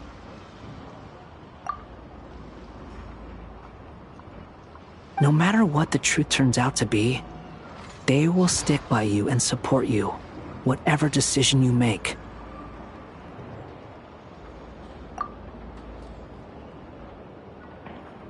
Finding the truth is important, but more important still is what you choose to do once you've found it.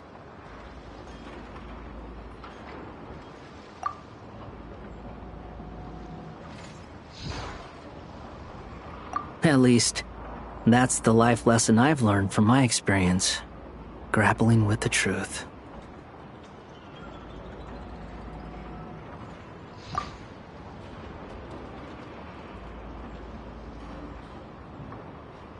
What? Now that Dottore dead and gone? A little, I guess. But it hasn't solved everything.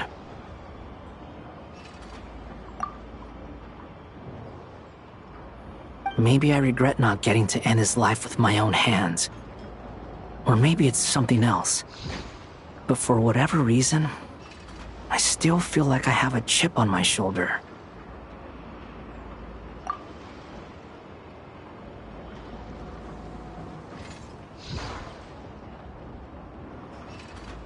Either way, I'm going back to Sumeru. Lesser Lord Kusanali is gonna need help dealing with all the chaos Dottore left in his wake. Not just from this incident, but everything he did in the past, too.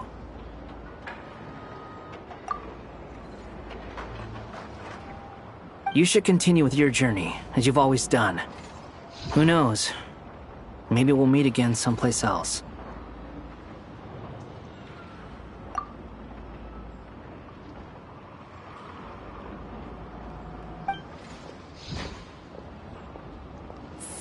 What should we do now? If you want to explore a bit more to steady those nerves, Paimon's game!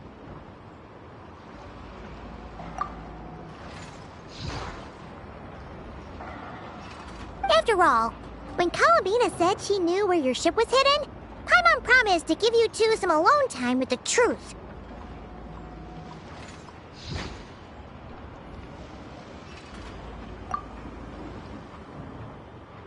It hasn't been all that long since we were last apart, sure, but with Columbina there, Paimon's sure things will be just dandy.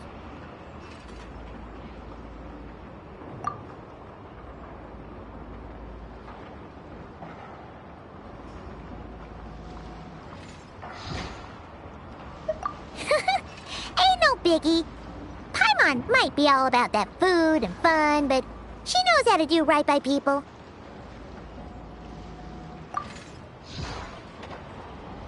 Paimon's sure you'd prefer to digest the news about your sister in peace.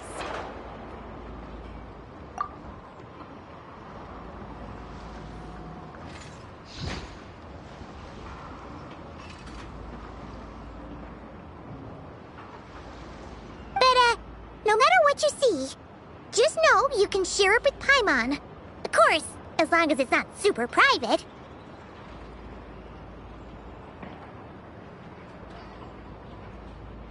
If you can't make sense of something, let's give it some thought together. And even if we both can't figure it out, Paimon can at least treat you to a nice meal.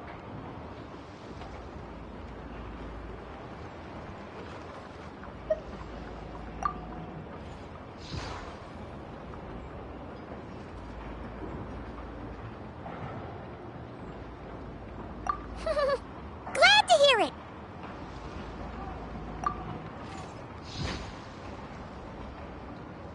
Feel better now?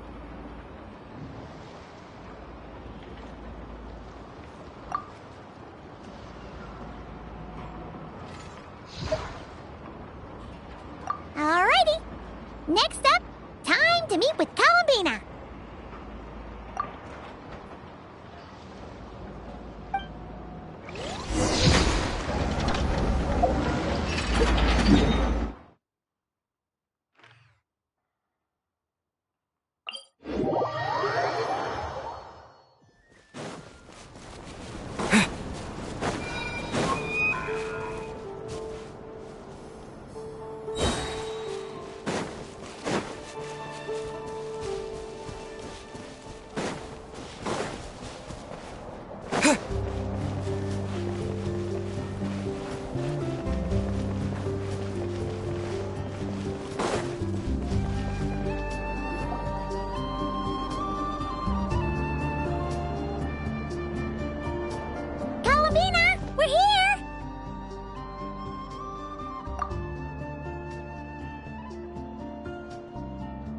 can't quite believe we're meeting out here.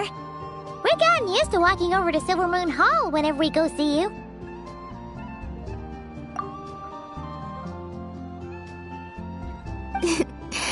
Well, you're still welcome to go there whenever you want to see me.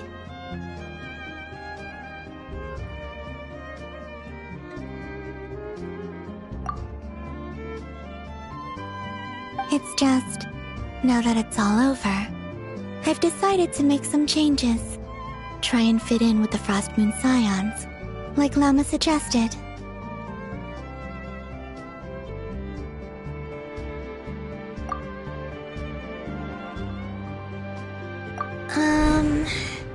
The older generation are still timid around me.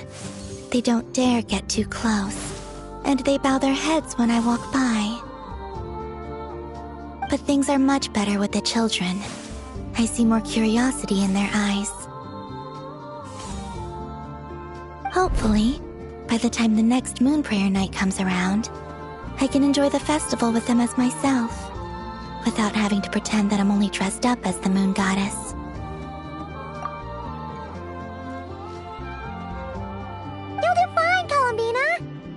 I'm sure they'll realize you're super nice once they get to know you better.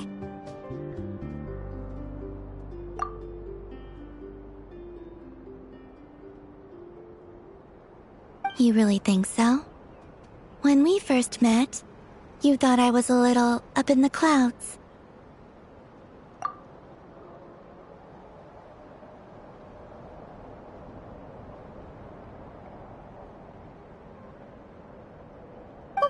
We were just starting out then, come on!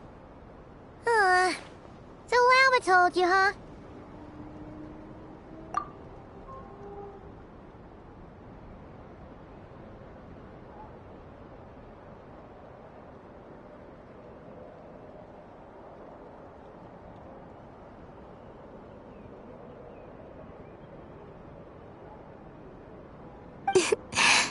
I'm only teasing. I know that I have you to thank for pulling me back down to solid ground.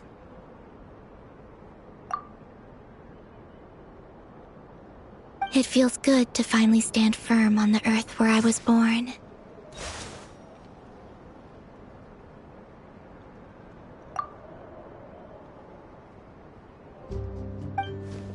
Oh, that's great!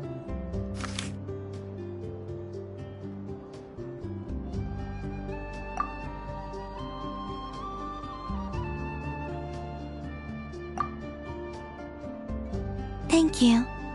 I'll make sure not to lose it this time. Well then, are you ready?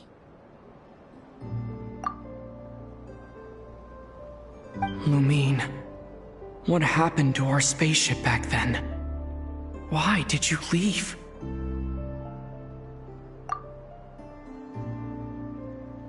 It's time to learn the truth at last.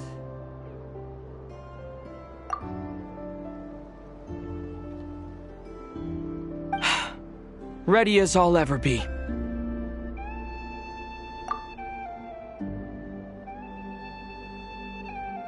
Good. Then let me open the way for you.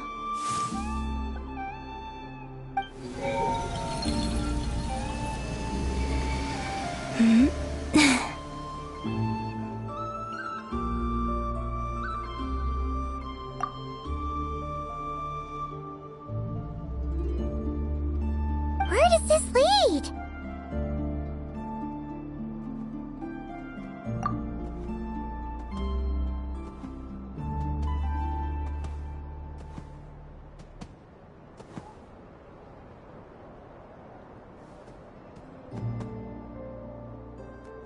To our shared destination.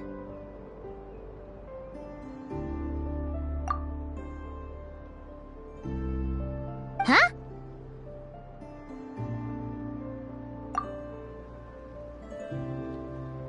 Do you remember me telling you about my missing prologue back when we just met?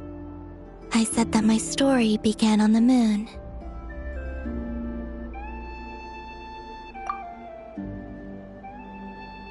But while I was inside the moon's reflection, I realized that my prologue was really hidden in the future. I just had yet to discover it at that point.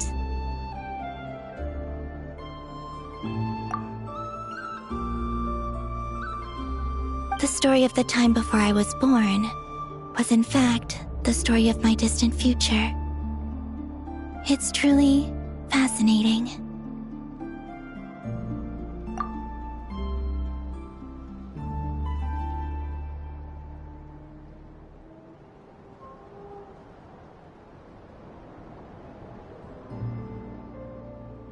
But when I obtained the Trilunar Authority and returned to our present reality, I sensed something I hadn't expected. Your prologue.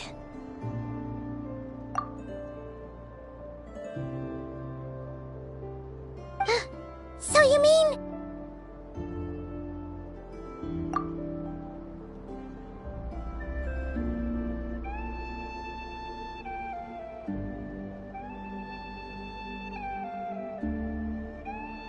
Yes, your spaceship. All this time, it has been hidden on the Frost Moon, which lay beyond the sky.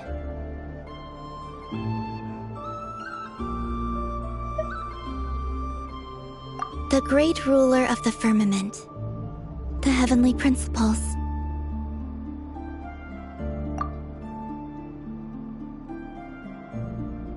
Wait, them?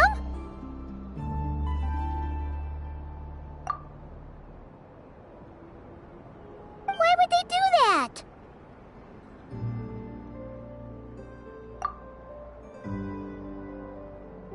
I don't know. Perhaps your ship contains something that is incompatible with Teyvat. Or something that cannot be known.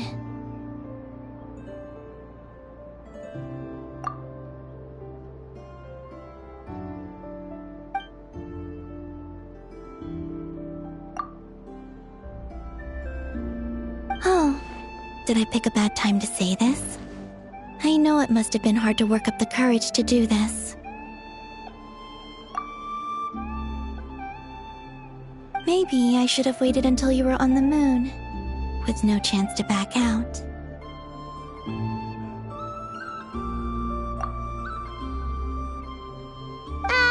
That would have been kind of mean, you know.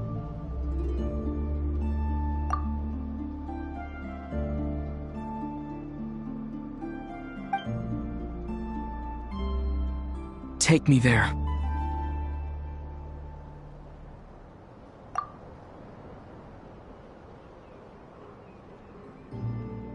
Oh?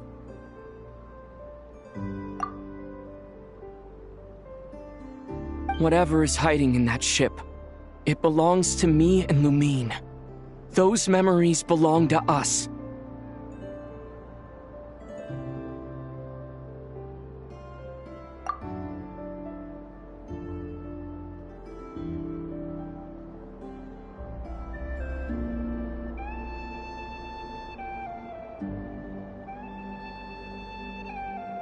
No one else has the right to decide whether I should or shouldn't know about it. Not even the heavenly principles.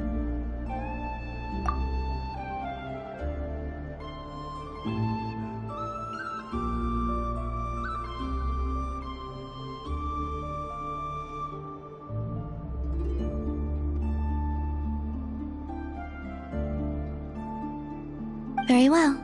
Then let's go.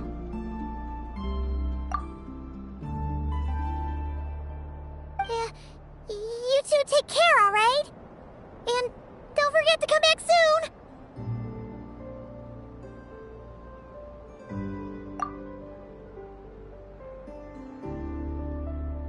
Rest assured, Paimon. We will. Traveler, after you.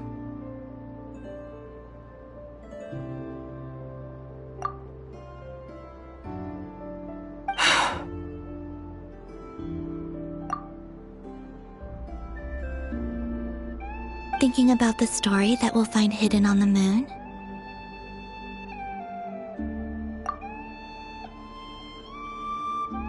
Yes, and hoping that it has a happy ending.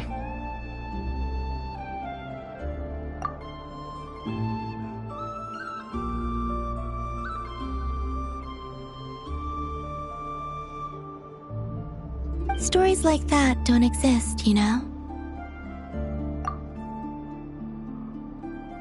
You don't believe in happy endings?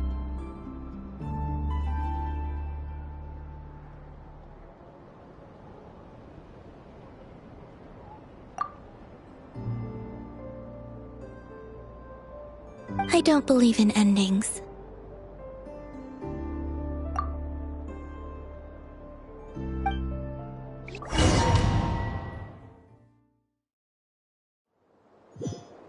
Where am I? This is the pathway I built between Teyvat and the Frost Moon. The moon is very far away from us, so it could be a long journey.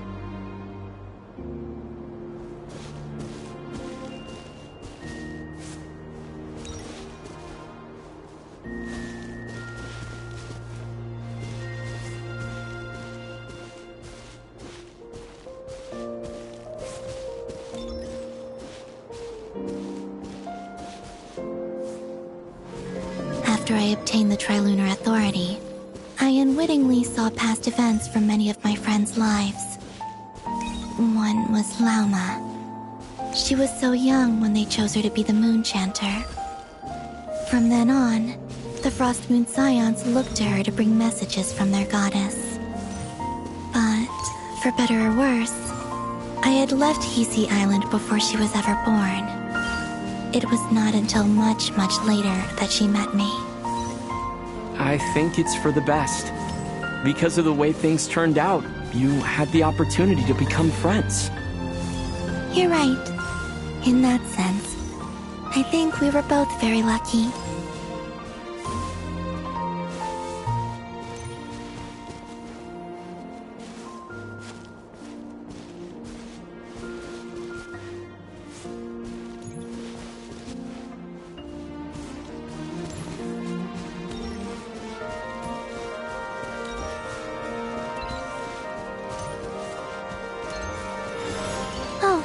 And about that mage, Nicole. I only recently learned that she has lived in Teyvat since the time of the Three Moon Sisters. The Moon Goddesses always had a good relationship with the angels. I suppose our friendship continues that tradition.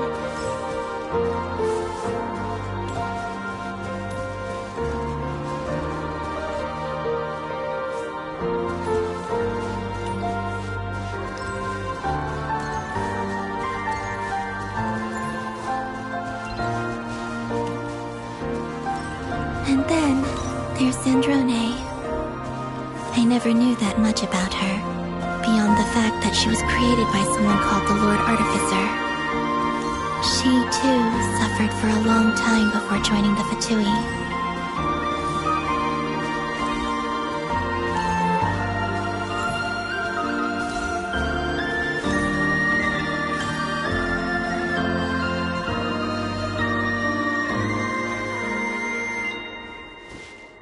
How I wish I could talk to her again, even if only to hear her say nasty things to me.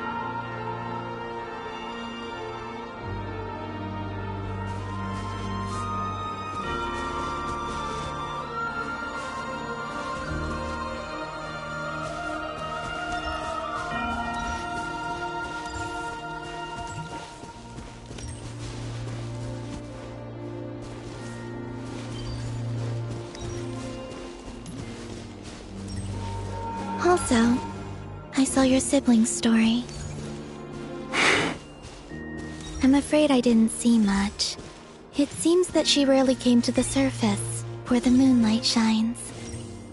But I did notice that back when you first set out on your journey, she would often appear nearby, gazing at you from afar with a guilty look in her eyes. Lumine. Let us speak no more of the past. I probably shouldn't reveal so much about my friends. It's not my place. Let the moonlight carry us forth. We are very close now.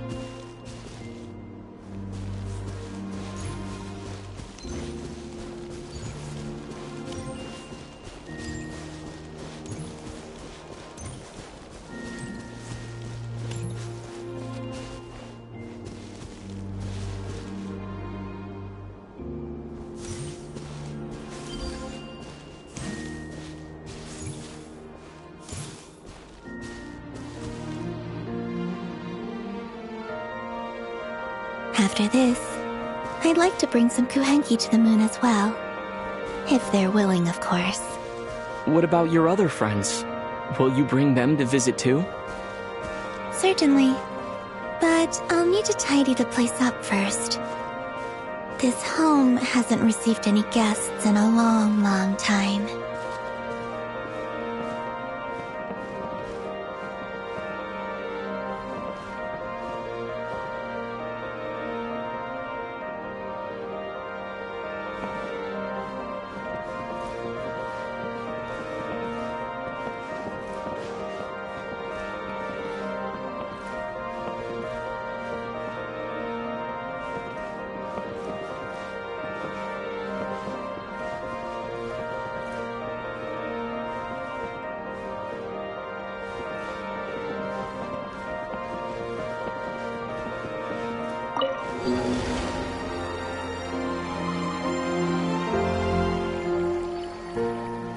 I remember writing something similar with you on Moon Prayer Night.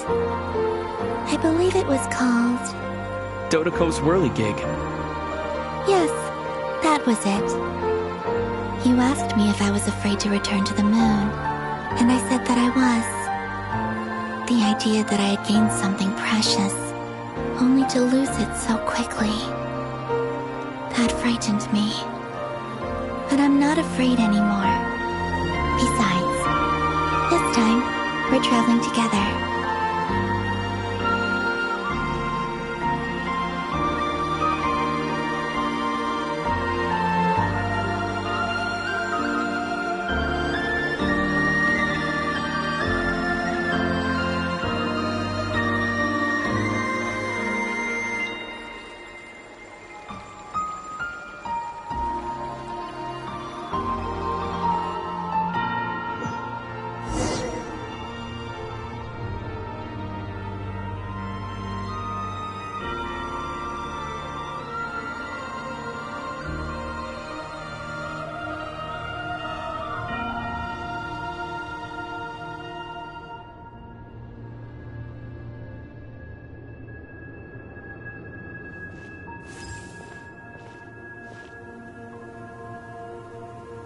We're here.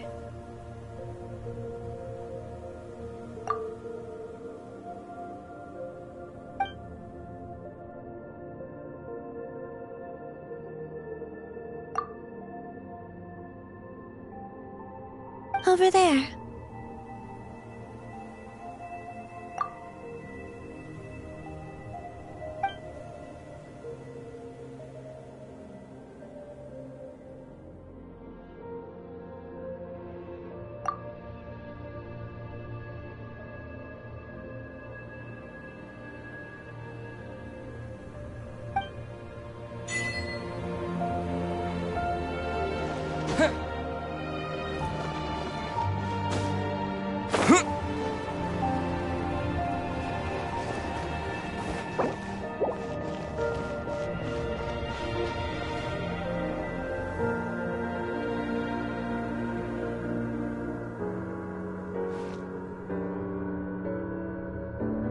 Our spaceship.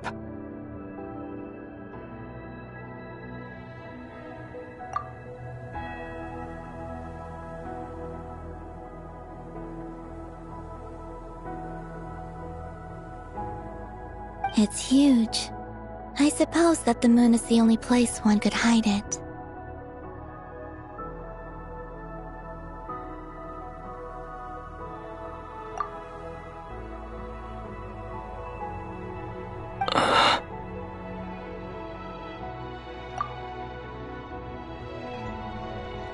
It'll be all right.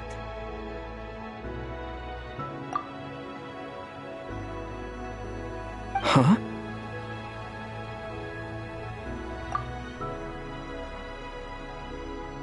The way you feel in this moment, I went through it too, on Moon Prayer Night.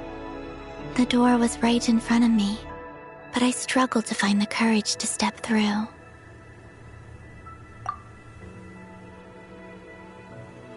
Solitude for me once meant living a life in which even I was absent. Before I met you, that was the only life I knew.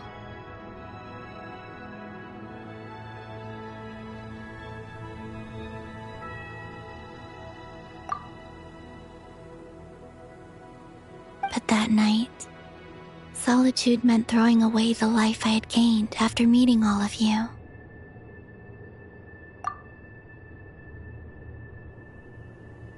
Columbina.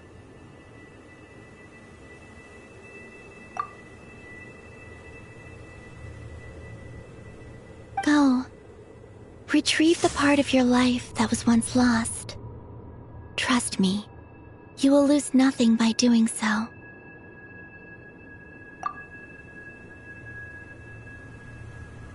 Look, Teyvat is right there. All of our friends are down there, waiting for us.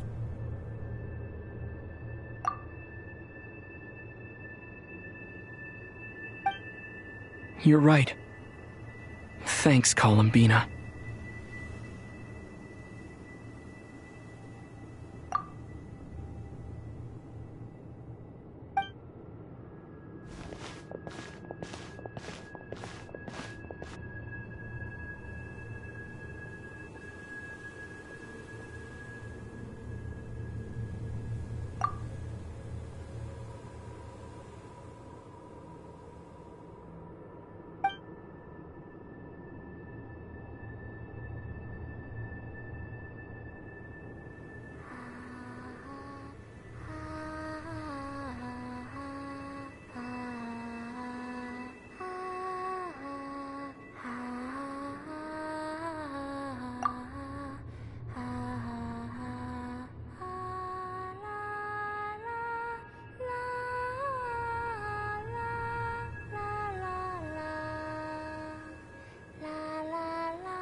Finished?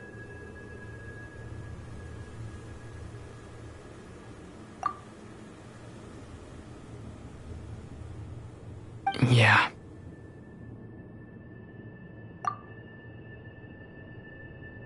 Why did you take your eye mask off?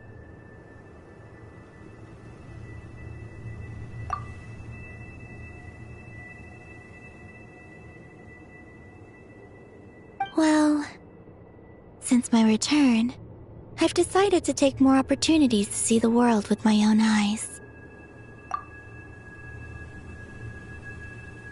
Besides, I've always wondered how Teyvat looks from the moon.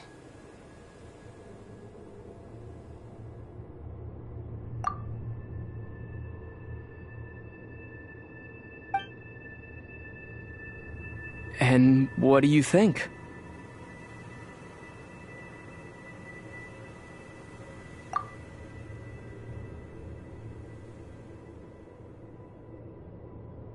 It's beautiful. I could spend a whole day here just gazing at it.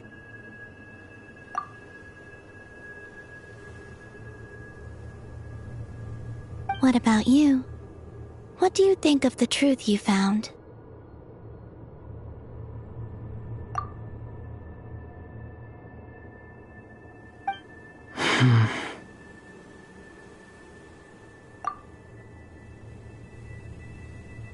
I haven't looked at another person's expression in a long time, but I think yours is saying it was neither good nor bad.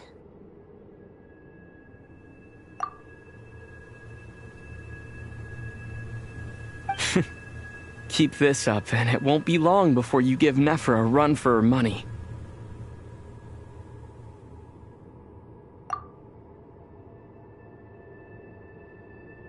Oh, I don't think that's going to happen. I'm much more used to sensing what's going on around me with Kuvaki. I think I'll save my eyes for seeing special moments I really want to remember.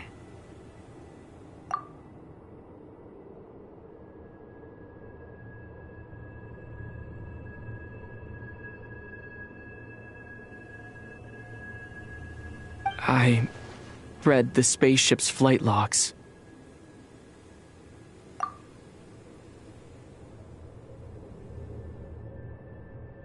I always assumed that this was my first time in Teyvat. I thought that Lumine and I must have been hibernating in space for centuries on end.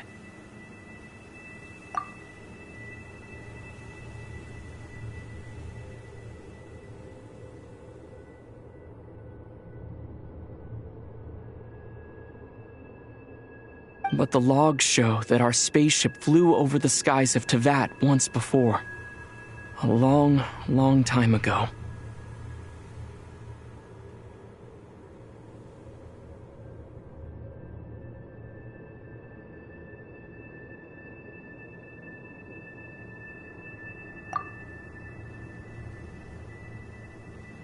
Flew over? So you didn't land?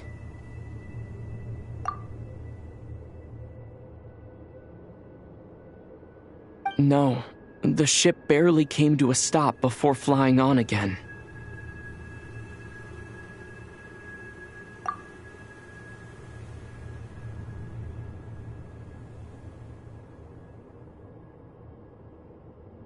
After that, it continued traveling through space for a long time.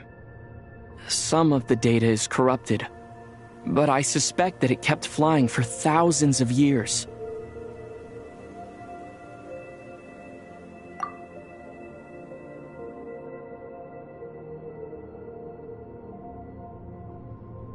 It was only after that that the ship made a forced landing in Nod-Krai.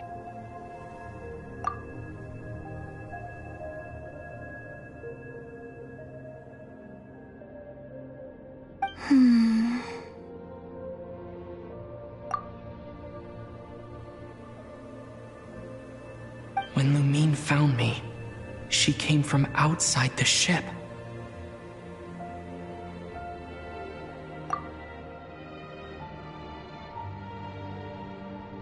Could this mean that she left the ship long before I did? Maybe even during our first pass over Teyvat.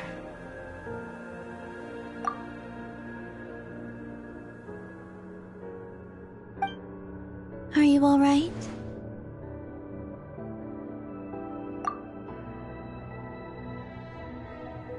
Yes, I can feel that the truth is coming together, one small piece at a time.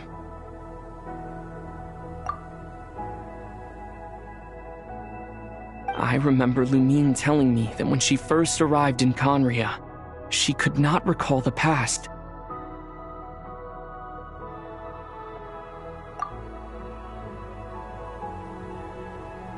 So this might be something that even she doesn't know. Here, I made some space for you.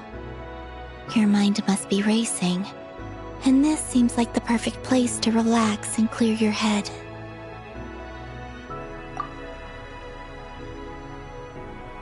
Oh, wait, there's one more thing.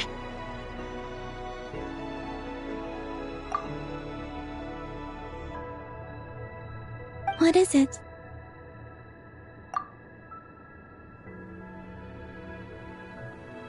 Wait here a moment.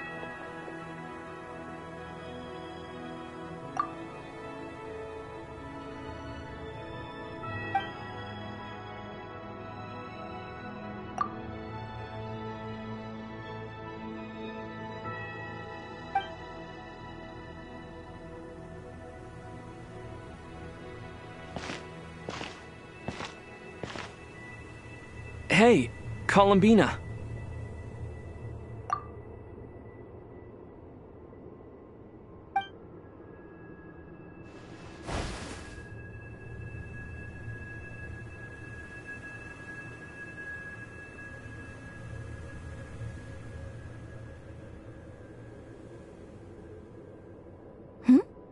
Is that a new outfit?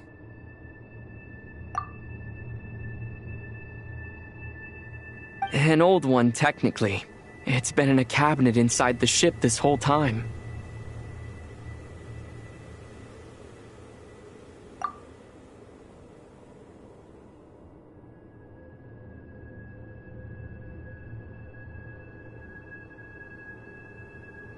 It's a matching pair with Lumine's.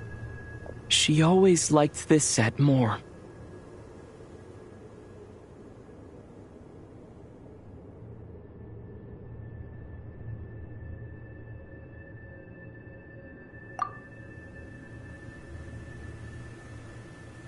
Huh.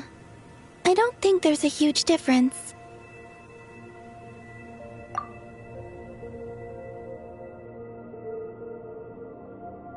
Really?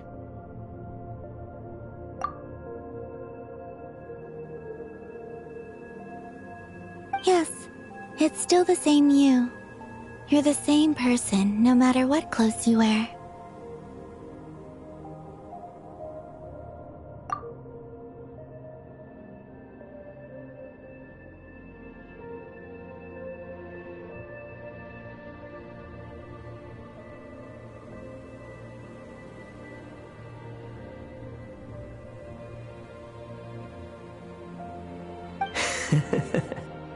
Only Columbina would make an observation like that.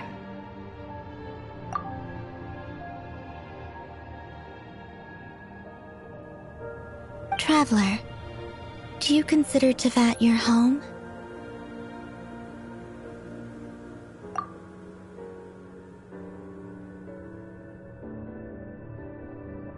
Home is wherever Lumine is. But then after all the time I've spent here, and everything I've been through,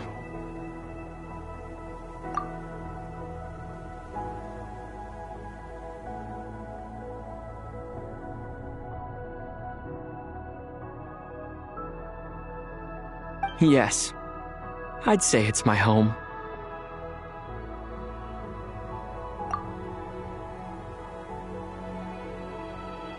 Would you change your answer if Teyvat changed appearance? I mean, if the truth about Teyvat turned out to be different than what you thought.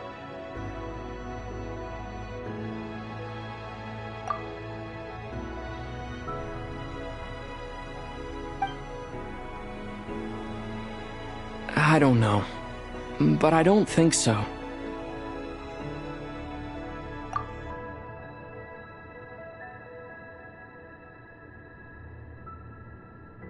The truth is not what matters most to me about Teyvat.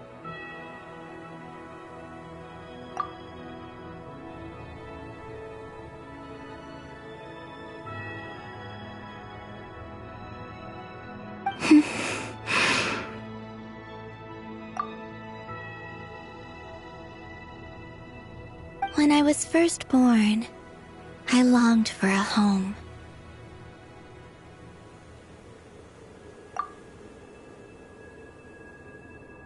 And when you get something before you're mature enough to understand the world, you just take it at face value.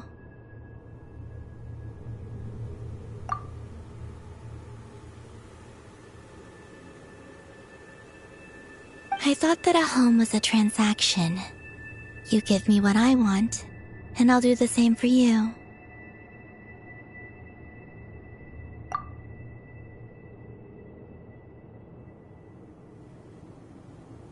But you and your friends taught me what a true home should look like. You never asked for anything, yet you gave so generously to me.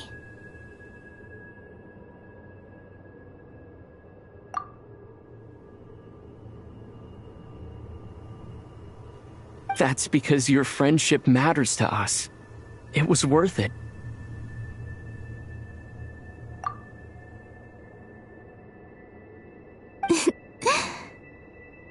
In the past, I thought that my birth in Nod-Krai must have been a mistake.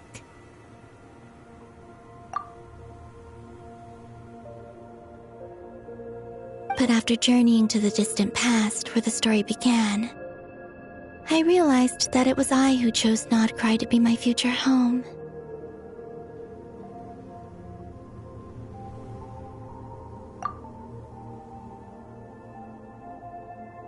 Now, I am glad that I made that choice.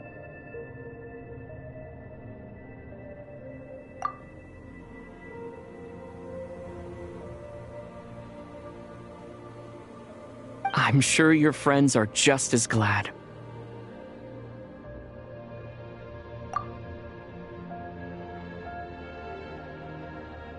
In fact, I intend to make the same choice today as I did back then.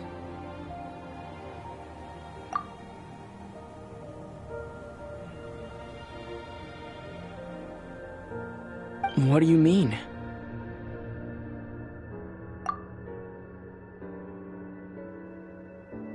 Well, I've given the Eternal Moon's Marrow to Lauma, and the Iridescent Moon's Marrow to Arlecchino.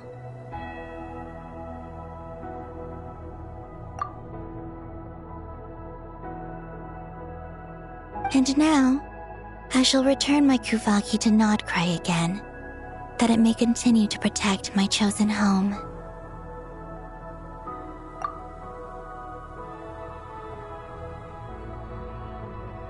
Wait, but what about your body?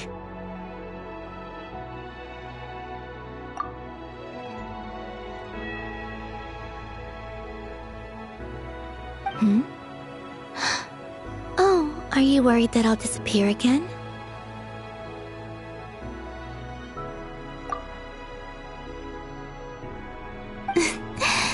I won't. Not this time. The Frost Moon has now entered the false sky, and I am the Tri-Lune Goddess.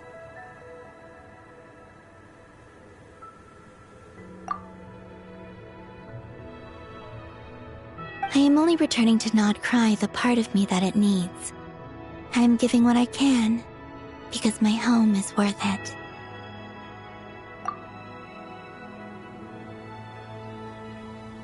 Oh, and I have something for you, too.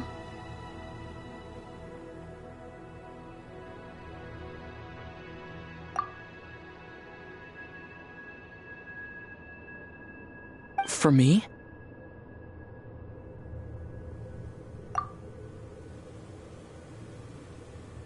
Yes. Come closer.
What was that?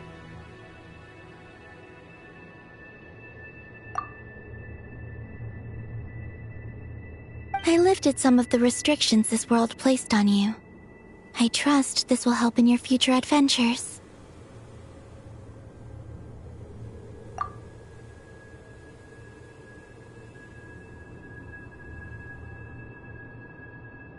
My power. It feels like it's grown. I can use the elements more freely now.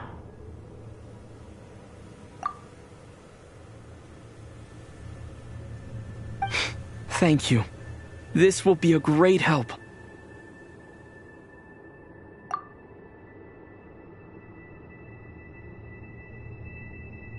You're welcome. I see you as family, and after everything you've done for me, In fact, no. It's not because I owe you. It's because you're worth it. Here. This flower is for you.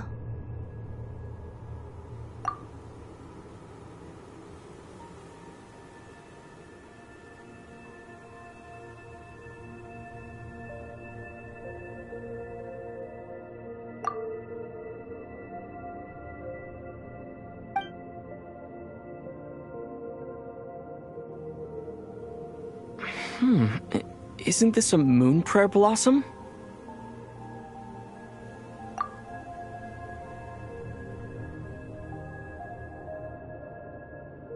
Yes. Don't worry. You will never see these flowers lose their color again.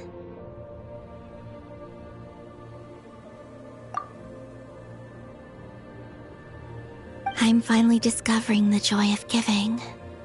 How I wish I'd learned this sooner.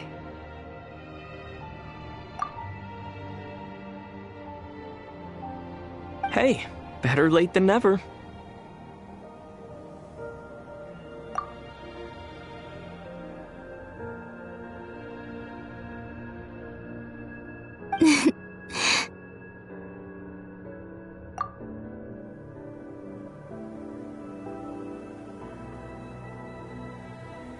What are you thinking about now?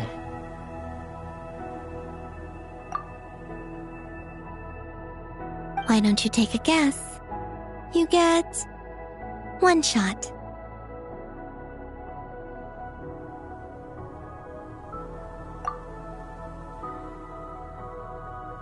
I don't think I'll get it in 1 guess, but I'm sure it's a happy thought.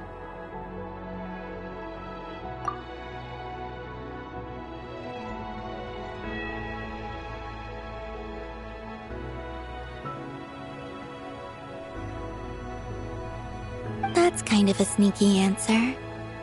I can't say you got it wrong.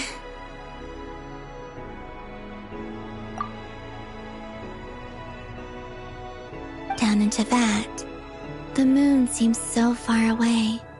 I felt it might always lie beyond my reach.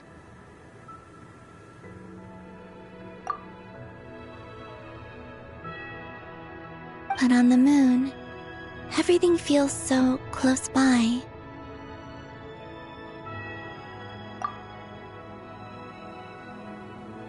The haze that once enshrouded the skies has finally been dispersed.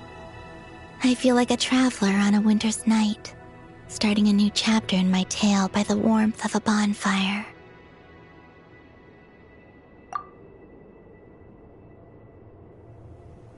I don't have a lot of luggage, but I do have a lot of hope for the future.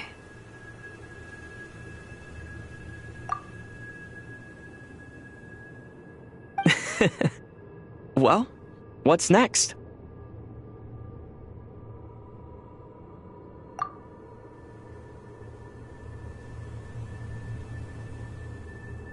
Next,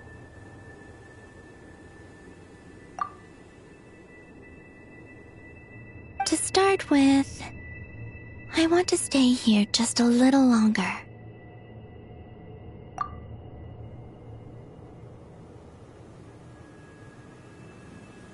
After that, let's return home and continue our journey.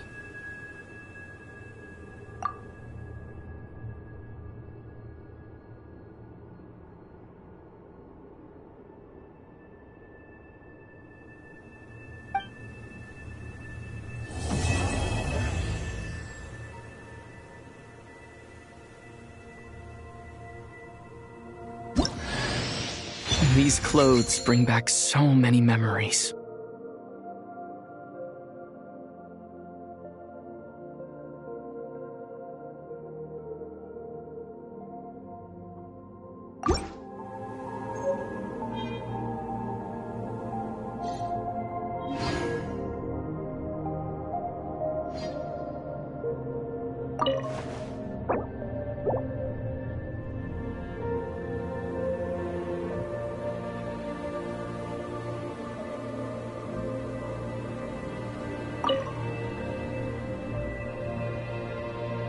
The journey goes on, for you and for me.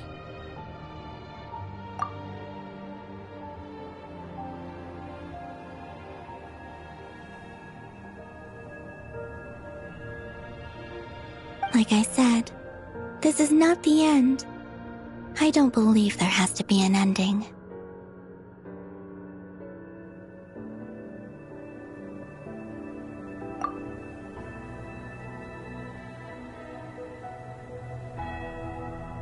Oh, is that your next destination?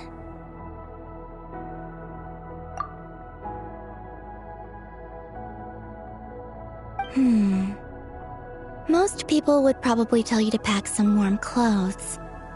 But I experience things differently than most people, so I can't know how cold it is.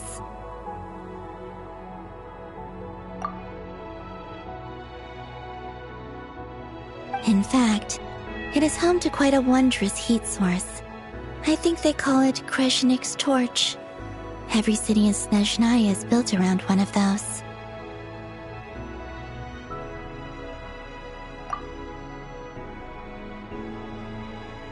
I sensed the energy it gave off as I was passing by on a railway train. It felt grand and distant.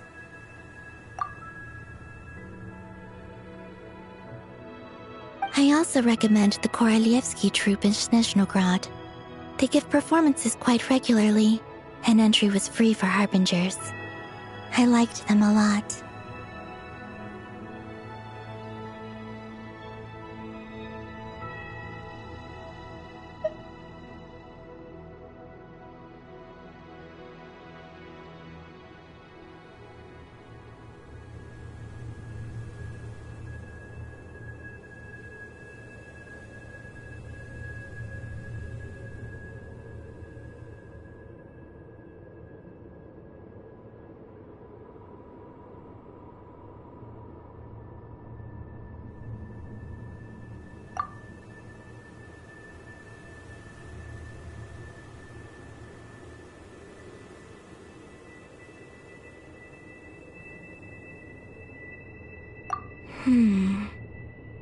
Ice cold and sharp. Crystal clear in some ways, yet profoundly unfathomable in others, like the thick layer of ice on top of a frozen lake.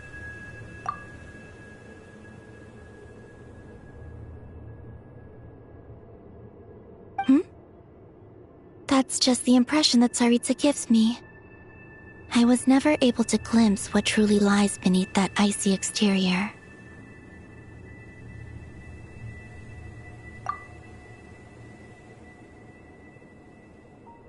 In fact, I don't think the people of Snezhnaya even know what kind of power their god wields.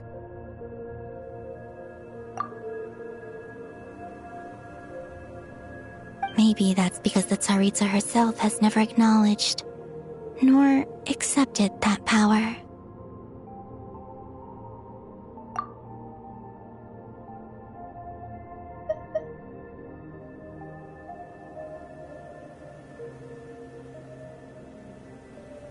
There's Regrator, the Rooster, and the Jester.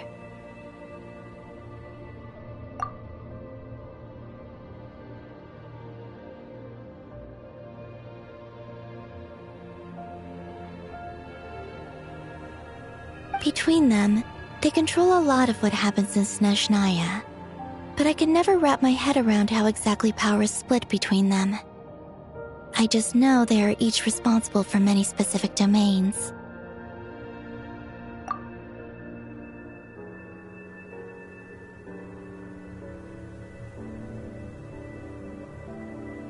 noticed that the Rooster and Regrator often appear to get along on the surface, while working against each other in secret. And theirs is not a friendly rivalry.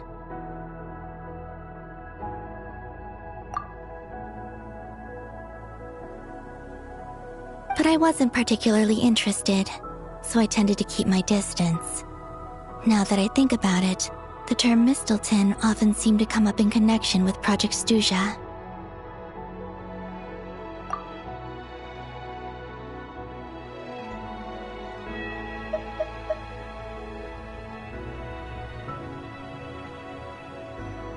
Once things settle down in Nod-Krai, I'd like to explore the world beyond Snezhnaya.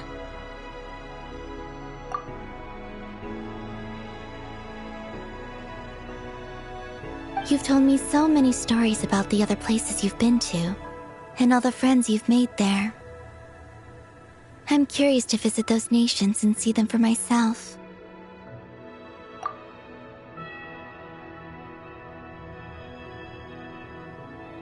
It would also help me learn more about the journey that has made you into the person you are today.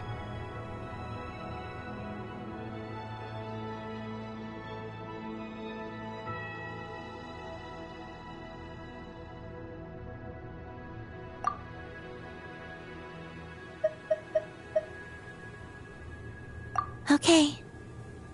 As you continue on your journey, don't forget to gaze up at the moon once in a while.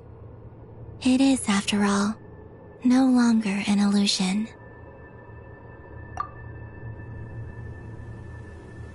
It shall cast down its true moonlight, connecting us in truth.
To Jean, acting Grand Master of the Knights of Favonius.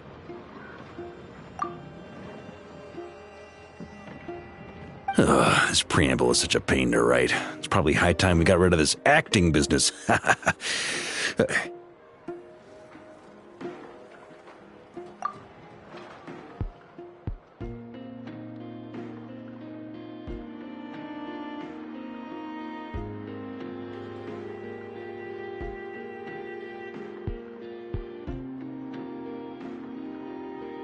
I trust that Dern has updated you all on recent events. Hope we didn't worry you too much.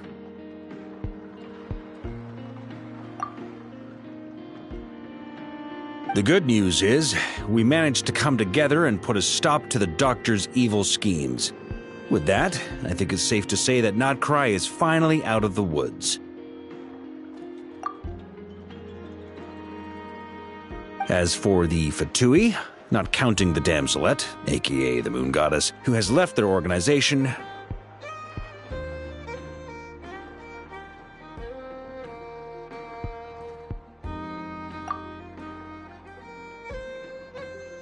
we found ourselves allied in this instance with both the Knave and Marionette. May she rest in peace.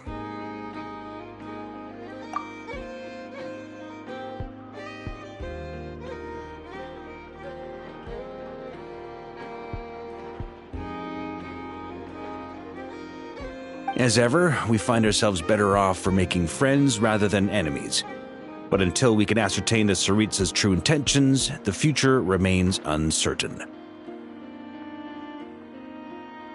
In a short while...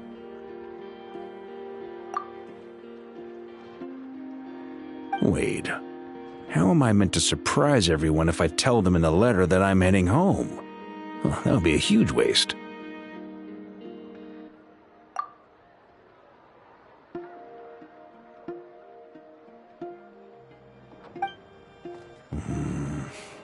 Okay, got it.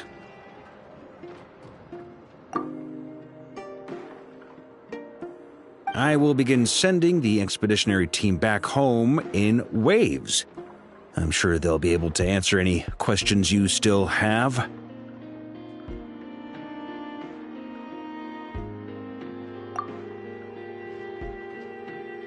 I hope they won't gloss over the details of my many heroic deeds.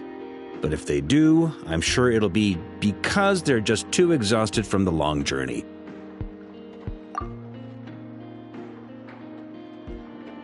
I think of Mondstadt daily. Please give everyone my best regards.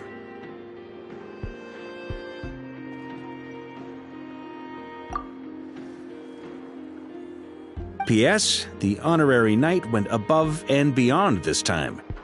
Are there any other honors we can give him? I'll leave it with you.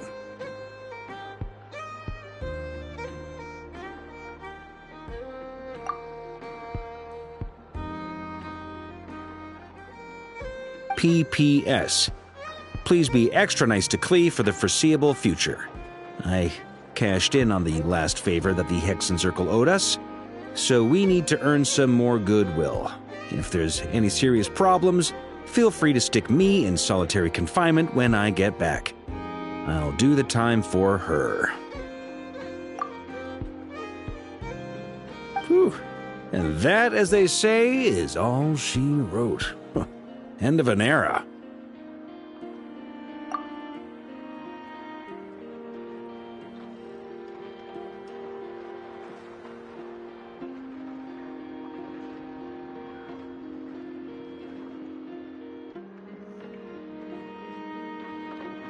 And with the moon shining down brighter than ever, I think everyone is going to sleep well tonight.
Quite the deep field of study.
Illusion shot!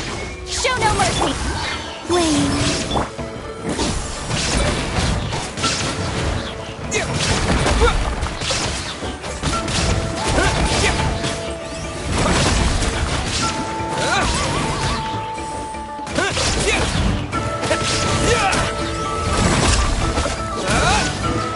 Shine down!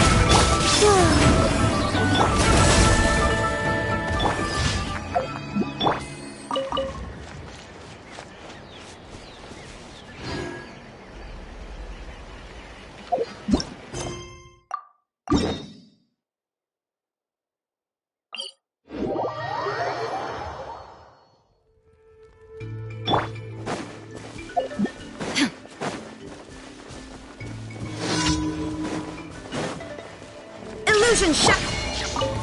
Alright, let's finish this fast!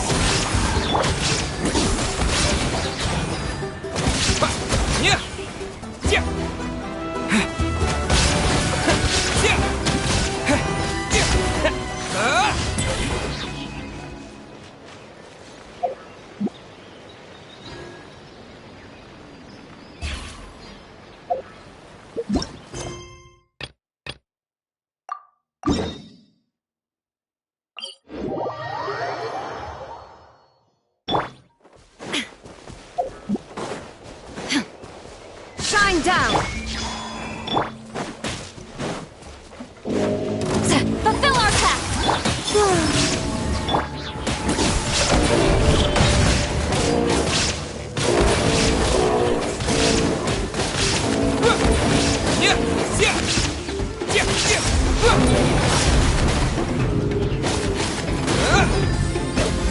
There is no escape!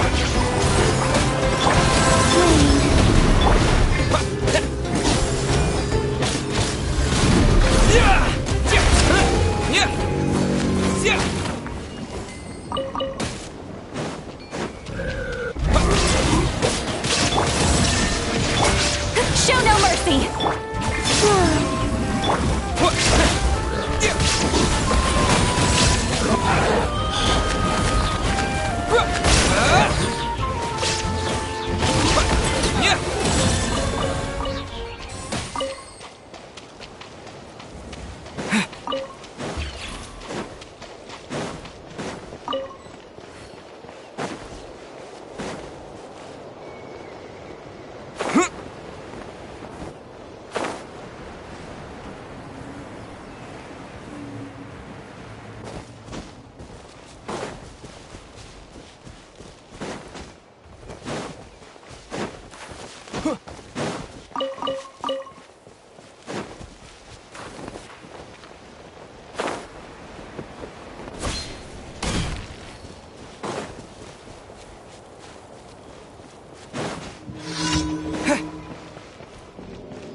By the frost moon, the night shall be illuminated.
Ad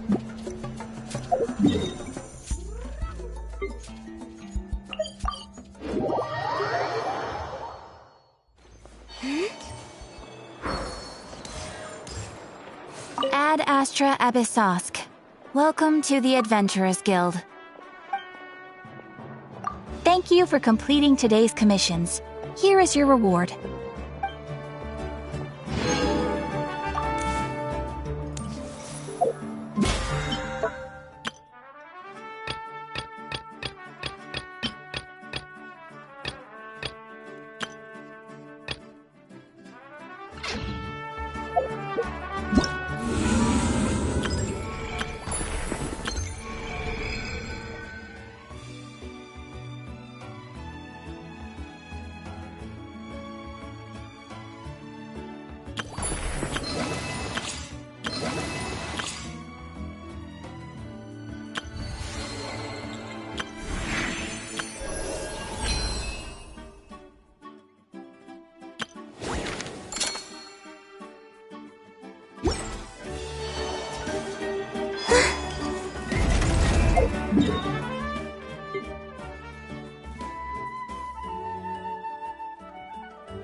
Even when darkness falls, the faithful shall not stray from the righteous path.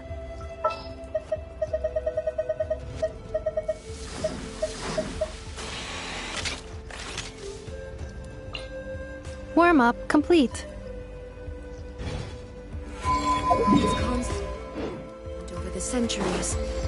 But human life is like the dew at dawn, or a bubble rising through water. Transitory. Illusion shut! Insulation chamber. Lush as the moonlight. Shine down! I'm really rising.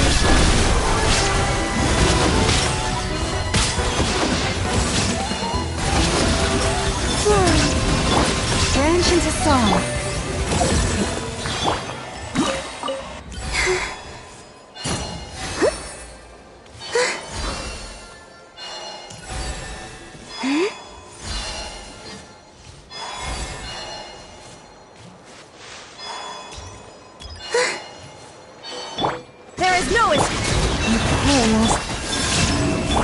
Defensive mode engaged.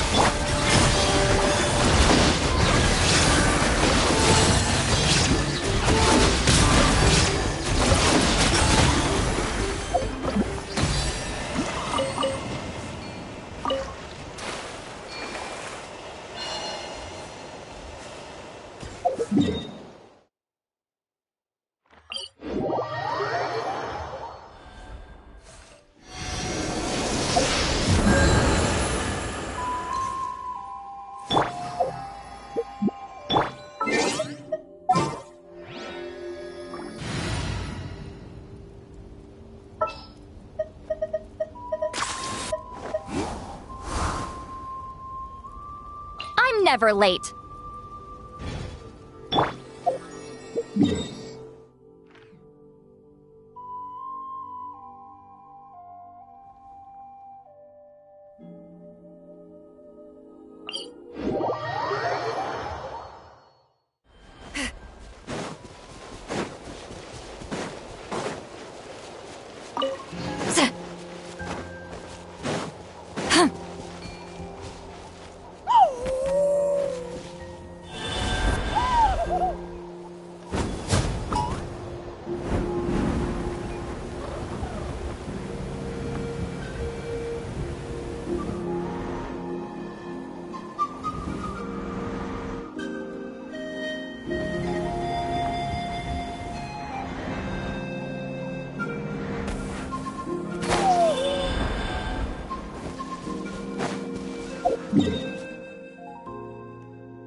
Here's to a life where the drinks keep flowing and the mora keeps rolling.